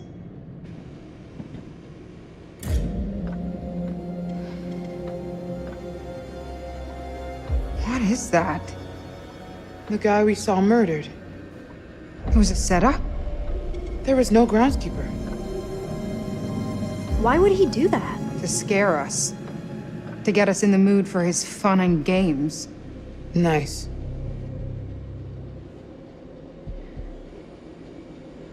Charlie would say this guy is a fractured psyche. That he's wearing a mask to put what he's doing on a different personality. That's probably just his theory because he can't reconcile a human doing this stuff.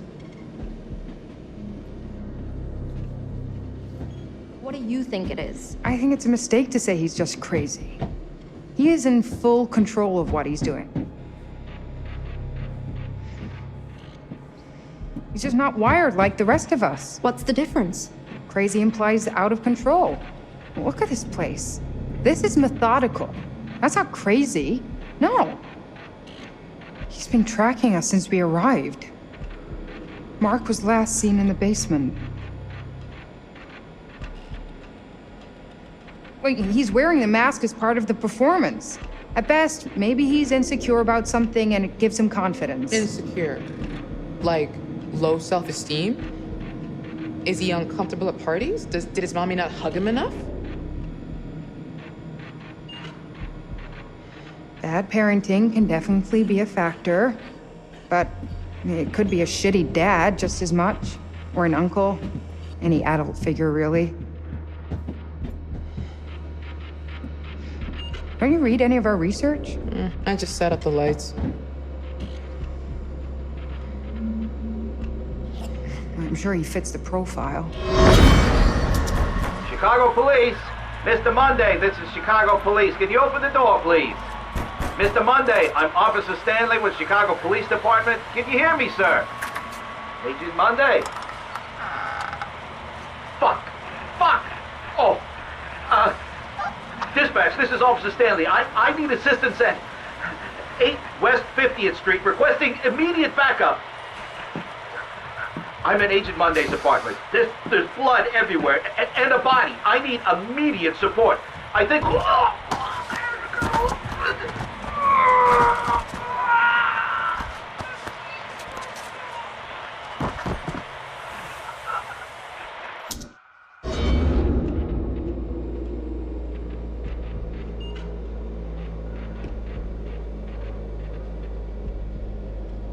He likes being in a position of power, especially over women. But why this? Why us? Aside from the unhealthy obsession with H.H. Holmes, he's copying the M.O. Clearly, he identifies with Holmes somehow. How did he build all this? Can we use this gear to find a way out? Maybe we can open those shutters in the lobby.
This is everything about me. Jesus.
What is this?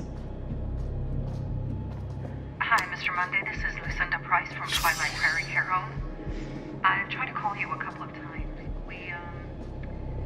I understand that you're making voice recordings of your mother, and we do believe in supporting relatives, and of course, you want to capture those precious memories.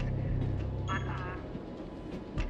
we've had complaints from some of the other residents who are disturbed by the volume and the content of the recordings, and also some of the language used. We would like to ask that these recordings stop with immediate effect. Please do call me if you want to discuss this further. Thanks.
Over here!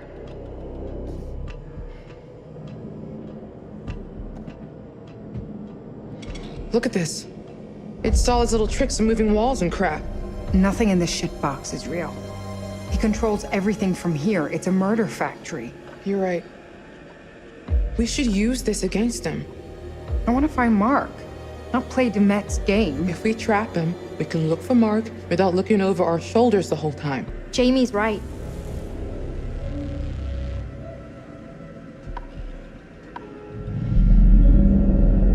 Okay, look. He's in here, right? So we get him to go down this hall, and we trap him between these two moving walls. There's no other way out of there. He'd be stuck. So, how do we get him to go down that hall? One of us is going to have To be bait. No, no way. It's too risky, Jamie. So is letting him run free. I'd say that's more dangerous. Come on. No way. If something goes wrong, one of us will be dead. Yeah, I'm not super into doing it, but I am done being scared of what's around every corner. There's no second chances here. Who's gonna do it? It's my plan. I'll be the bait. Jamie, no. Let's find another way. You don't have to do this. One of us has to. If you're sure, just... If it looks like it's going south, get the hell out of there. No argument here.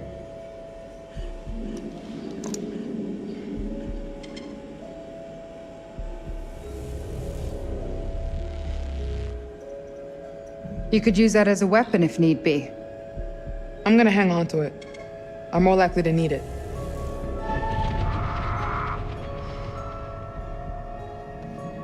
Please come back. That's my plan.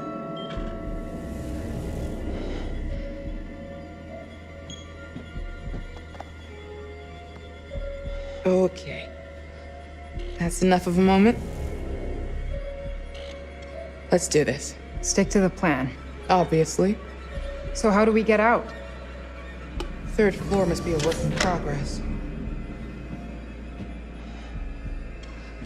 Okay, be ready.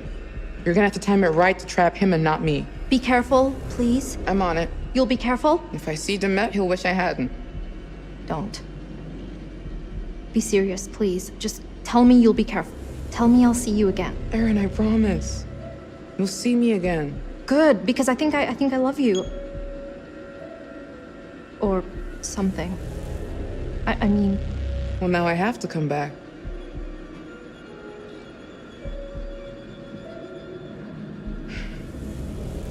All right. Here goes nothing.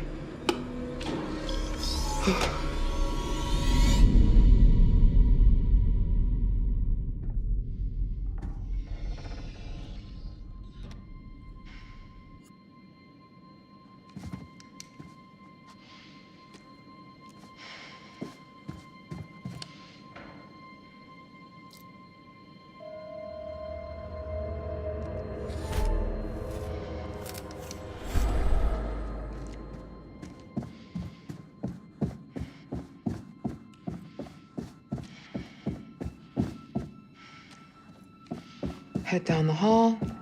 Keep to the right.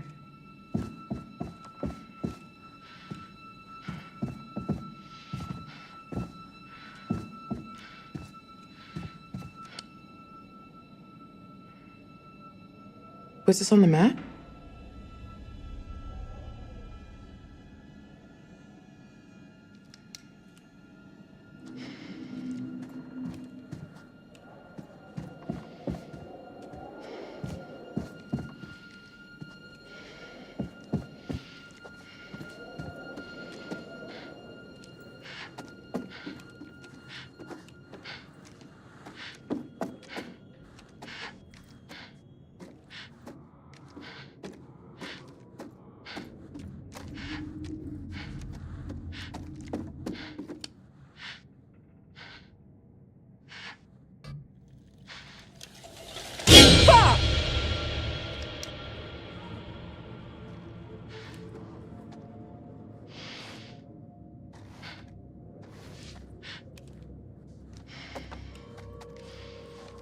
More rooms being built.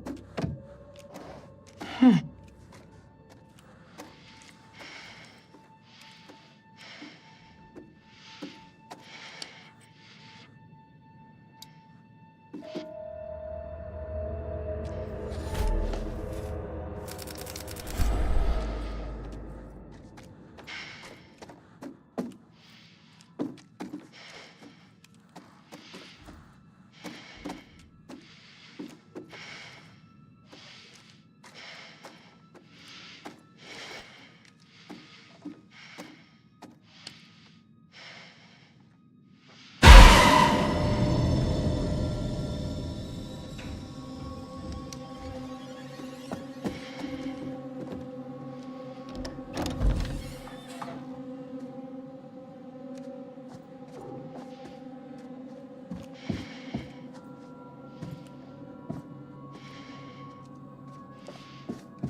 me, you psycho!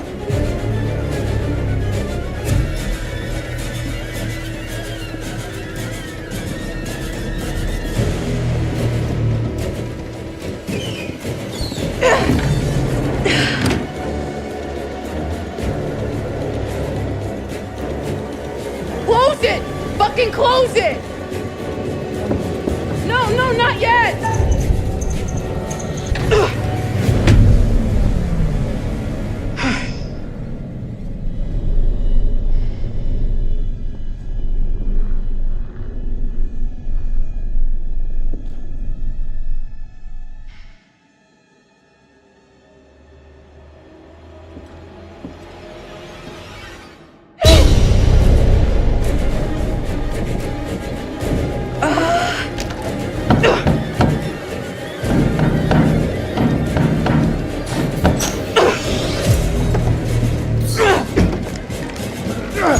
Jamie, fucking run! Oh, God.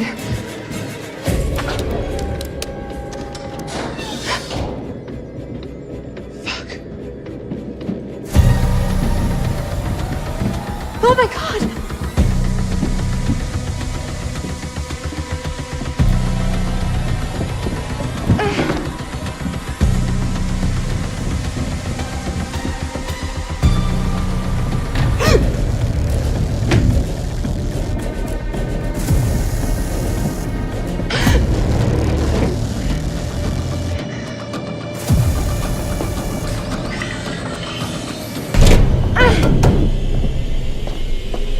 Jamie! Jamie! Stop! Shit!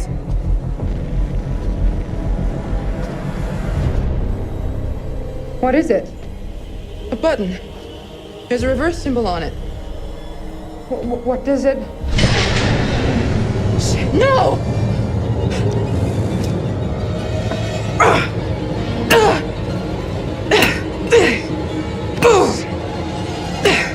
Move! Move! Ah! Ah! Jamie! Kate, I think when we hit this thing, the wall will go the other way.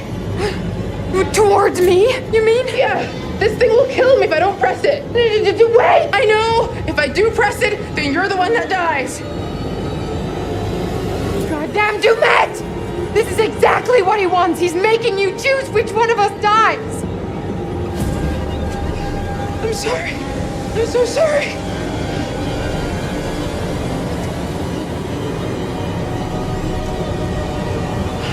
Fuck this. I'm not playing this game. I can't do this. I won't kill you.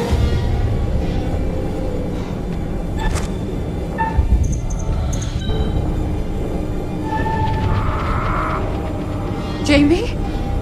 I'm not doing it. I'm not playing this game. Look out for Aaron. For me. Promise? I promise. Oh, fuck. Jamie! Thank you! Thank you! Survive, Kate!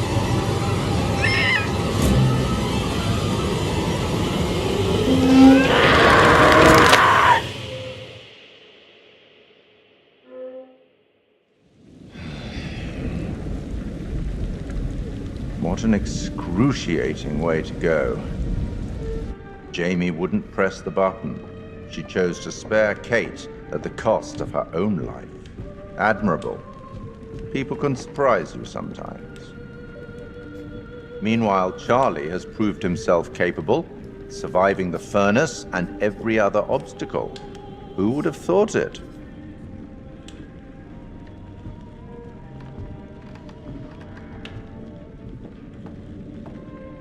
Did the hint I gave you earlier help? Perhaps you'd like another?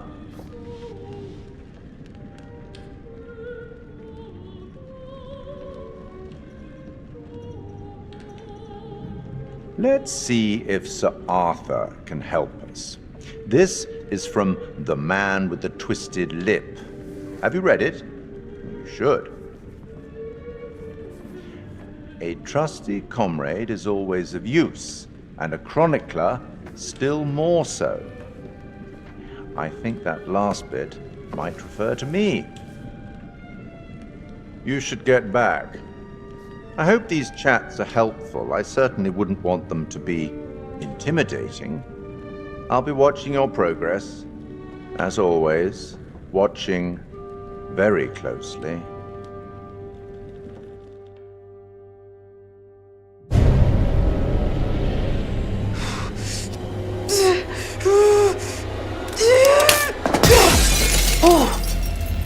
Oh, that motherfucker. Come on.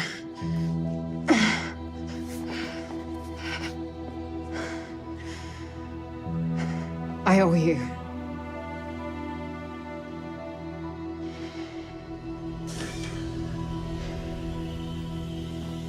Come on.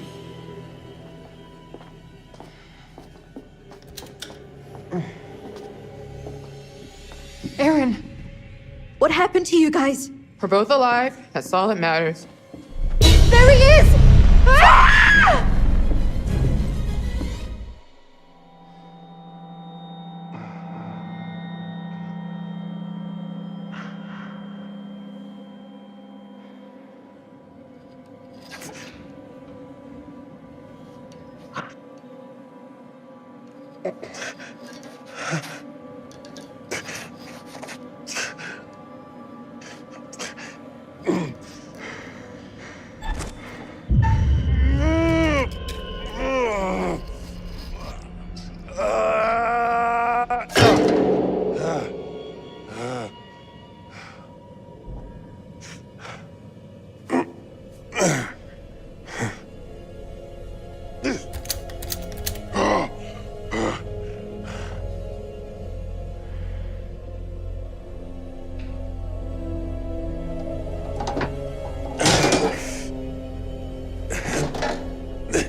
Is he gone?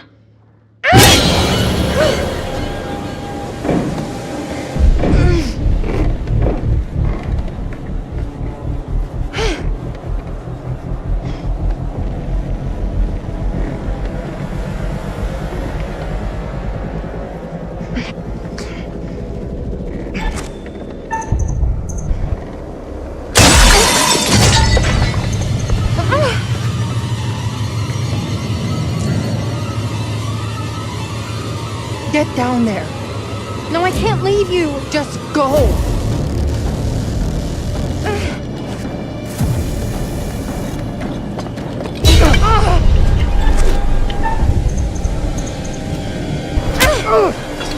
Get away from me!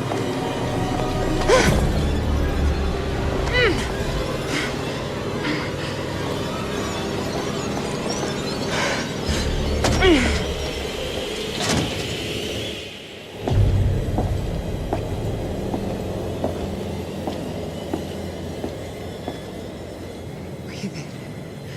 2, 3, 4, and 5. Just breathe.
Stay away from me.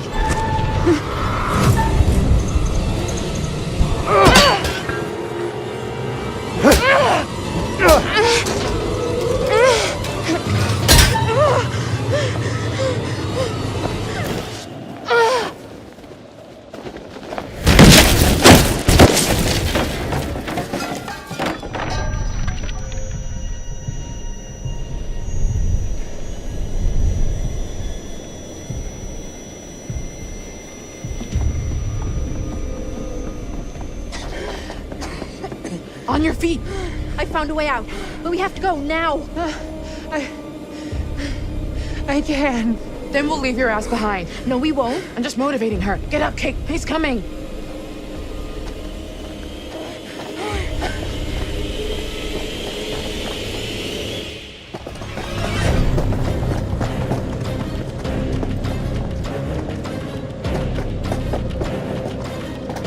Keep going! Hurry up!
Aaron, you all right? I got lucky.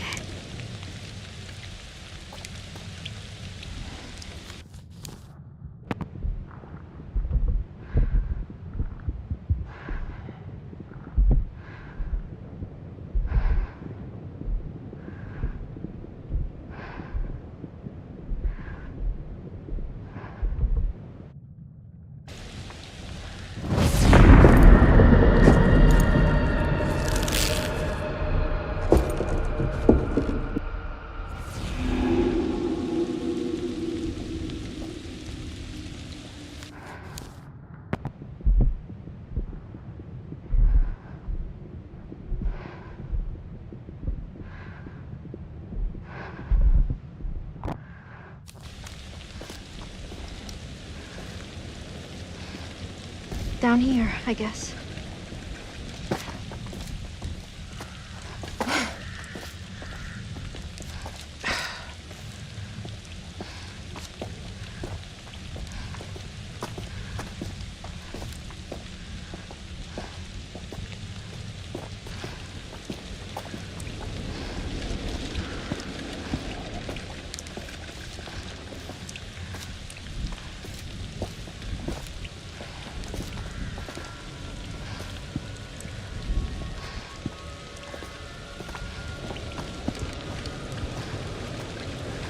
I guess this maze was a cute garden feature.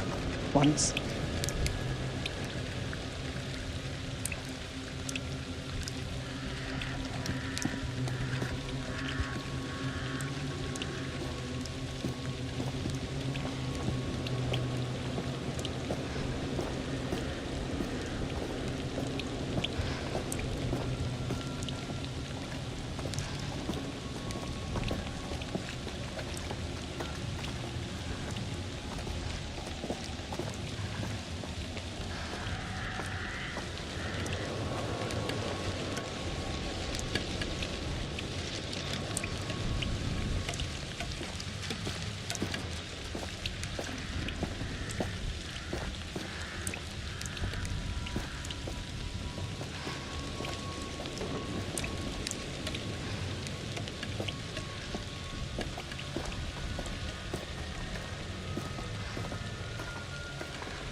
This is freaking me out.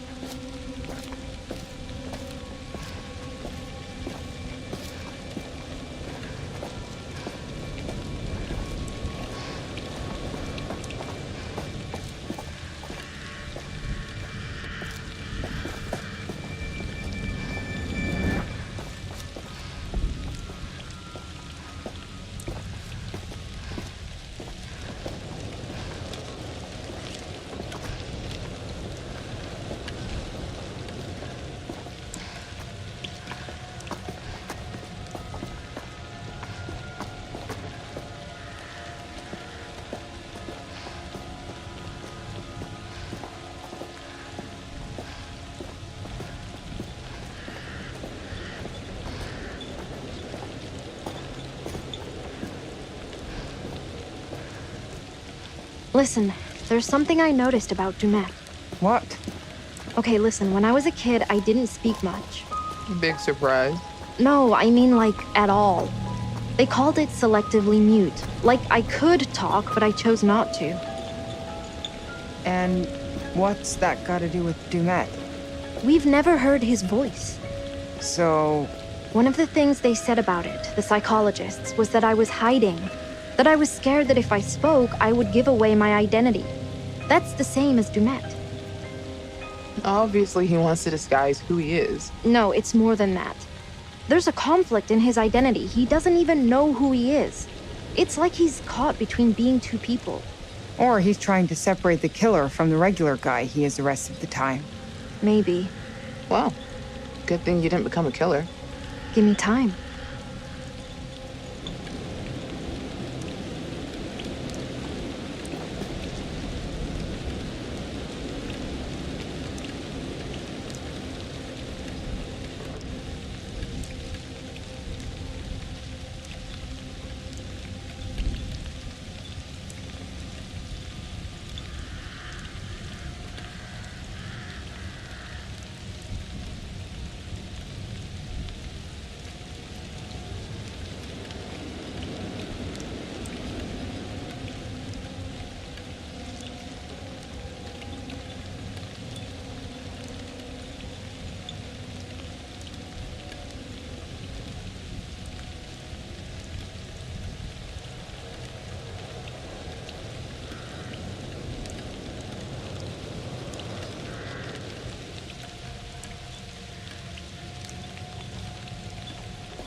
Maybe we can get this thing working.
Good morning, Chicago. We begin today with some breaking news.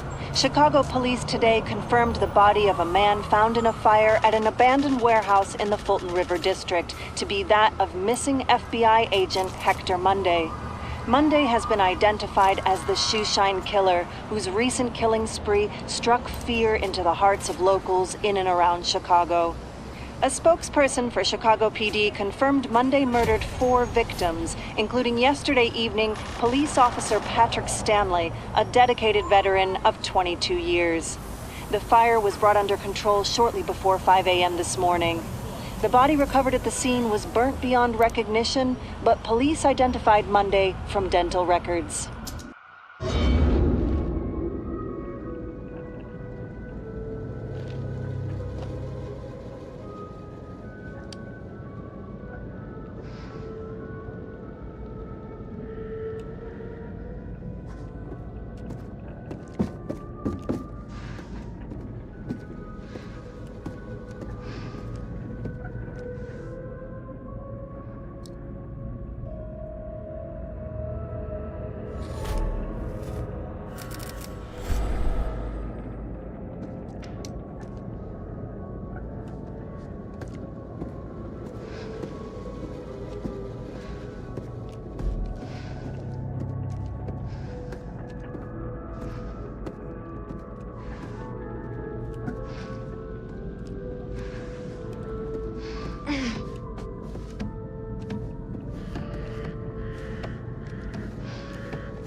What are those things?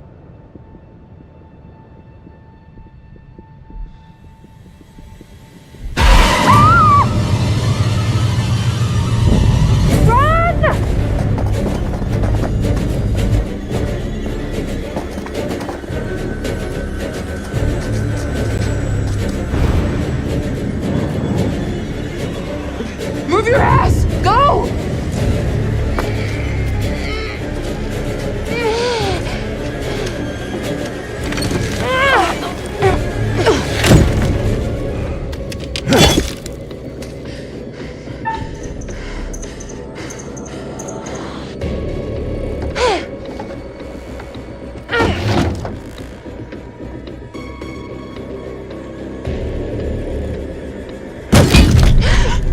Look!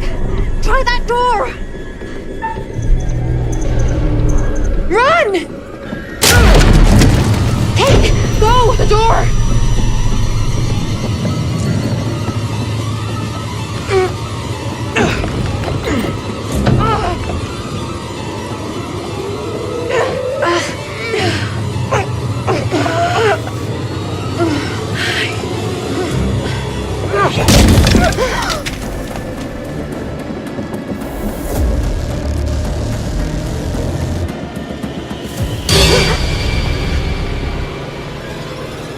No.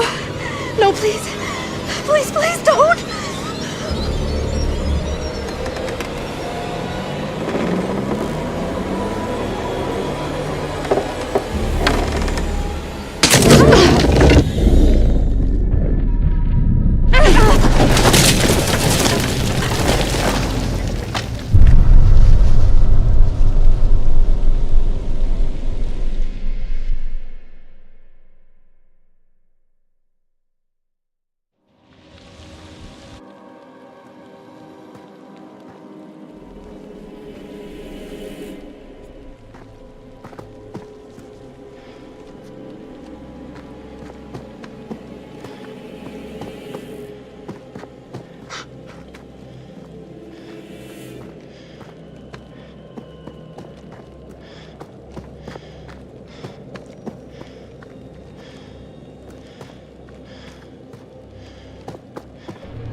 Jesus.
Oh, God. What happened here?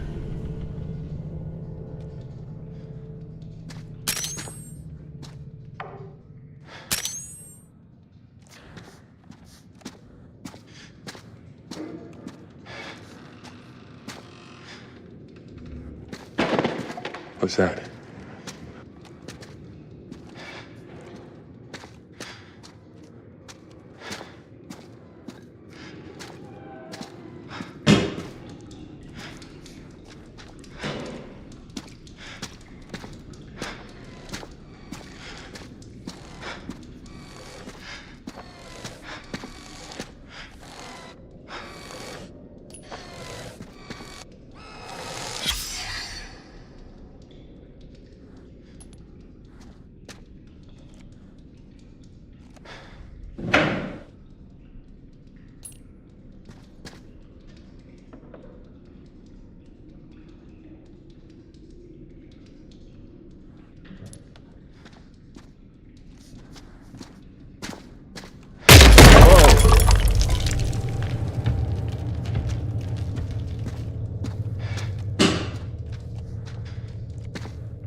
What the hell?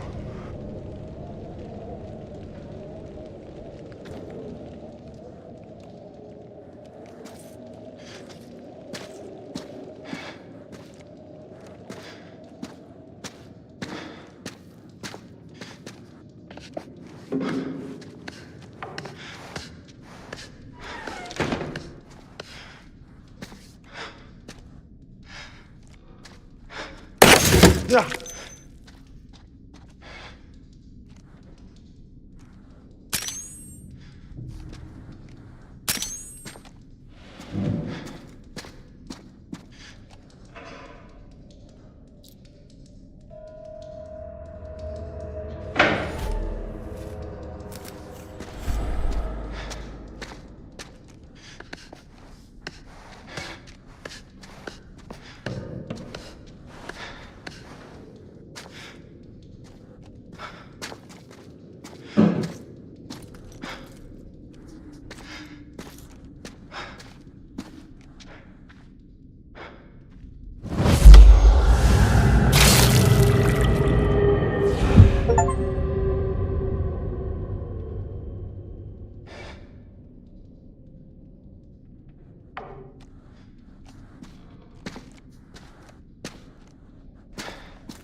Ah!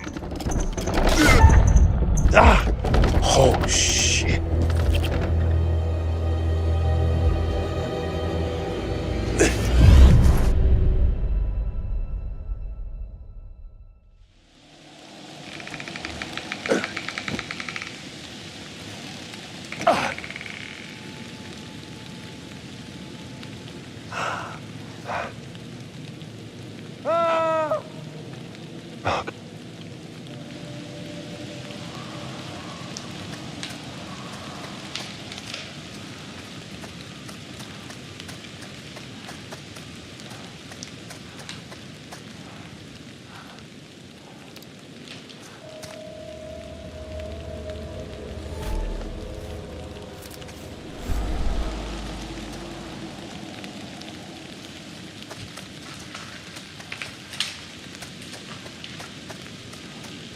Mark! Hey! Mark!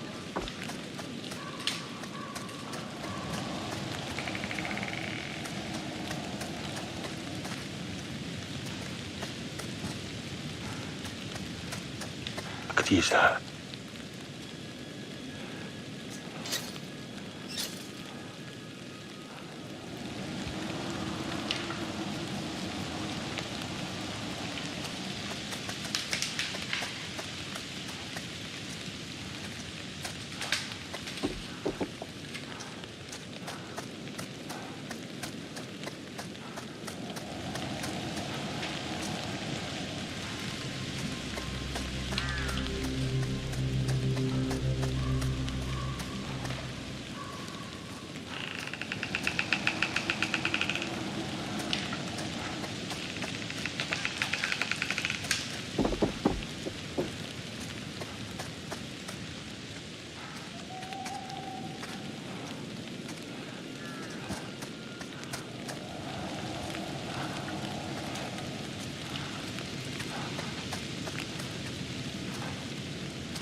I can make that.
Shit!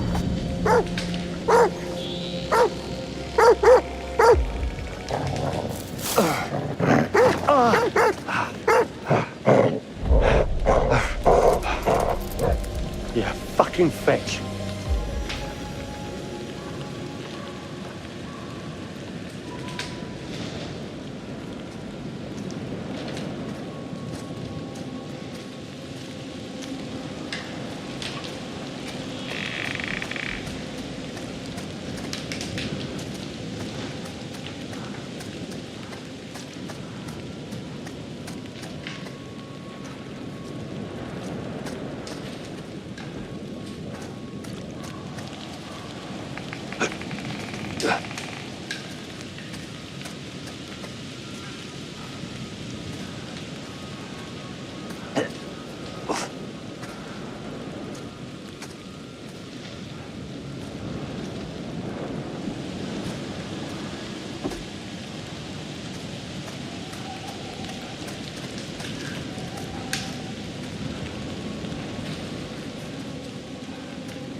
Worth a try. Waste of time.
Mark, What the hell? Charlie? you're alive. With broken ribs. Charlie, I thought you were dead. I nearly was. I'm sorry for that. I thought. Oh, yeah. I'm so glad we're both alive. I nearly went up in flames. I know. We saw it. You saw it? On a monitor. The whole place is wired. Where are the others? Mark, are they safe? We were all separated trying to get out. Dumet has the entire place rigged with traps. We followed right into his game. We have to get out of here. Get back to the ferry. Dumet disabled it. We all agreed we'd head for the lighthouse if we can't signal for help. Don't suppose there's any good news? Actually, I never thought I'd say this again.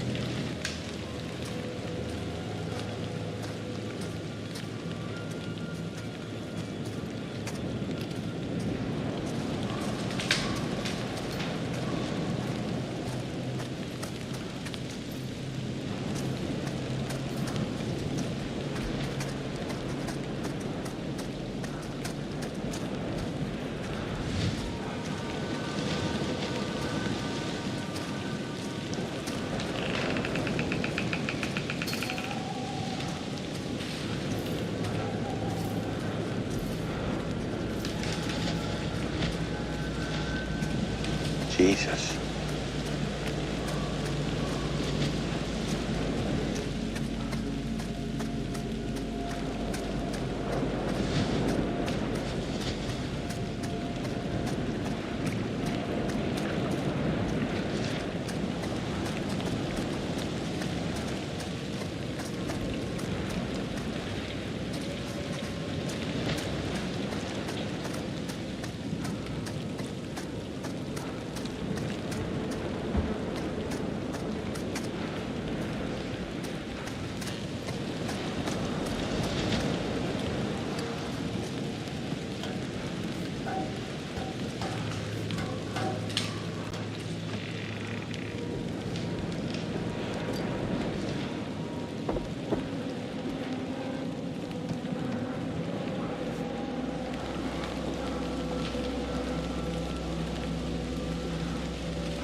What is that smell? Ugh.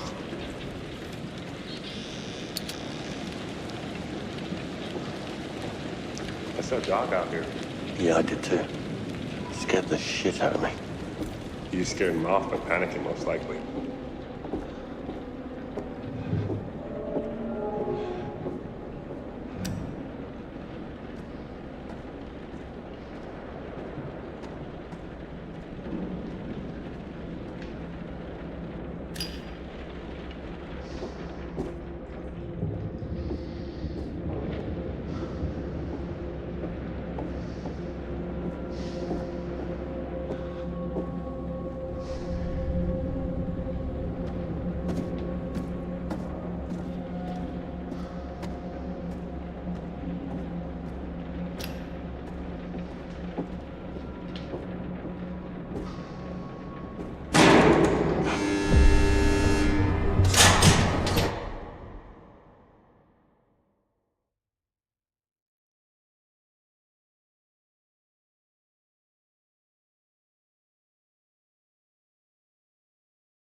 Oh my God. What is he doing? He's preserving his kills. Why? Because they're valuable to him. They're trophies. Keepsakes.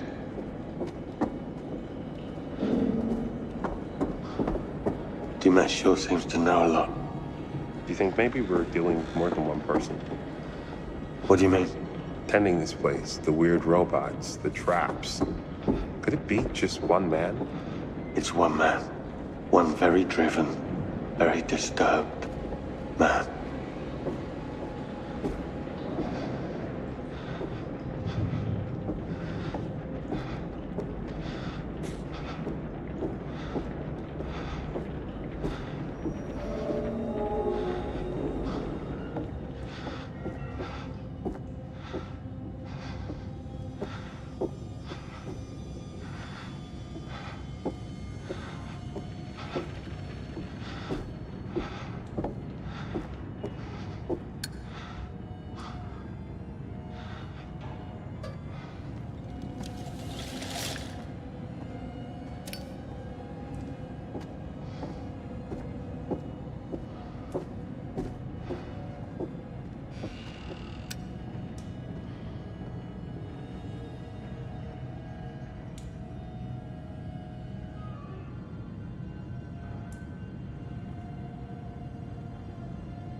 Bloody hell.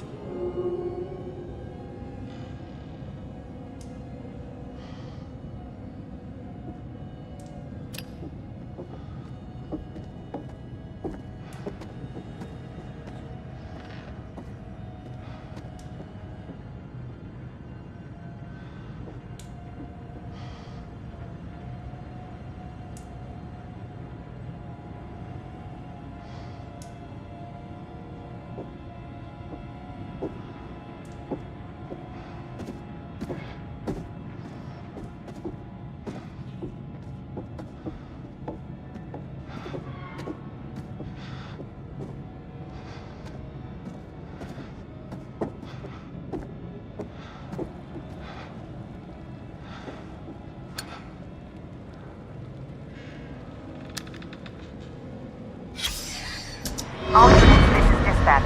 Be on the lookout for a male suspect believed to be the Shoe Shine Killer. Suspect is FBI Special Agent Hector Monday. He may be armed and is highly dangerous. Dispatch, this is Officer Martinez. I found Monday's car, requesting backup. Officer Martinez, what's your location? A warehouse on Park Avenue, Fulton River. Looks abandoned. Officer Martinez, backup on its way. Hold your position.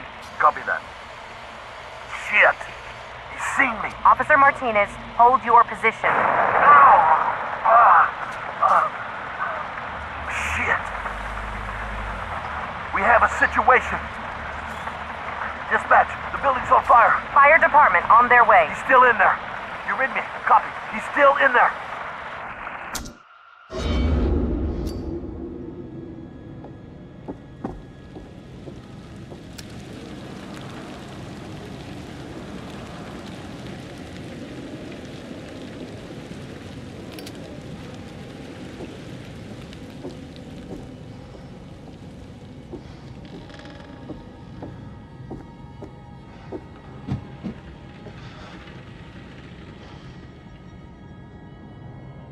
You're joking.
Hope this holds.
Where the hell is Erin? Plan is to get to the lighthouse. She knows.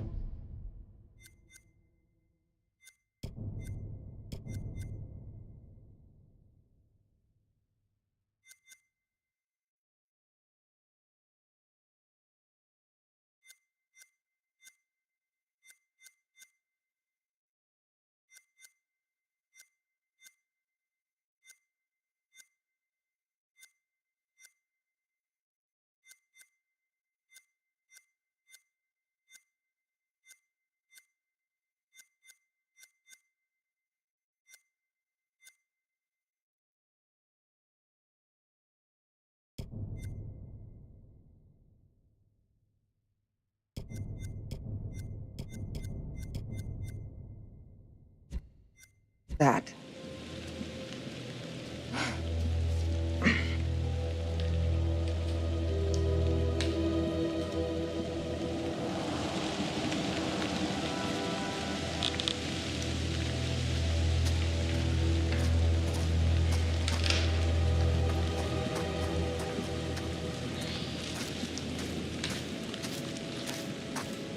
I'm worried about Erin. It's tougher than you give her credit for. What if she's hurt? If we go off book, we're just going to make things worse. Let's stick to the plan. What if she can't stick to the plan?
I thought getting outside would make things better.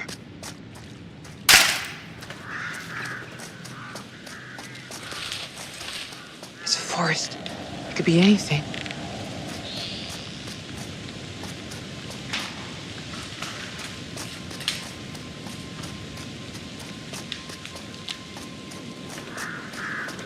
Can you not freak me out any more than I already am?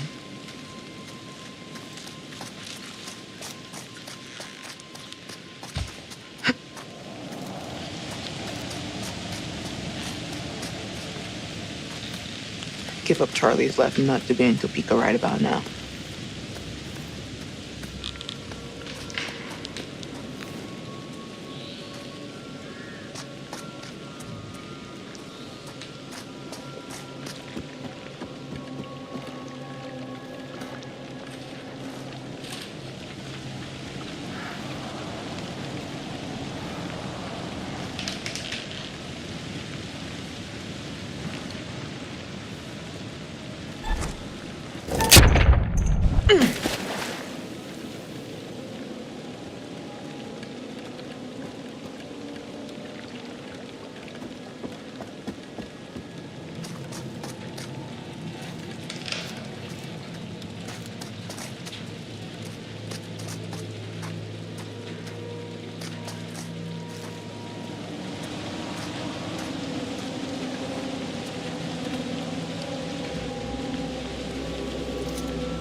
Got it.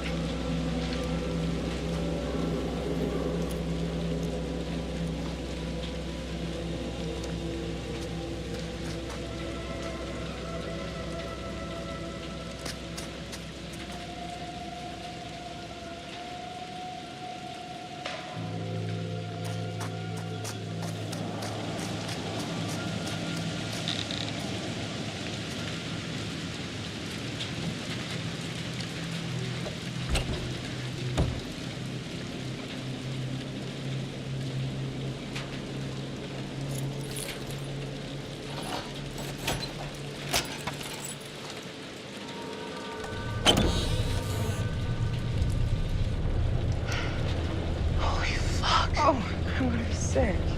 His hand's been cut off. Before or after he died? How the hell should I know?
You hear that?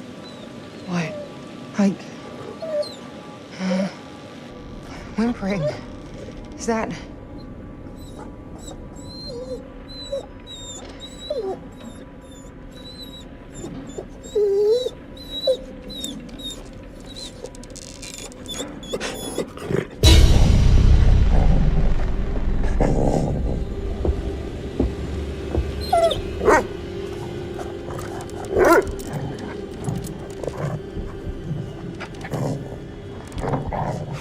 Help me.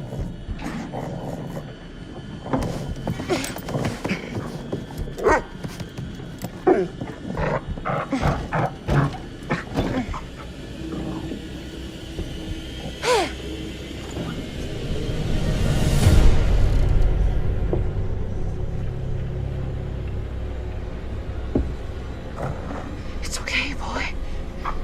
I won't hurt you.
Where the hell is Erin? Plan is to get to the lighthouse. She knows that.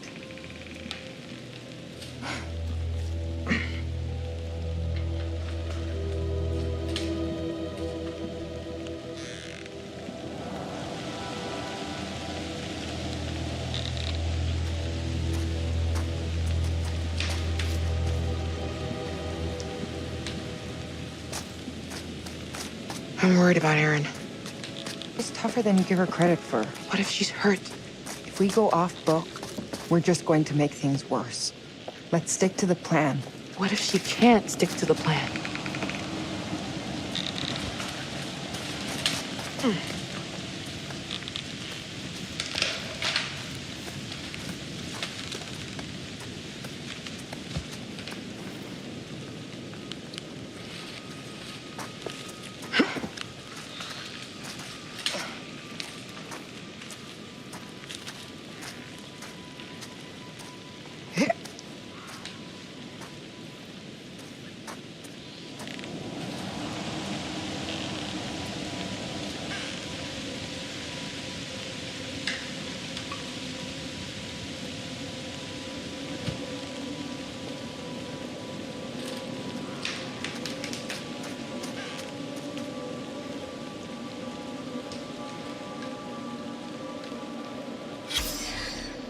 Francis Morello.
I thought getting outside would make things better.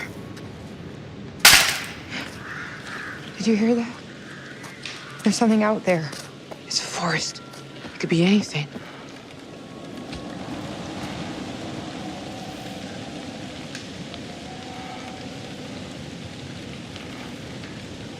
I wonder if he's got cameras out here too. Can you not freak me out any more than I already am?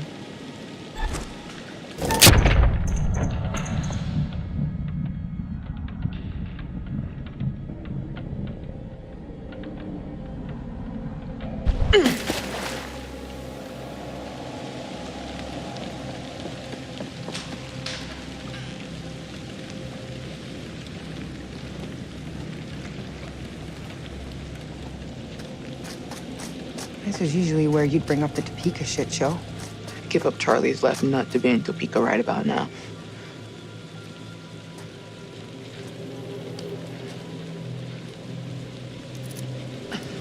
Got it.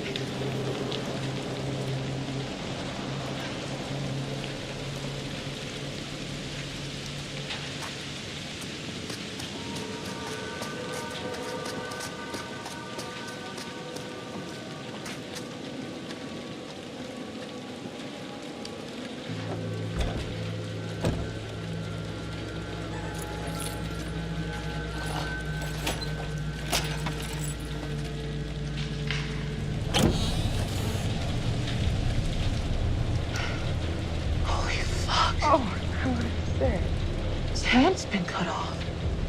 Before or after he died? How the hell should I know?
You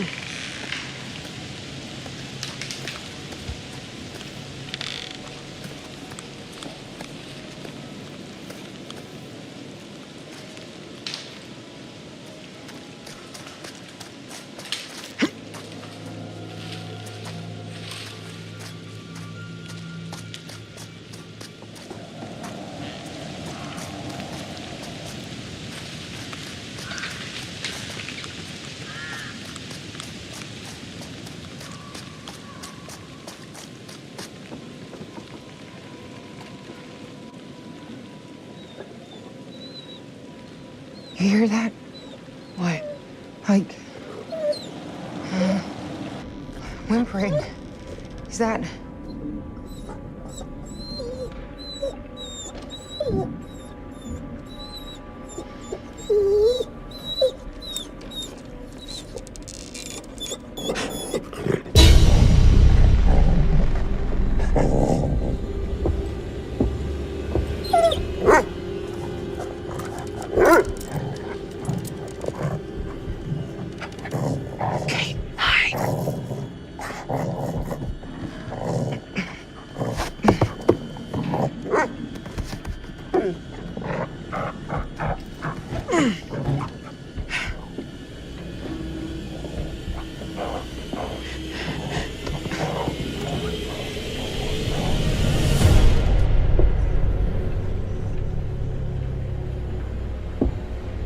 It's okay, boy.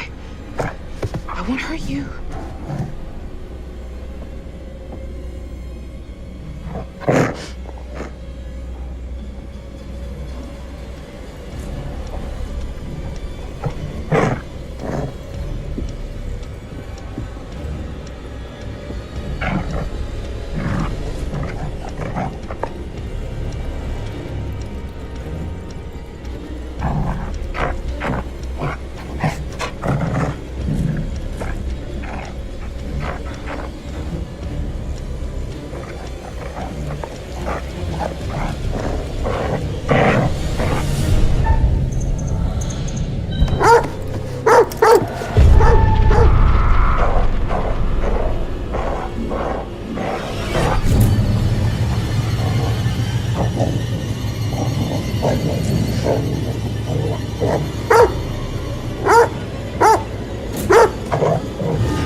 Need a hand? Oh, cool.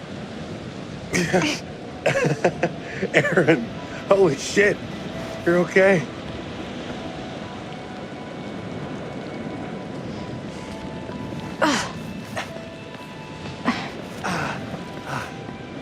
Oh my god. I thought you guys were dead. Where are Kate and Jamie? We got separated in the woods. I was too scared to stop and look. I'm sorry. It's okay. It's gonna be okay, Aaron. They'll get here. I found a way inside. Come on. Amazing. Well done, Aaron.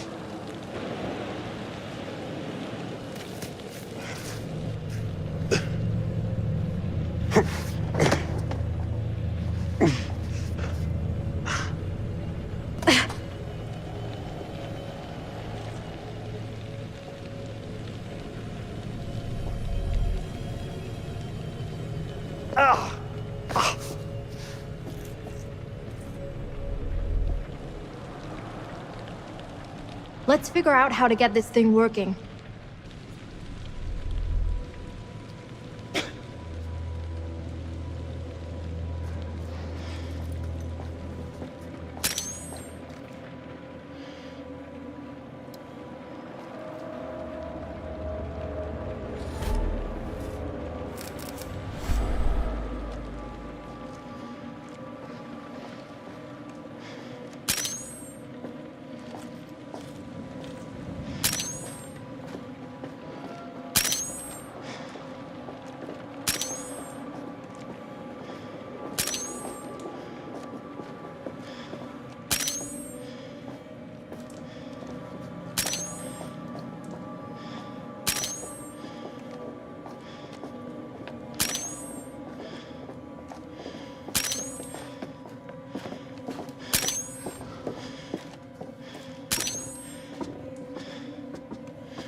At 0600 hours, I, Officer Frank Hooper, discovered that one or multiple individuals had gained unauthorized access to the evidence room at 1612 West State Street. Among the missing items were assets recovered from the apartment of former FBI agent Hector Monday, including books, clothes, notes, surgical tools, and dental equipment. We are currently running with the theory that this was the direct result of souvenir hunters looking for a piece of memorabilia from the case. End of report.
Hector Waylon Monday.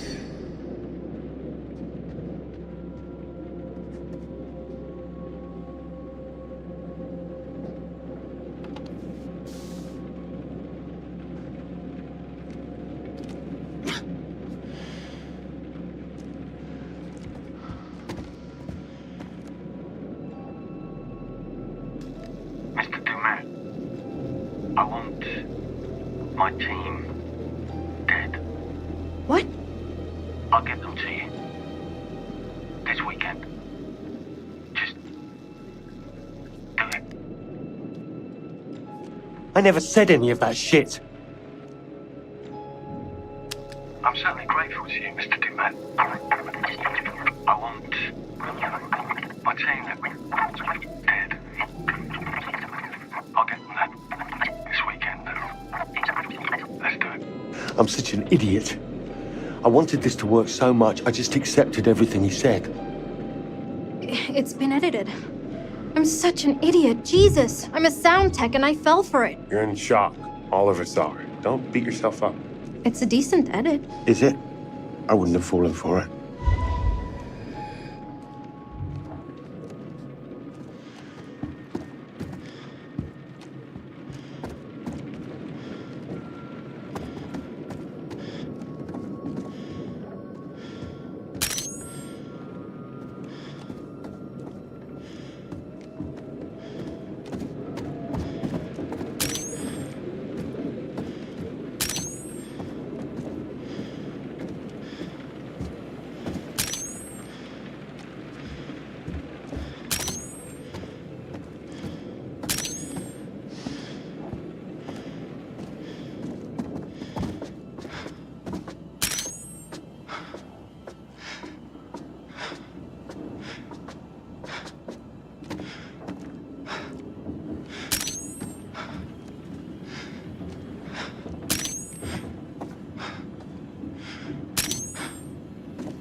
bitch.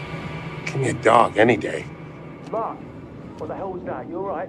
Yeah, just a stupid cat.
come on.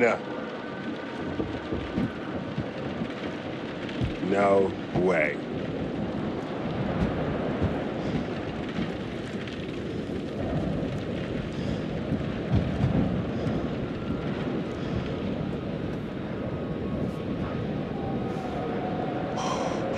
Don't look down. Don't look down. Don't look down.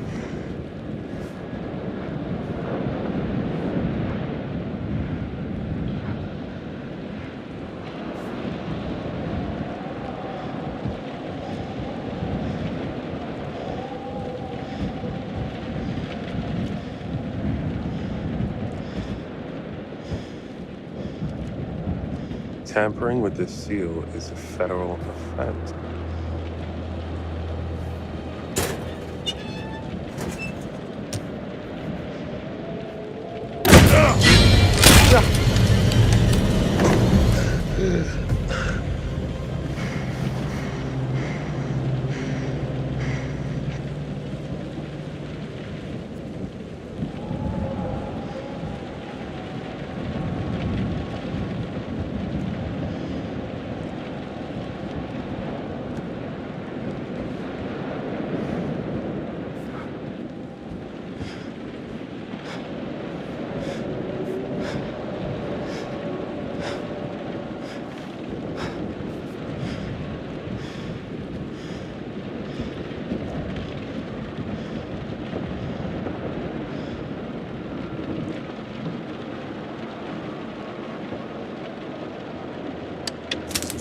Ow!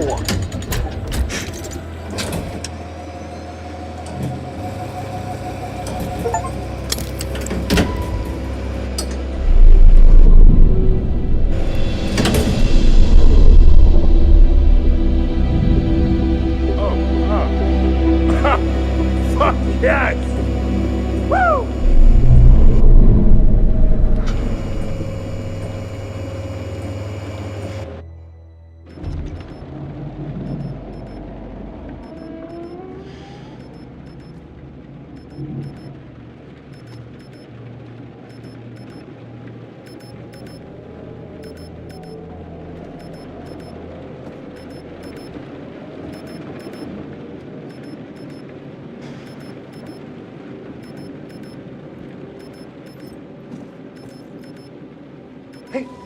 Hey, guys, up here. Kate, Jamie, I'm here.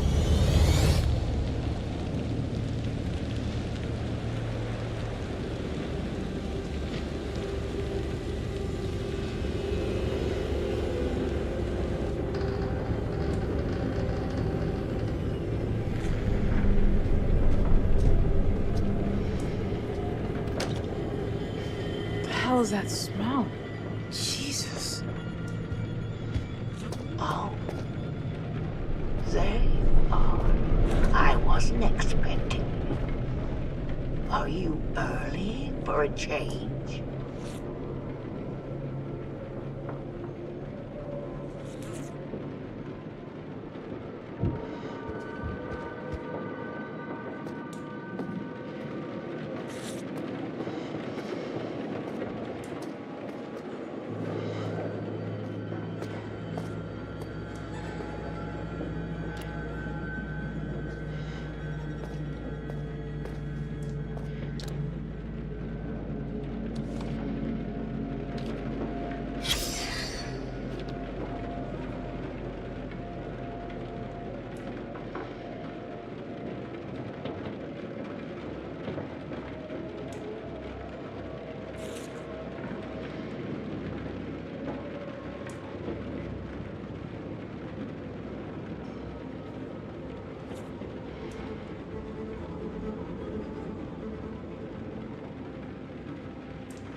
this?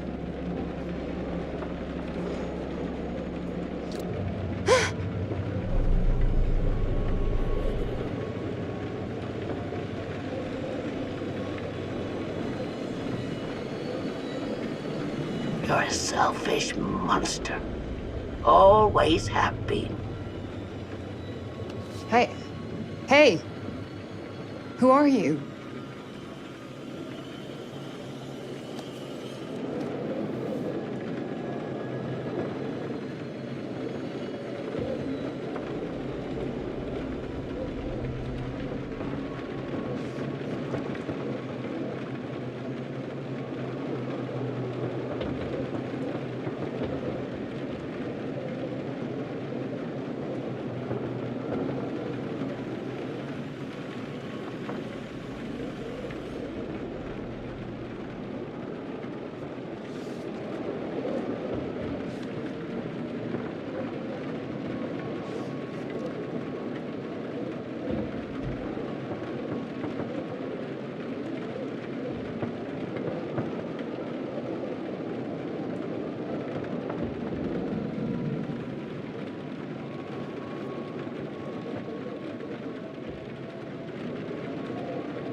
Always right to your favorite page.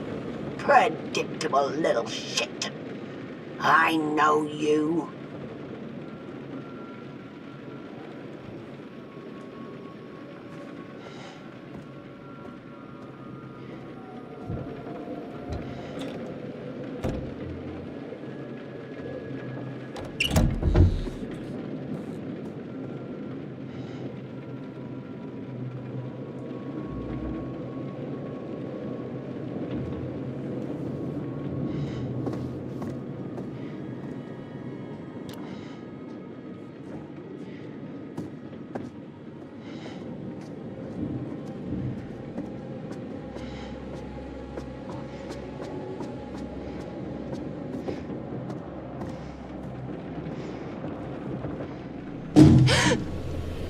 Oh, thank God. It's only you. Thank God. Have you seen Mark? He's all right. He's trying to get that bloody light going. Mark? Please tell me you can hear me.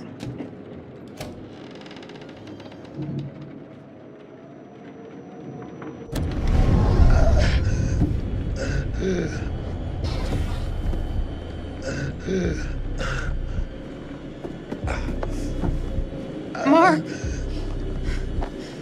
I thought I lost you.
What the hell? Oh. Hands where I can see them! All of you! He killed them. No talking! I said, hands where I can see them! Thank God you're here. You have to help us. Until I know what's happening here, no one moves.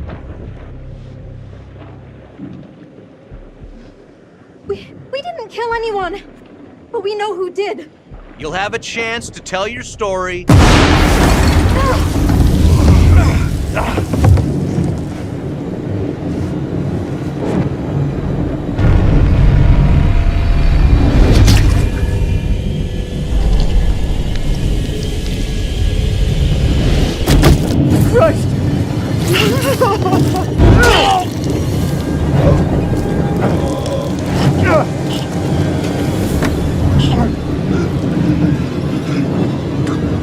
There! Let's go!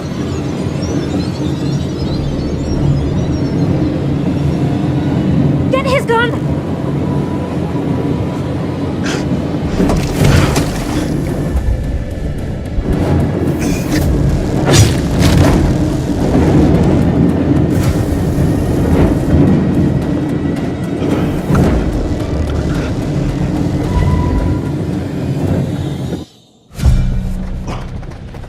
Come on. This way. This should work.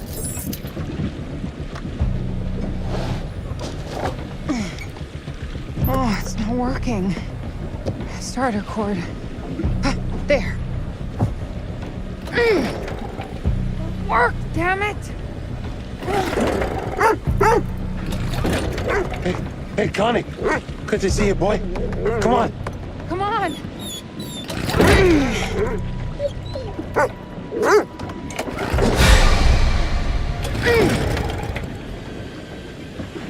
Just work! Go!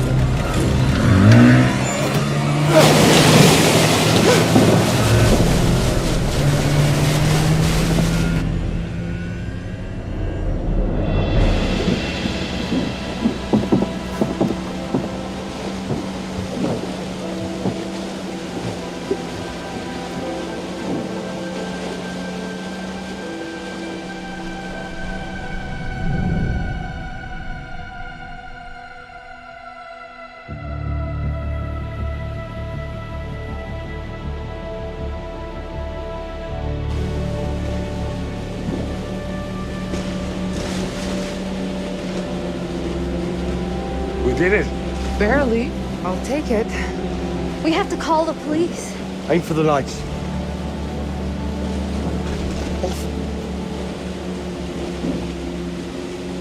You know, I've just had a great idea for series 2. All that's missing is a big final twist. Good luck finding a host for that bullshit. I'm out. I'm just glad I'm in one piece.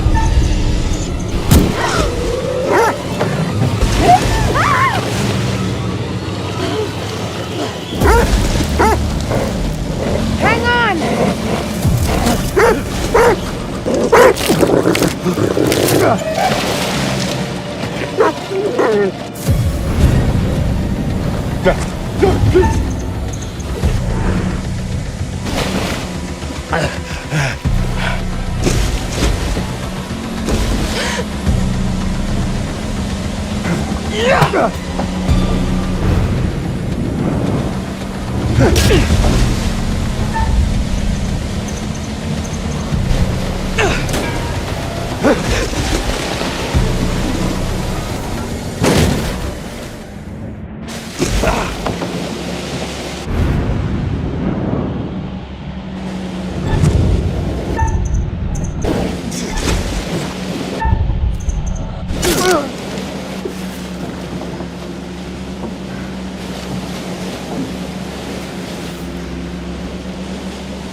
that song doesn't put a smile on your face, I don't know what will. We have a non-stop block of your favorite classic rock after this break. No damn commercials.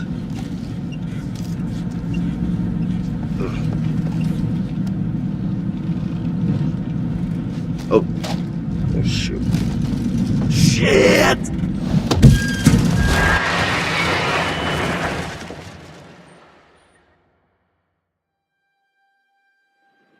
And I looked up, and there they were just in the middle of the flippin' road, waving their hands and arms like a bunch of crazies. And where you coming in from? Fort Wayne. Been driving since 3 a.m. Early start. Well, I was trying to get into the port by 8. Probably not gonna make that now, am I?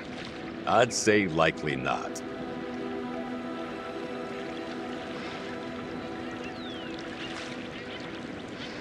You know what? I think I'm gonna see about that studio in Brooklyn. See if I can make it work. I think that would be great for you. Yeah. I suppose I could get used to how they fuck up hot dogs and pizza. What? Well, I have some leads in New York for work. I mean, if that's okay. I don't want to invite myself if... Shut up. Yeah, it's fine with me, more than fine.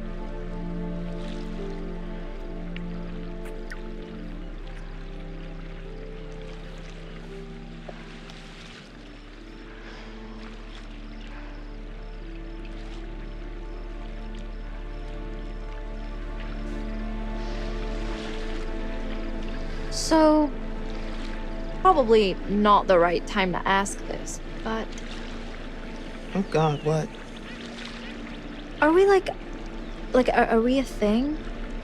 Dude, trauma bonding is legit hot. Fuck yes, we're a thing.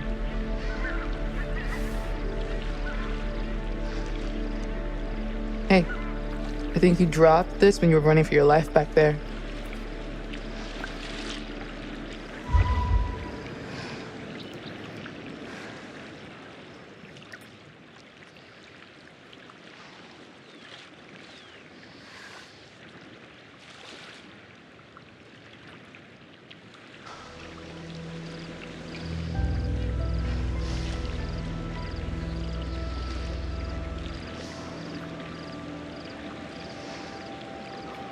Need a smoke, buddy? Yeah. Actually, you know what? I'm trying to quit.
you're here.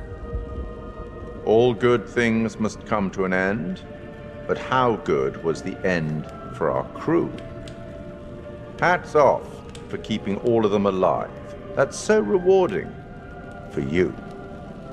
Has the experience changed them? Kate had a secret. She was traumatized by something that happened a long time ago, but she faced the thing she was most afraid of in the whole world and survived. Perhaps that helped her see how important Mark's love was to her.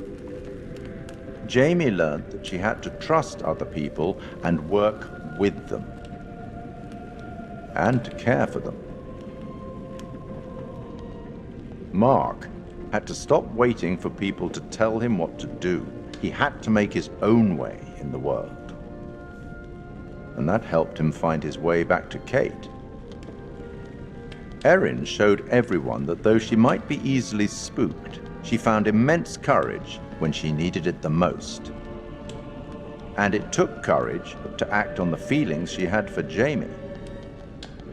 And Charlie finally understood that leadership is more than ordering the team around. He had to treat them as equals and let them take the lead when the time was right.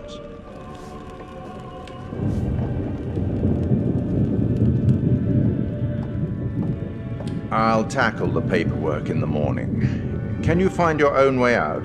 It was, as always, enlightening. I have no doubt we'll meet again in the future.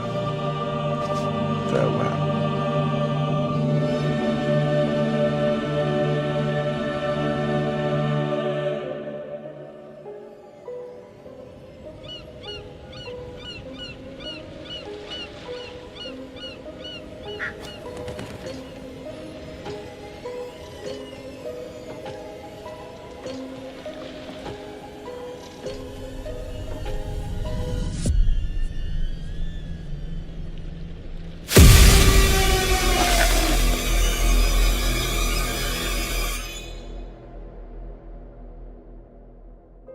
The chain of events are still unclear at this point in time.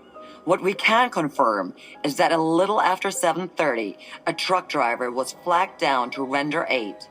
The police were called and quickly arrived on scene.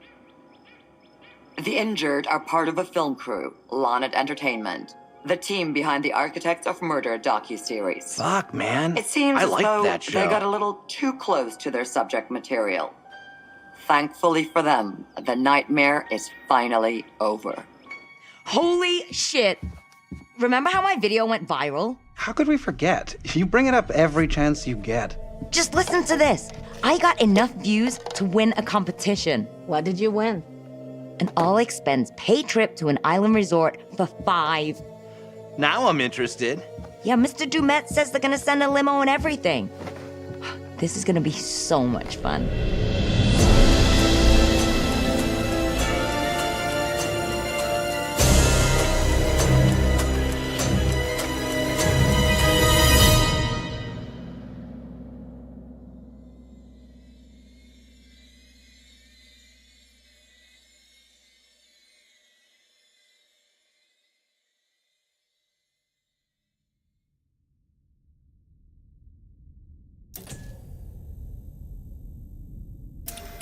Oh, death.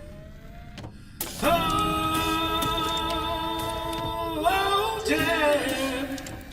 Won't you spare me over to another year?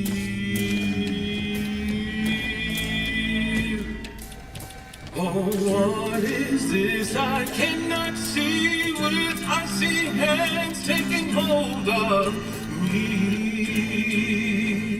Oh, death and death, none can excel. I open the doors to heaven and hell.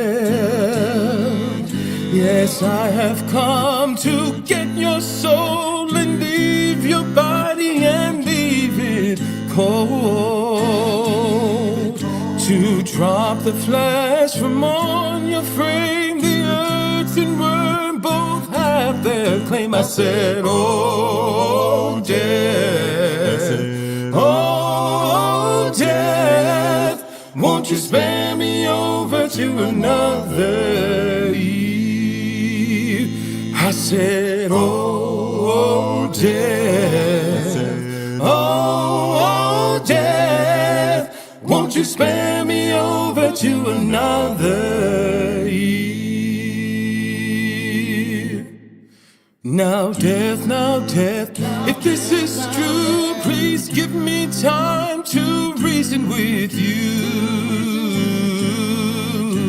From time to time you heard and saw, so I'll close your eyes and I'll lock your jaw.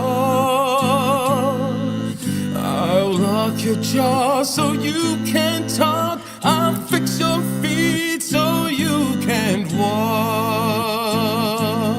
And I'll dim your eyes so you can see this very hour. Now come with me. I said, oh, death, oh, death, won't you spare me over to another Eve? I said, oh, death, oh, death, won't you spare me over to another Eve? Now, death, please give me time to fix my heart and change my mind. Your heart is fixed, your mind is broad. I'll have your shackles to drag you down. Too late to all farewell. My dawn is fixed, I'm summoned to hell. As long as God in heaven shall dwell, my poor soul shall burn in hell. I said, oh, death, oh, death, won't you spare me over to another Eve? I said, oh, death, oh, death, won't you spare me over to another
I know exactly.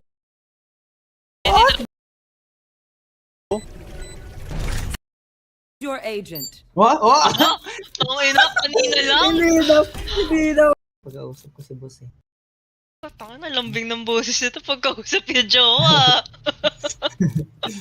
Yeah. Ako din ko namalambing boss pag-ausap ko si boss eh.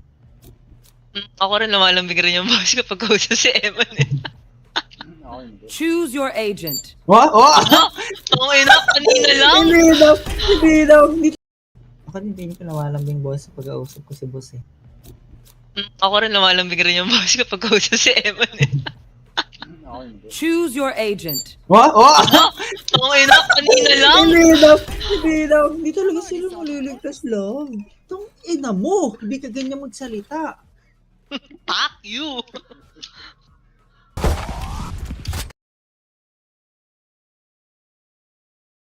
Okay na, kanina lang. Rin yung Yeah. Ako din ko namalambing. yung jowa. Yeah. Ako din ko namalambing boss pag-ausap ko si boss eh. Ako rin lumalambing rin yung boss ko pagkausap si Eman eh. Choose your agent. What? Si Eman eh. Choose your agent. What? Okay na, kanina lang. Hindi daw. Hindi talaga sila maliligtas lang. Tong ina mo. Hindi ka ganyan magsalita. Fuck you.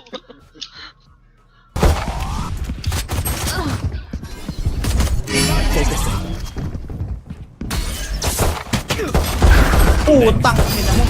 Last player standing. One enemy remaining. Link. Uy! Bobo. Ako yung pre. Ay, sorry. Ikaw pala yun. Ikaw pala. Then commit. Akala ko ikaw yung jet. Yun. Bomb grenade out. One enemy remaining. Killed my bot. Uy! Utang ina. Link. Uy! Bobo. Ako yung pre. Ay, sorry. Ikaw pala yun. Ikaw pala. Then commit. Akala ko ikaw yung jet. Yun. Kanina lang. Hindi daw. Ako rin lumalambing rin yung boss ko pagkausap si Eman eh.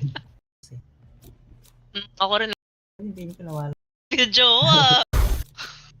Sabi ko, tanga na, lambing ng boses nito pagkausap yung jowa. Yeah. Ako din ko namalambing boss pag-ausap ko si boss eh.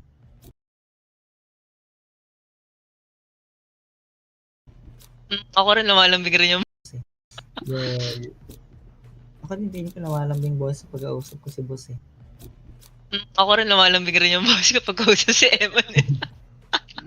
Choose your agent. What? Okay na, kanina lang. Hindi daw. Hindi talaga sila maliligtas lang. Tong ina mo. Hindi ka ganyan magsalita.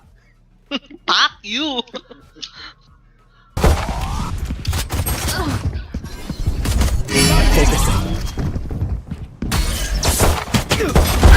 Utang ina mo. Last player standing. One enemy remaining. Link. Uy! Bobo. Ako yung pre. Ay, sorry. Ikaw pala yun. Ikaw pala. Then commit.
What the hell? Oh. Hands where I can see them! All of you! He killed them. No talking! I said, hands where I can see them! Thank God you're here. You have to help us.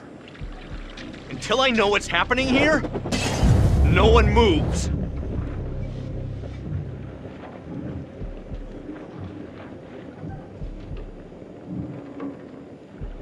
Enough games.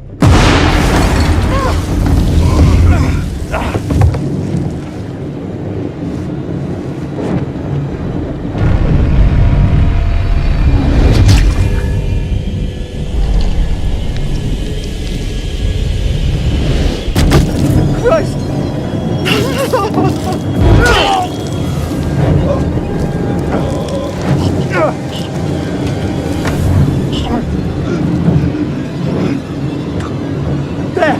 Let's go!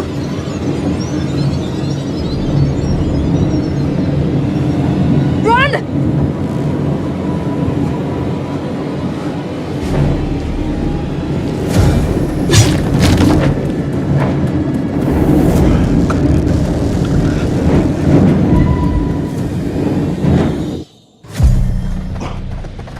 Come on.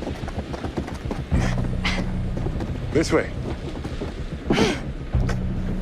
This should work.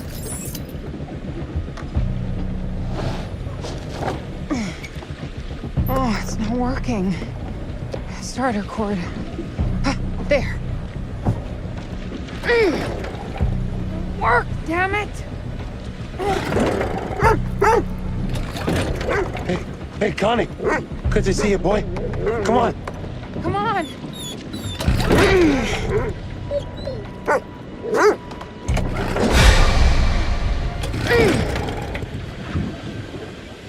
Just work! Go!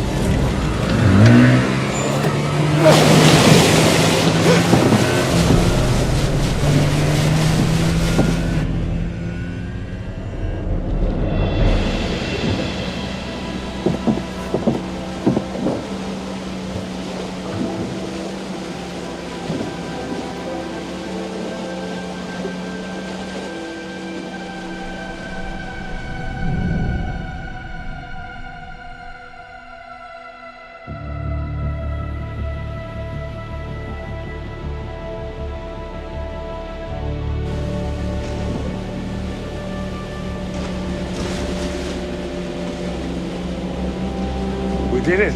Barely. I'll take it. We have to call the police. Aim for the lights.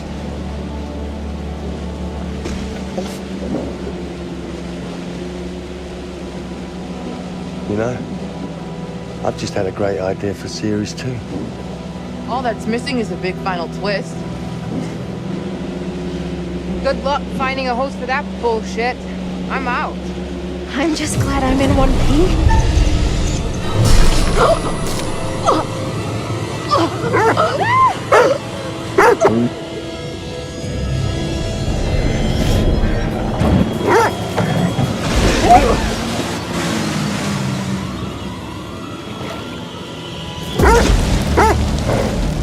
Hang on!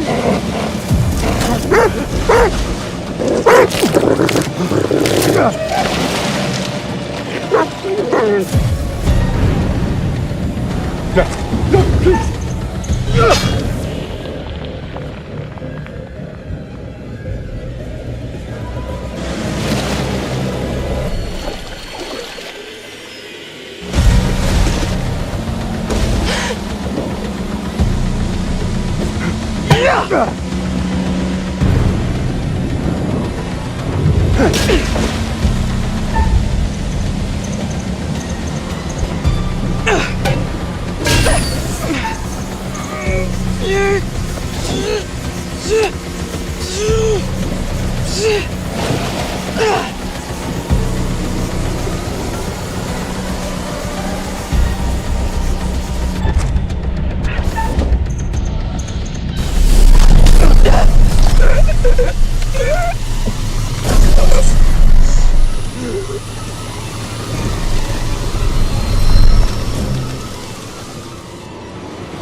Oh, you're here.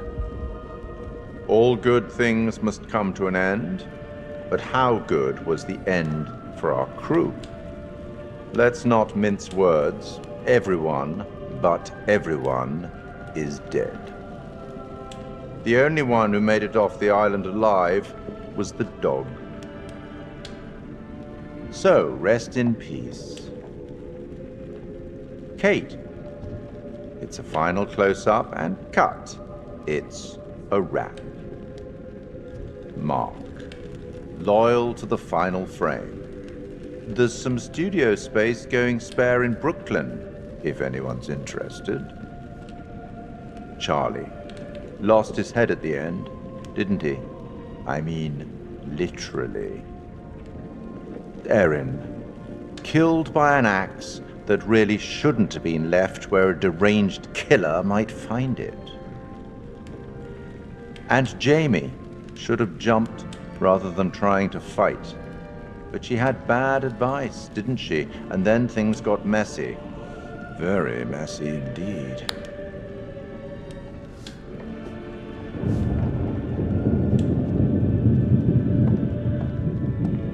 I'll tackle the paperwork in the morning. Can you find your own way out? It was, as always, enlightening. I have no doubt we'll meet again in the future. Farewell.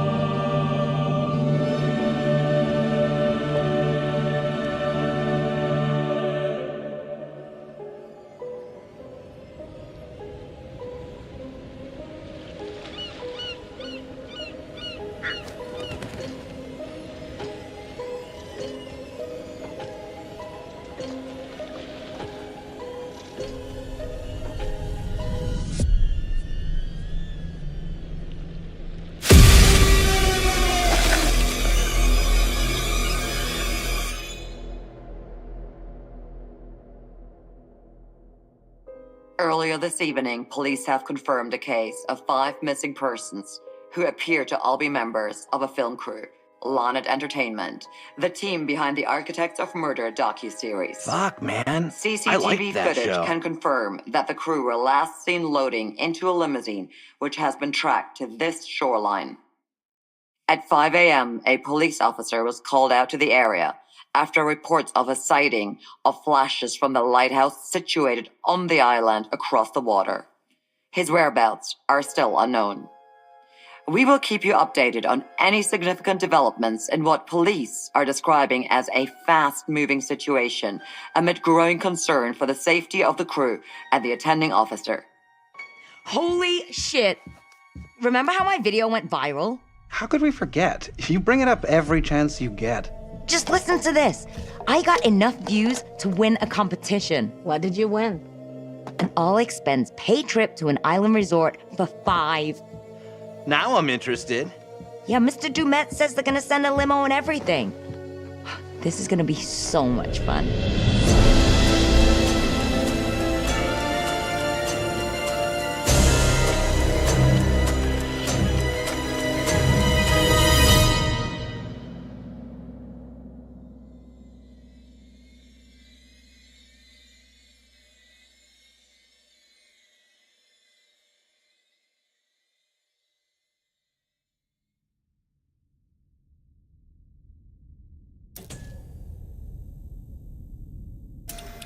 Oh, death. Oh, death. Won't you spare me over to another year?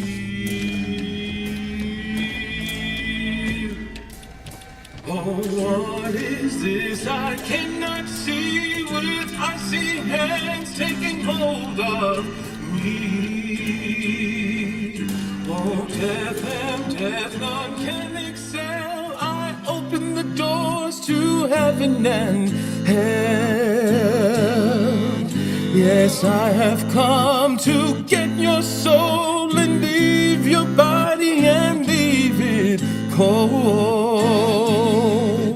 To drop the flesh from on your frame, the earth and worm both have their claim. I said, oh, death, oh, death, won't you spare me over to another eve? I said, oh, death, oh, death, won't you spare me over to another year? Now death, if this is true, please give me time to reason with you. From time to time you heard and saw, so I close your eyes and I lock your jaw. I'll lock your jaw so you can talk. I'll fix your feet so you can't walk.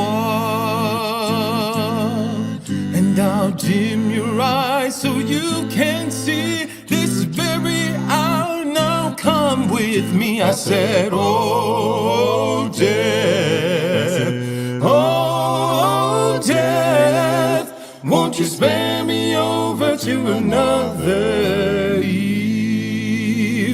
I said, oh, death, oh, death, won't you spare me over to another eve?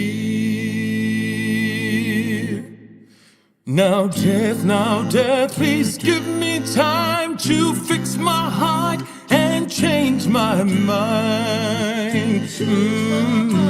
Your heart is fixed, your mind is brought. I'll have your shackles to drag you down.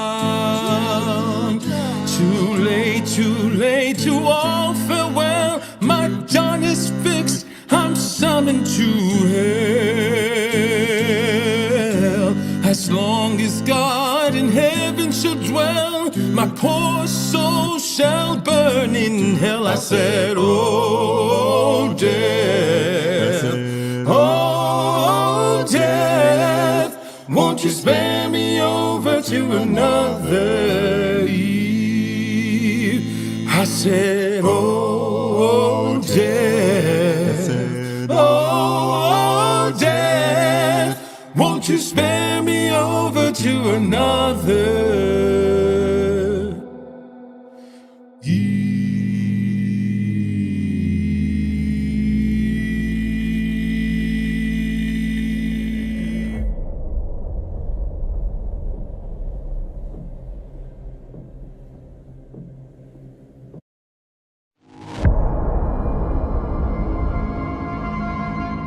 This is Commander Staff.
All units, this is dispatch.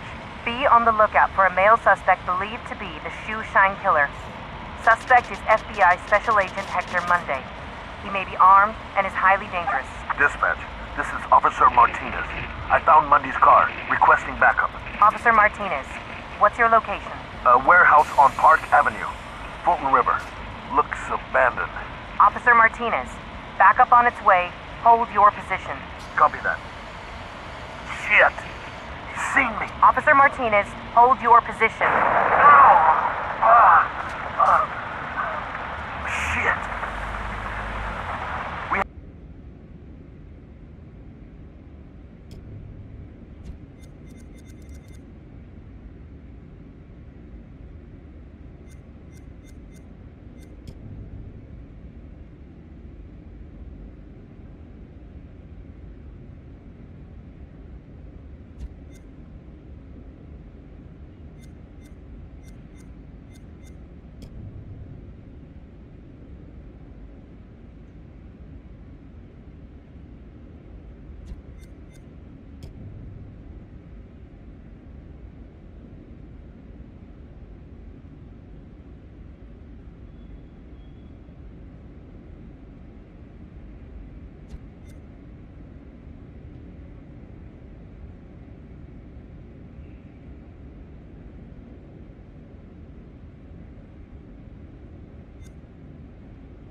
My name is Kate Wilder. I've got a master's in criminal psychology. I'm an investigative journalist and hope to make a difference. Hey, we're here with Jessie Buckley to talk about Supermassive's brand new game in the Dark Pictures anthology, The Devil in Me. So let's start at the beginning. Tell us a bit about the character that you play.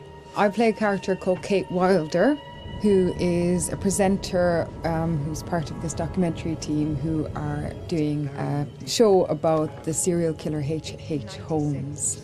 America's first serial killer confessed to 27 murders. The number grew significantly. Nearly 200 lives. I'm a serial killer documentary watcher. Is that your jam too? Yeah, I'll watch a serial killer documentary. Right? It's weirdly relaxing. Like, okay, cool, yeah, I can it's chill kind out. of fascinating why we're all addicted to kind of those stories. We need a plan. Forget his games, traps, all that bullshit. Think about the killers we've covered. There's always a weakness. I'm not playing detective, I just want to survive. Playing detective is how we survive. So what interested you in the role of Kate? Well, to be honest, I've never played a video game in my life, and I had no idea what the hell the world was. Oh, wow. Okay. So that was firstly why I kind of was like, oh yeah, that sounds new and fun. And yeah, and then I read the script and talked to Alita, who's our director, and it just seemed like a really lovely thing to be part of and something new and fun. And I can't believe how they create this world. And action. You know, usually I just get a script and it's like 70 to 100 pages long, but there's like 300 pages in one script. It's unbelievable. So as you kind of mentioned, the game has multiple branching paths, so your character could end up in any number of situations. What's it like to film a scene, multiple times with different endings? What I've found is like you can only be in whatever strand you're in at that time and figure out the emotion of it at that moment, because then you can offer up something completely different when you go into a different strand. And it's a very immediate experience, which I guess is also what a player will feel when they're doing it as well. So I just kind of try and keep my head in where we are right there at that moment. And if I was trying to think of what was happening in the other strand, it would be a disaster. It must be really hard, yeah, because you kind of have this mapping, I suppose, in your brain of what the outcomes could be, and then just trying to stay in that moment. It's very interesting stuff.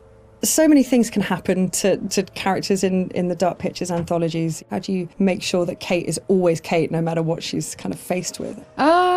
Well, I guess before we started, we did a big read-through with everybody, so it was good to kind of get a handle on who she is in the context of the environment she's in, but also the relationships that are in the world as well.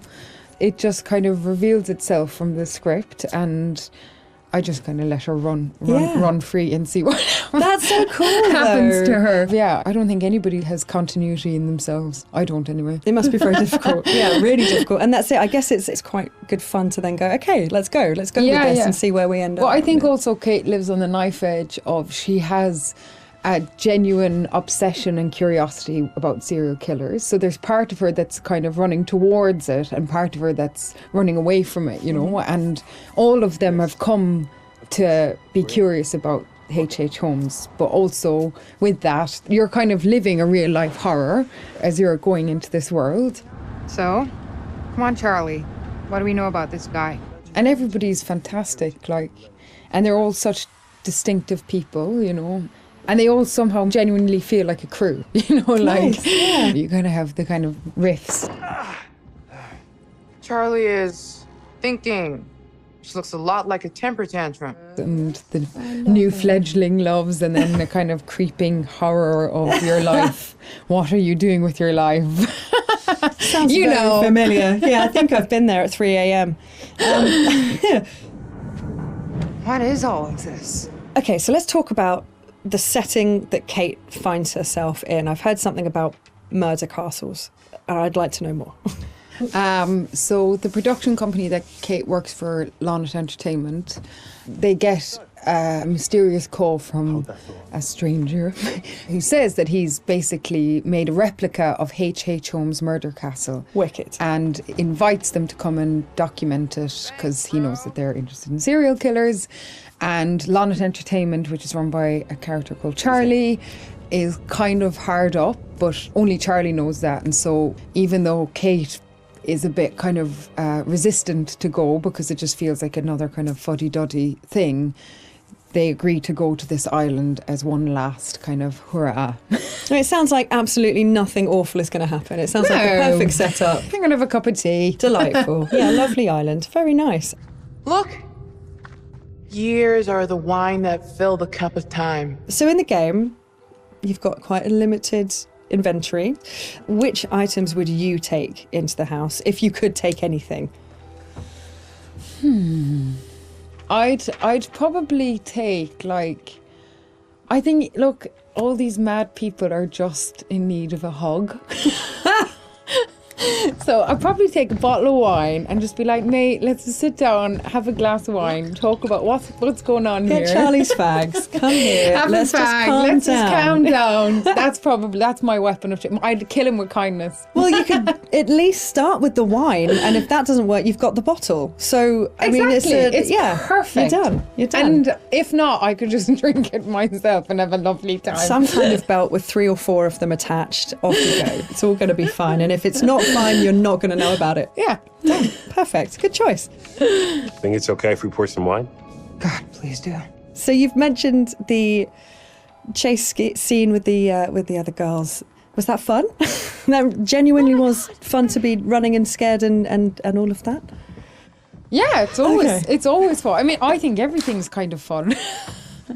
So, thank God it's not something that happens regularly in your real life. So when you get to be part of something where it's super heightened and surprising and otherworldly things can happen, and you've got these 2 excellent kind of birds beside you who are like fighting off the demons, and you're genuinely scared and you're kind of doing it together, it's it's brilliant fun. Move your ass! Go! I've been around mocap. I've seen mocap. It fascinates me. What was that like? And more so, what's it going to be like to see your face in a video game? To wear a mocap is like, I mean, you just feel like you've got a huge nose because you've got this cycling helmet on, but then it has a huge beak at the end where there's a camera. And sometimes when they're putting it on, you can see the other actors already kind of lined up, and it's very close. It's very scary. No! You're gonna kill me! But yeah, I think it'd be super interesting. I don't know, maybe I'll look a bit better. They'll doctor me off or something. Kate's just a better version of me. Yeah, it'll be really interesting. It's going to be very cool. As far as, let's say, traditional acting versus video game acting, what were the differences? Was there a huge kind of difference between the two? I'd say the main difference is just the speed at which you work when you're making a video game. You still have the same intention, and narratively it's the same kind of experience because you're creating characters together and you're creating a world together, and our wonderful director is like interacting with us as a film director would. And also you're on a stage where there's little square boxes and there isn't a costume, you know, that's something that's added later, and all that's being caught is the emotions on your face. It must be quite intense when it's just focusing on your face. That must be a real, like, I don't know, like intensive experience. Although, to be honest, like the scripts they're really good, and so I don't really try and think about that too much, whatever the situation. I think if I did think about it, it would be an awful disaster. Yeah, may change the situation entirely. You just kind of listen to everybody else that's there and get on with it. We need a plan. Forget his games, traps, all that bullshit. Think about the killers we've covered. There's always a weakness. You suggesting we invite him to tea and psychoanalyze? I'm suggesting we use our heads. We play his games, we'll lose. It's our best shot.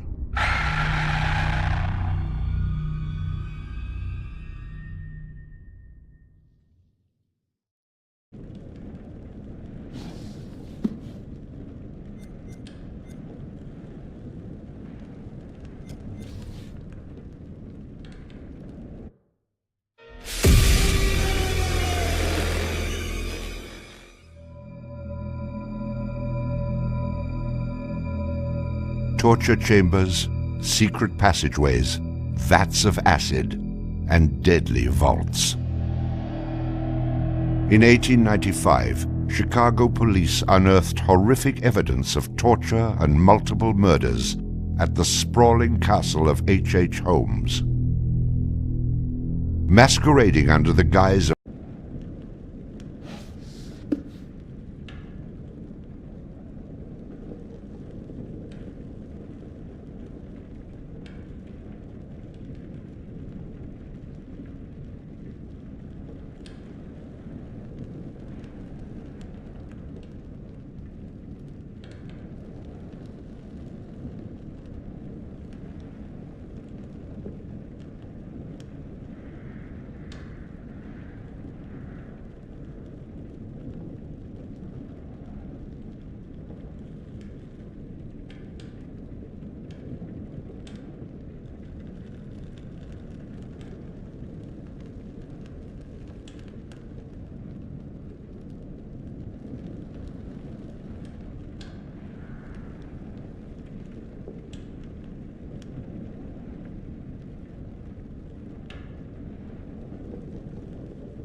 torture chambers, secret passageways, vats of acid, and deadly vaults. In 1895, Chicago police unearthed horrific evidence of torture and multiple murders at the sprawling castle of H.H. Holmes. Masquerading under the guise of caring doctor, kind husband, and prominent businessman, H.H. Holmes was a contemporary monster, designing his buildings solely for the disposal of human bodies. Torture Doctor, Monster of 63rd Street. H.H. Holmes was America's first serial killer.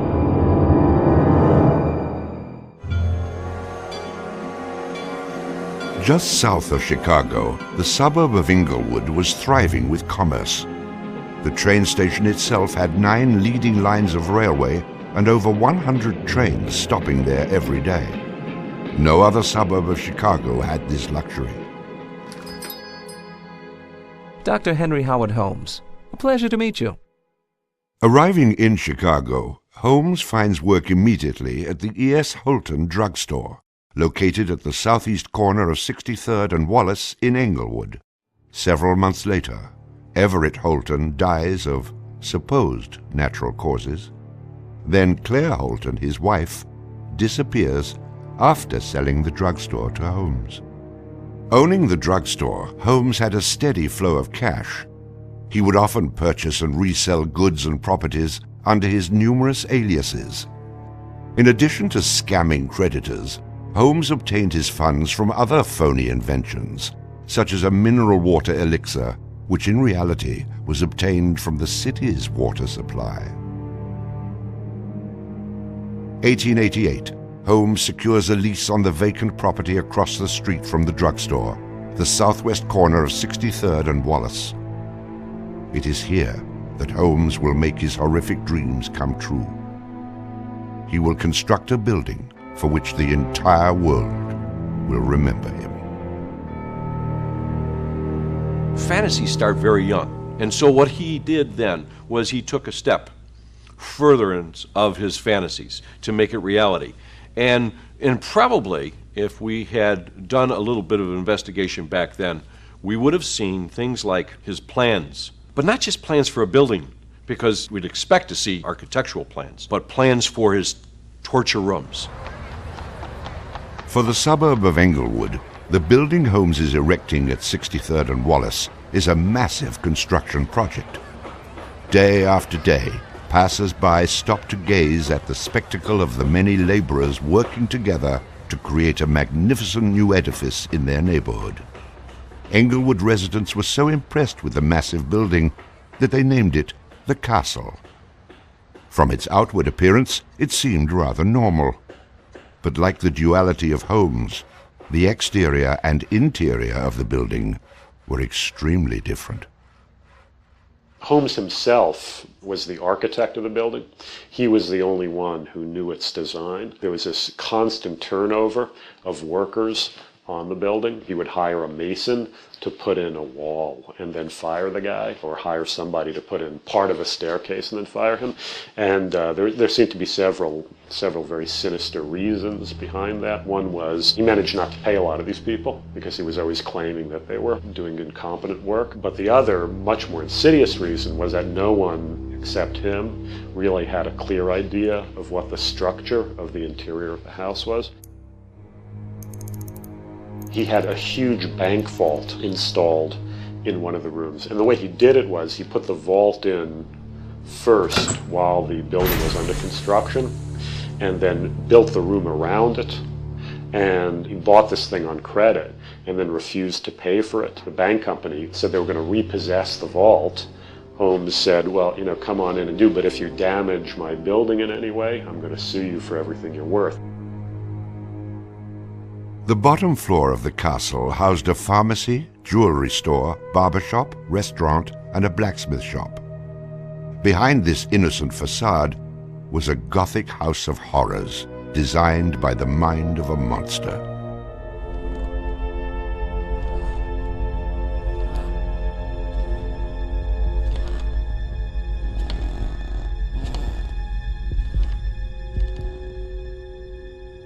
The third floor seemed innocent enough, containing rented rooms, legitimate offices, and Holmes's own bedroom.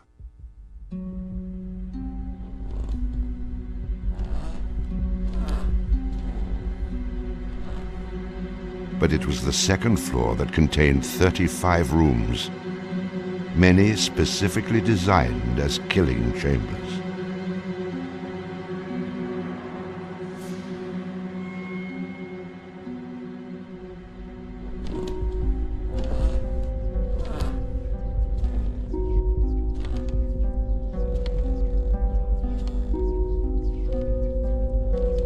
Disorienting unsuspecting victims, the labyrinthian construction contained numerous staircases and doorways that led nowhere.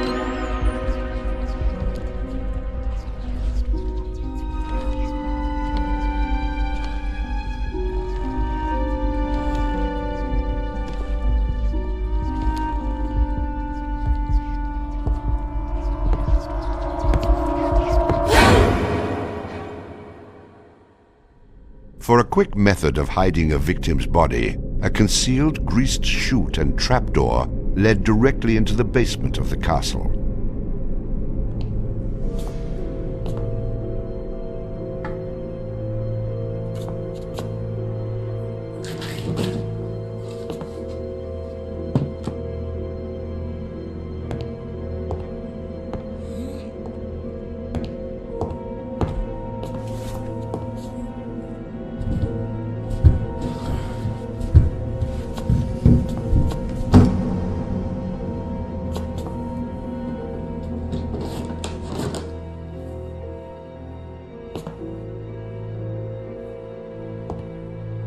The basement held the most terrifying rooms, resembling a medieval torture dungeon.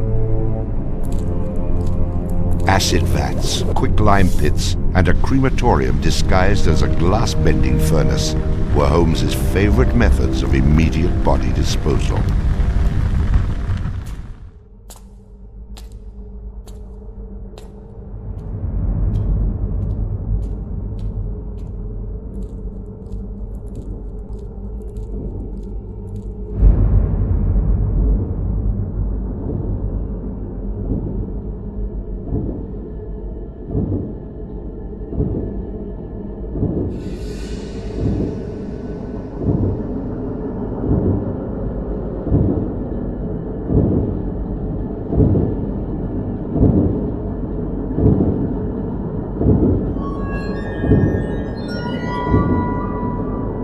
After cleaning and mounting their bones, Holmes would profit from his victims by selling their skeletons to local medical schools and universities.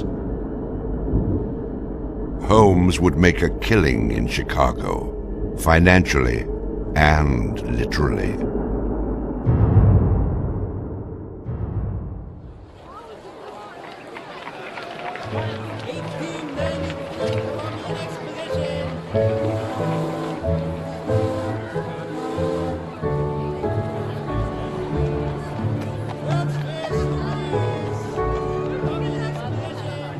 May 1st, 1893, the World's Columbian Exposition is open to the public in Chicago. Spanning 600 acres, sprawled out along beautiful Lake Michigan, the magnificent fair is a monumental sight to behold. Over 20 million people from around the world would attend the dazzling World's Fair between May 1st and October 30th, 1893.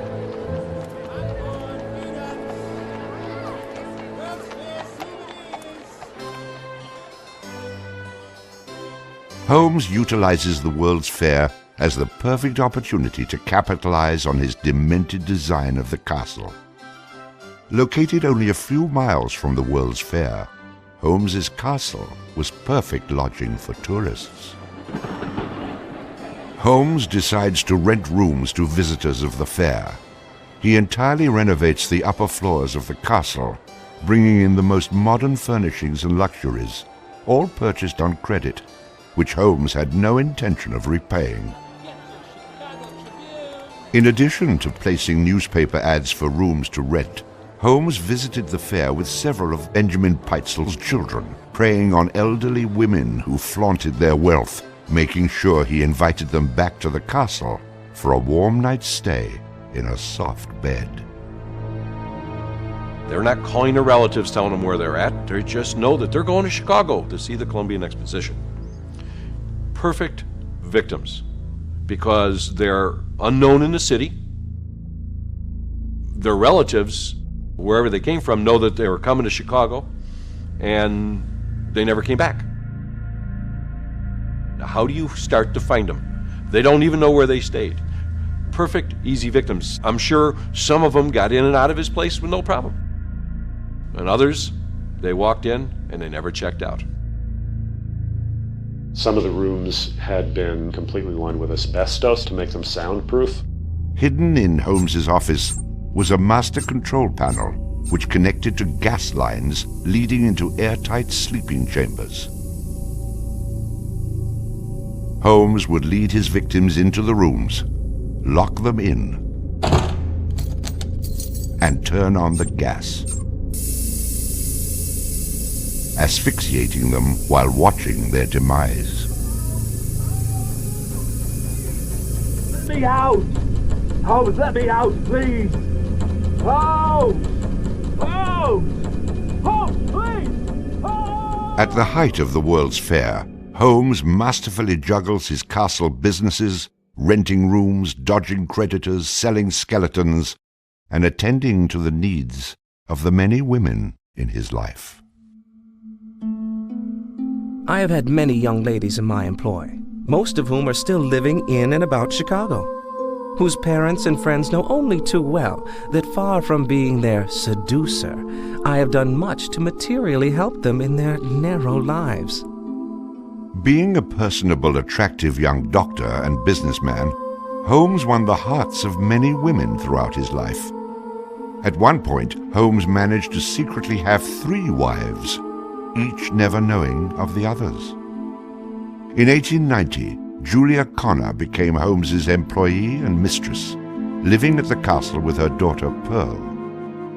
When she became pregnant and demanded marriage, Holmes agreed on the condition that she allowed him to perform an abortion on her. She agreed. Neither Julia nor her daughter Pearl were ever seen again. Just a week later, Holmes sold a clean, articulated skeleton to the Hahnemann Medical College for nearly $200.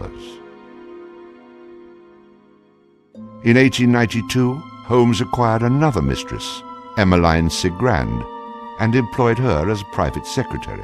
Holmes sent Emmeline into the vault to retrieve some papers and sealed it, suffocating her to death. Several weeks later, the University of Chicago acquired a female skeleton from Dr. Holmes. In 1893, Minnie Williams became Holmes's new private secretary and eventually his mistress. Minnie was the beneficiary of a property in Fort Worth, Texas, valued at over $40,000.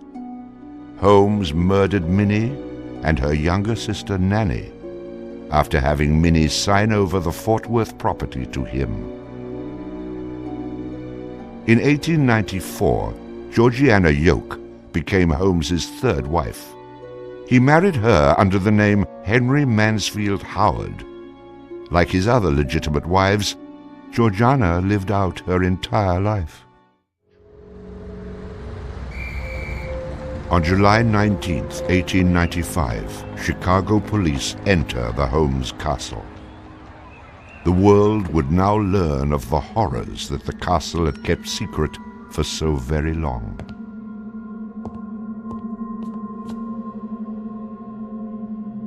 As disoriented detectives and police searched the upper floors of the castle, the true depths of Holmes's evil were waiting in the basement.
Among the death devices in the basement of the castle, investigators find piles of mixed human and animal bones, bloody women's undergarments, and a wooden dissection table saturated with dried blood.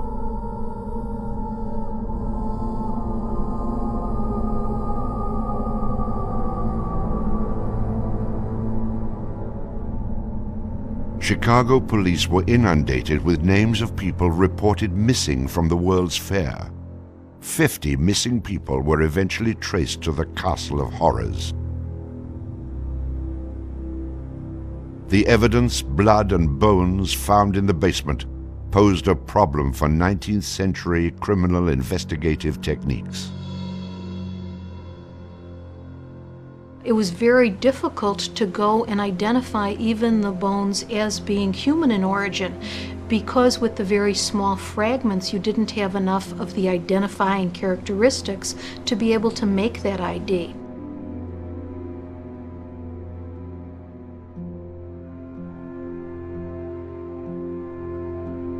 The world is now calling Holmes the monster of 63rd Street, torture doctor, and the modern Bluebeard. Overnight, Holmes transforms from arch-swindler to arch-fiend. A Chicago journalist calls Holmes a multi-murderer. The Holmes case generated this incredible amount of national attention and really international attention. Really in his own time and in America, Holmes was much more notorious and more widely known than Jack the Ripper, who was a contemporary of his. Then as now, people were very, very fascinated to sort of visit the sites of these terrible crimes, and his castle became a kind of tourist site. And there were various people who were wanted to take it over and turn it into a kind of murder museum. And then, just before some impresario was about to make it again into this tourist attraction, it burnt down. Somebody burnt it down. I mean, it could have been, who knows, some outraged citizen who didn't want this to become some very morbid tourist attraction.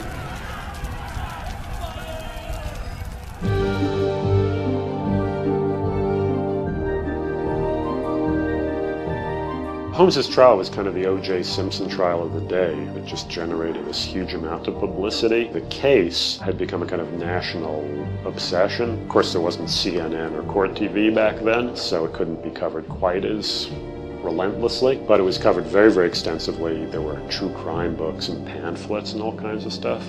And Holmes himself had become a sort of folk figure almost, you know, the sort of national boogeyman.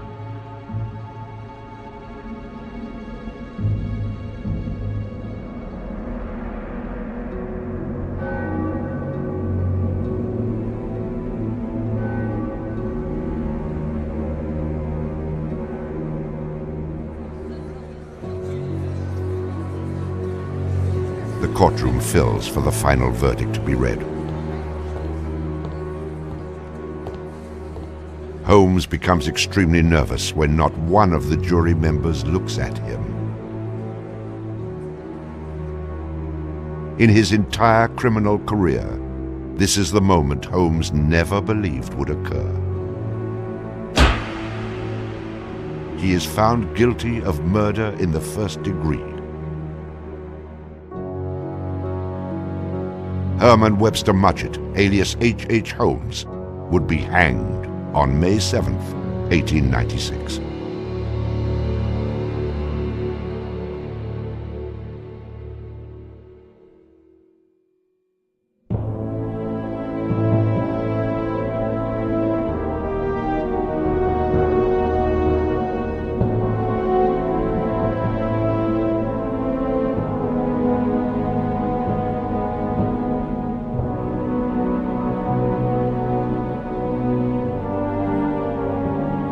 While Holmes was in jail, awaiting the execution of the sentence, he was made an offer by William Randolph Hearst, supposedly for a significant amount of money, to provide his confessions. Holmes, who had already issued about a half a dozen completely self-contradictory versions of his crimes, clearly at this point felt he had nothing to lose. He was going to die anyway.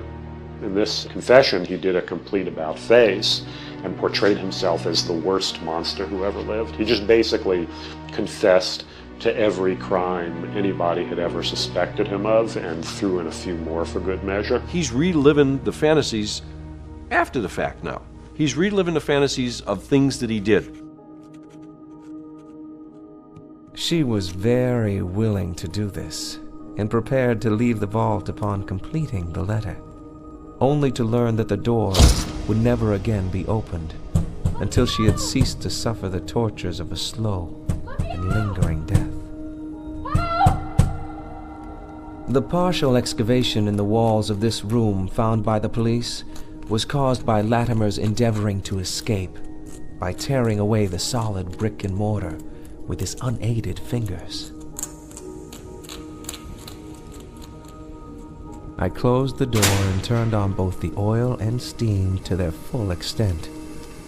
In a short time, not even the bones of my victim remained.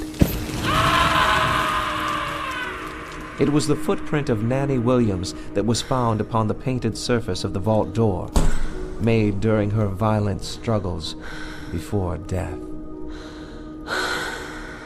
Only one difficulty presented itself. It was necessary for me to kill him in such a manner that no struggle or movement of his body should occur.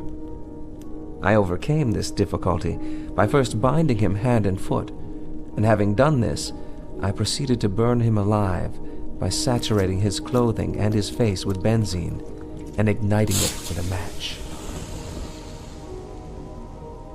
As soon as he had ceased to breathe, I cut his body into pieces, and by the combined use of gas and corn cobs, proceeded to burn it with as little feeling as though it had been some inanimate object. I immediately took them to the Vincent Street house and compelled them to get within the large trunk, through the cover of which I had made a small opening and ended their lives by connecting the gas with the trunk. Then came the opening of the trunk and the viewing of their little blackened and distorted faces. Then the digging of their shallow graves in the basement of the house. The ruthless stripping off of their clothing and the burial without a particle of covering save the cold earth.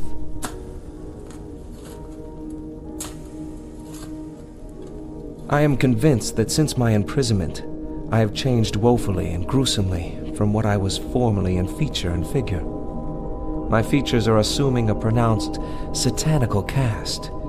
My head and face are gradually assuming an elongated shape. I believe fully that I am growing to resemble the devil.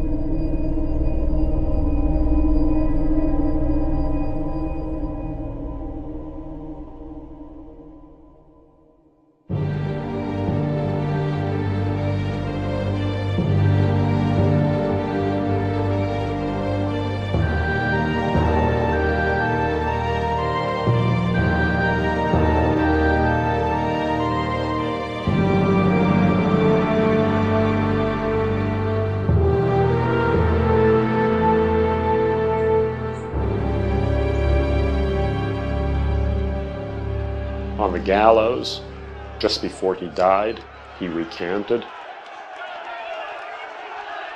He claimed that the confession that he had published was a complete fabrication. The extent of my wrongdoing in the taking of human life consists in contriving the killing of 2 women that have died at my hands as a result of criminal operations. That is all I have to say.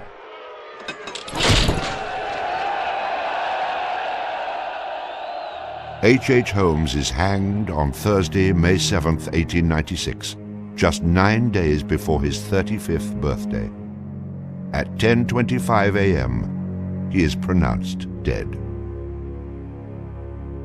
He was very concerned that after his execution, his body would be dug up either by medical men seeking to dissect his brain and find out what made him tick, or just ghoulish sort of, souvenir hunters, and he requested that he be buried within a big slab of concrete, which he actually was. One of the things about Holmes is that nobody knows for sure how many people he actually killed, although in my researches which were pretty, I feel, thorough and extensive. It seemed very clear to me that he murdered at least 9 people. There have been stories that he killed 50, 100, countless people, particularly in Chicago at the height of the World's Fair.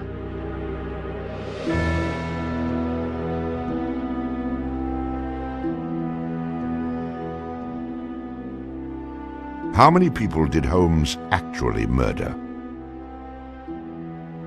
Most likely, no one will ever know.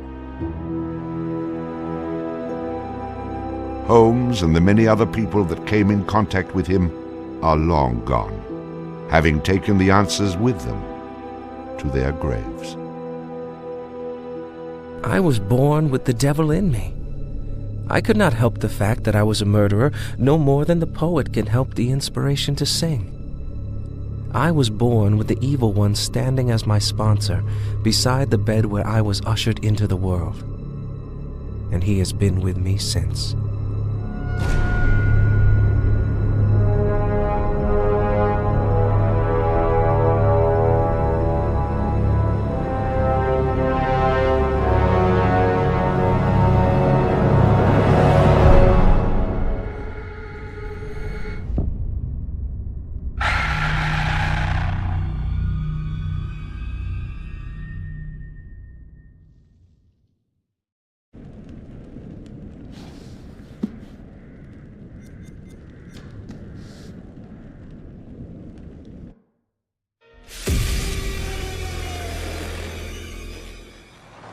So, what do we know about this guy? He's rich, he's a recluse, he's obsessed with H.H. Holmes. We're going to a property he inherited from a relative. Some of the rooms are full recreations from the murder castle. Dumet has blueprints, documents, artifacts. Totally sane, I'm sure. There are various elements we knew we wanted to explore when designing the hotel. From developing areas and set pieces that generated a constant sense of uneasiness and tension, to memorable trap rooms that forced the player into frantic life and death decisions. I'm so sorry. We took a lot of inspiration from Holmes' original murder castle, as we wanted to capture the way that Holmes' castle was created to disorientate and confuse his victims. Welcome to the World's Fair Hotel. As cunning as Dumet is, not everything in his castle runs like clockwork anymore. His operation has become so vast that he can't maintain everything, and the Lonnet crew have turned up at just the right time to exploit that. The production design for the hotel needed to reflect the original design, utilising a Victorian-style facade and castle turrets, interiors with ornate mouldings and panelling, being made larger to accommodate the game's intention to be used as a vast labyrinth to create fear and horror. This included the hidden rooms, sliding walls, trapdoors, and secret basements, but with extra central monitor rooms and death rooms, all hidden from the guests, providing multiple layers and multiple levels to explore, unveiling the horror within. Special attention was given to the design of the areas such as the lobby, the bar area, and the dining rooms to provide an authentic, believable Victorian hotel, bringing a feeling of magnitude and foreboding to intimidate the player. Guys? Is that you? The hotel guest rooms were designed to be opulent yet aged, in keeping in style with furnishings and fittings, yet having additional modern electronic window shutters installed to trap the victims. Secret observation rooms were also built adjoining, with hidden doorways to enter. Corridors were cleverly designed to include mechanical sliding walls hidden within the Victorian framework, used to change the layout of the labyrinth throughout the hotel. Fuck. The murder inventions designed within locations included the suffocation and crushing rooms, furnaces, and acid baths. The monitor room was a newly constructed area, deep within the core of the hotel. This room allowed Dumet the full control of the labyrinth and its workings. In The Devil in Me, we make use of a range of mechanics new to the Dark Pictures series to help convey the unsettling mood and threat of the hotel. With an expanded focus on exploration, the player spends a lot of the time exploring the hotel's labyrinthian corridors, and as each character revisits a shared area, the feel of it changes. Each character has their own unique light source. Erin and Jamie, as the practical sound and lighting techs, have fairly straightforward torches, with Erin's directional microphone providing an additional small light when in use. Mark, the camera operator, has his camera flash, lifting the darkness in short bursts and providing mini jump scares as the player suddenly sees something out of the gloom. Kate lights her way around with her makeup mirror, providing a small amount of light to fumble through the corridors. And then Charlie's sole light source is his own cigarette lighter, casting the hotel in its flickering orange light and barely really lighting anything at all. Jamie! Over here. Each character experiences these shared areas differently through this, adding to the sense of the familiar hotel rooms changing with each visit. It's amazing. The Ellen Hotel was originally built in the 1890s. It was converted into a spa later on until it was abandoned and finally chosen by Du'Met for his murder playground. Some parts had been restored, like the rooms the characters stay in and the lush lobby and bar areas on the first floor. We work closely with concept art and art direction to create distinct color palettes and ornate assets that made those areas more inviting while still leaving something unsettling about their imperfections. But elsewhere, we could show the hotel and spa's original treatment rooms and the indoor pool which had fallen into disrepair and other thematically different places. Our second challenge was getting into Du'Met's head. We knew that he was supposed to be a very meticulous man. He's the sole architect of this place and proud of his creations. Some rooms are deliberately left in disrepair. We created them with the base layers showing, and we scattered building equipment around to tell the narrative that Du'Met still has plans for them. Others he had completely purpose-built. That's where we used a mix of old brick and breeze block materials next to each other to create contrast. And on top of that, there are traps everywhere. Some of the most interesting areas to create were the ones which were supposed to be off-limits to hotel guests. We wanted to show the stark contrast of his personal space versus the one he hunts people in. The team went as far to even design Du'Met's handwriting, and we used that on boards and documents to show more of his personality. There's storytelling in every small detail. Lighting in Devil in Me is a bit different from the previous Dark Picture games, since we have more explorations and more playable areas in the game for players to freely explore. We had to slightly adjust the way we used to do lighting by adding some new stuff, such as adding more guide lights in the environment for direction, or add some interactable light fixtures that you can trigger on and off by walking closer or away from them. So there are 4 types of lighting styles in the hotel. The first one is the regular hotel areas where everyone should feel safe and cozy. We try to use more bright, warm color lights with different elegant light fixtures. And the second one is the areas that are either under constructions, used as Du'Met's workshop, or places only lit by moonlight or should be pitch black. We used cooler temperature lights or even blue lights for these kind of areas with very low light intensity and very heavy volumetric fog to enhance the claustrophobic vibe and to elevate the tension. So the third one would be the control room where Du'Met watches and controls all the activities in the hotel. We want this room to be especially bright, like an industrial warehouse with a cool, eerie mood to separate it from the other rooms. And the last one is all the rooms that are designed to be slaughter stages. Killing is like creating art to Du'Met, and he wants all his artworks to be presented epically with audiences, classical music, and beautiful lighting setup. So in these areas, unlike the others that have more neutral color in the lights, we tend to artificially light these areas with either theatrical lighting or use high contrast saturated lighting setup so that we know something is going to happen. If we don't do something, both of them will die, Mark. We wanted to provide players with a truly realistic historical Sonic experience whilst inside the murder castle. We researched multiple properties and buildings built within the same period as the original Chicago murder castle. Authentic door foley and sound effects elements were high on our priority list. We recorded multiple door openings, closings, handles, rattles and squeaks. Throughout pre-production, we'd seen all the variations of emotion characters would be displaying when using the doors, ranging from calmness through to blind panic and incensed rage. All these emotions could be channeled into the performance we recorded. Another element of the soundscape we went into considerable detail recording was floorboard and stair creaks.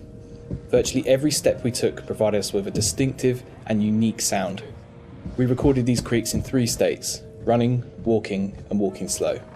To further add to this, as the characters climb higher inside Dumet's murder castle, the recreaks will become more frequent as you enter unfinished rooms, exposed walkways, and the structural integrity of the hotel becomes more dangerous and unstable. In terms of the music, we chose various 19th century pieces of classical music and opera to accompany the murder scenes. These would have been the pop music tracks around the time of H.H. Holmes, providing a cognitive link between past and present. Classical music and opera accompanies a lot of the murder scenes, often playing through a gramophone or a tannoy, which is then fed back through our bespoke impulse responses to allow the music to naturally echo throughout the cellars and corridors of the space. What is this? We took a similar approach as well with the abstract sound design, including nods to classic horror films with really discordant, unnerving piano impacts and bowed metal interspersed with electromagnetic recordings, synths and ultra-modern distortion to provide that juxtaposition and that link through time between the historical setting and the modern-day story. Designing the hotel as a play space presented different challenges than previous Dark Pictures games. We've gone from quite open environments in House of Ashes and Little Hope to a more enclosed one with the hotel. The ability to revisit previous environments at different points in the story, with different layouts and different emotional states, meant that we had to collaborate very closely with each other to make sure we designed each area to cater for every requirement. We had to think how a lit corridor would feel if multiple characters roaming around it, versus the same corridor drenched in darkness with just a singular player character. Empty hotels are inherently eerie, and it allowed us to play with the idea of liminal space to try and create a murder castle that felt uncanny. It's something that felt truly unique.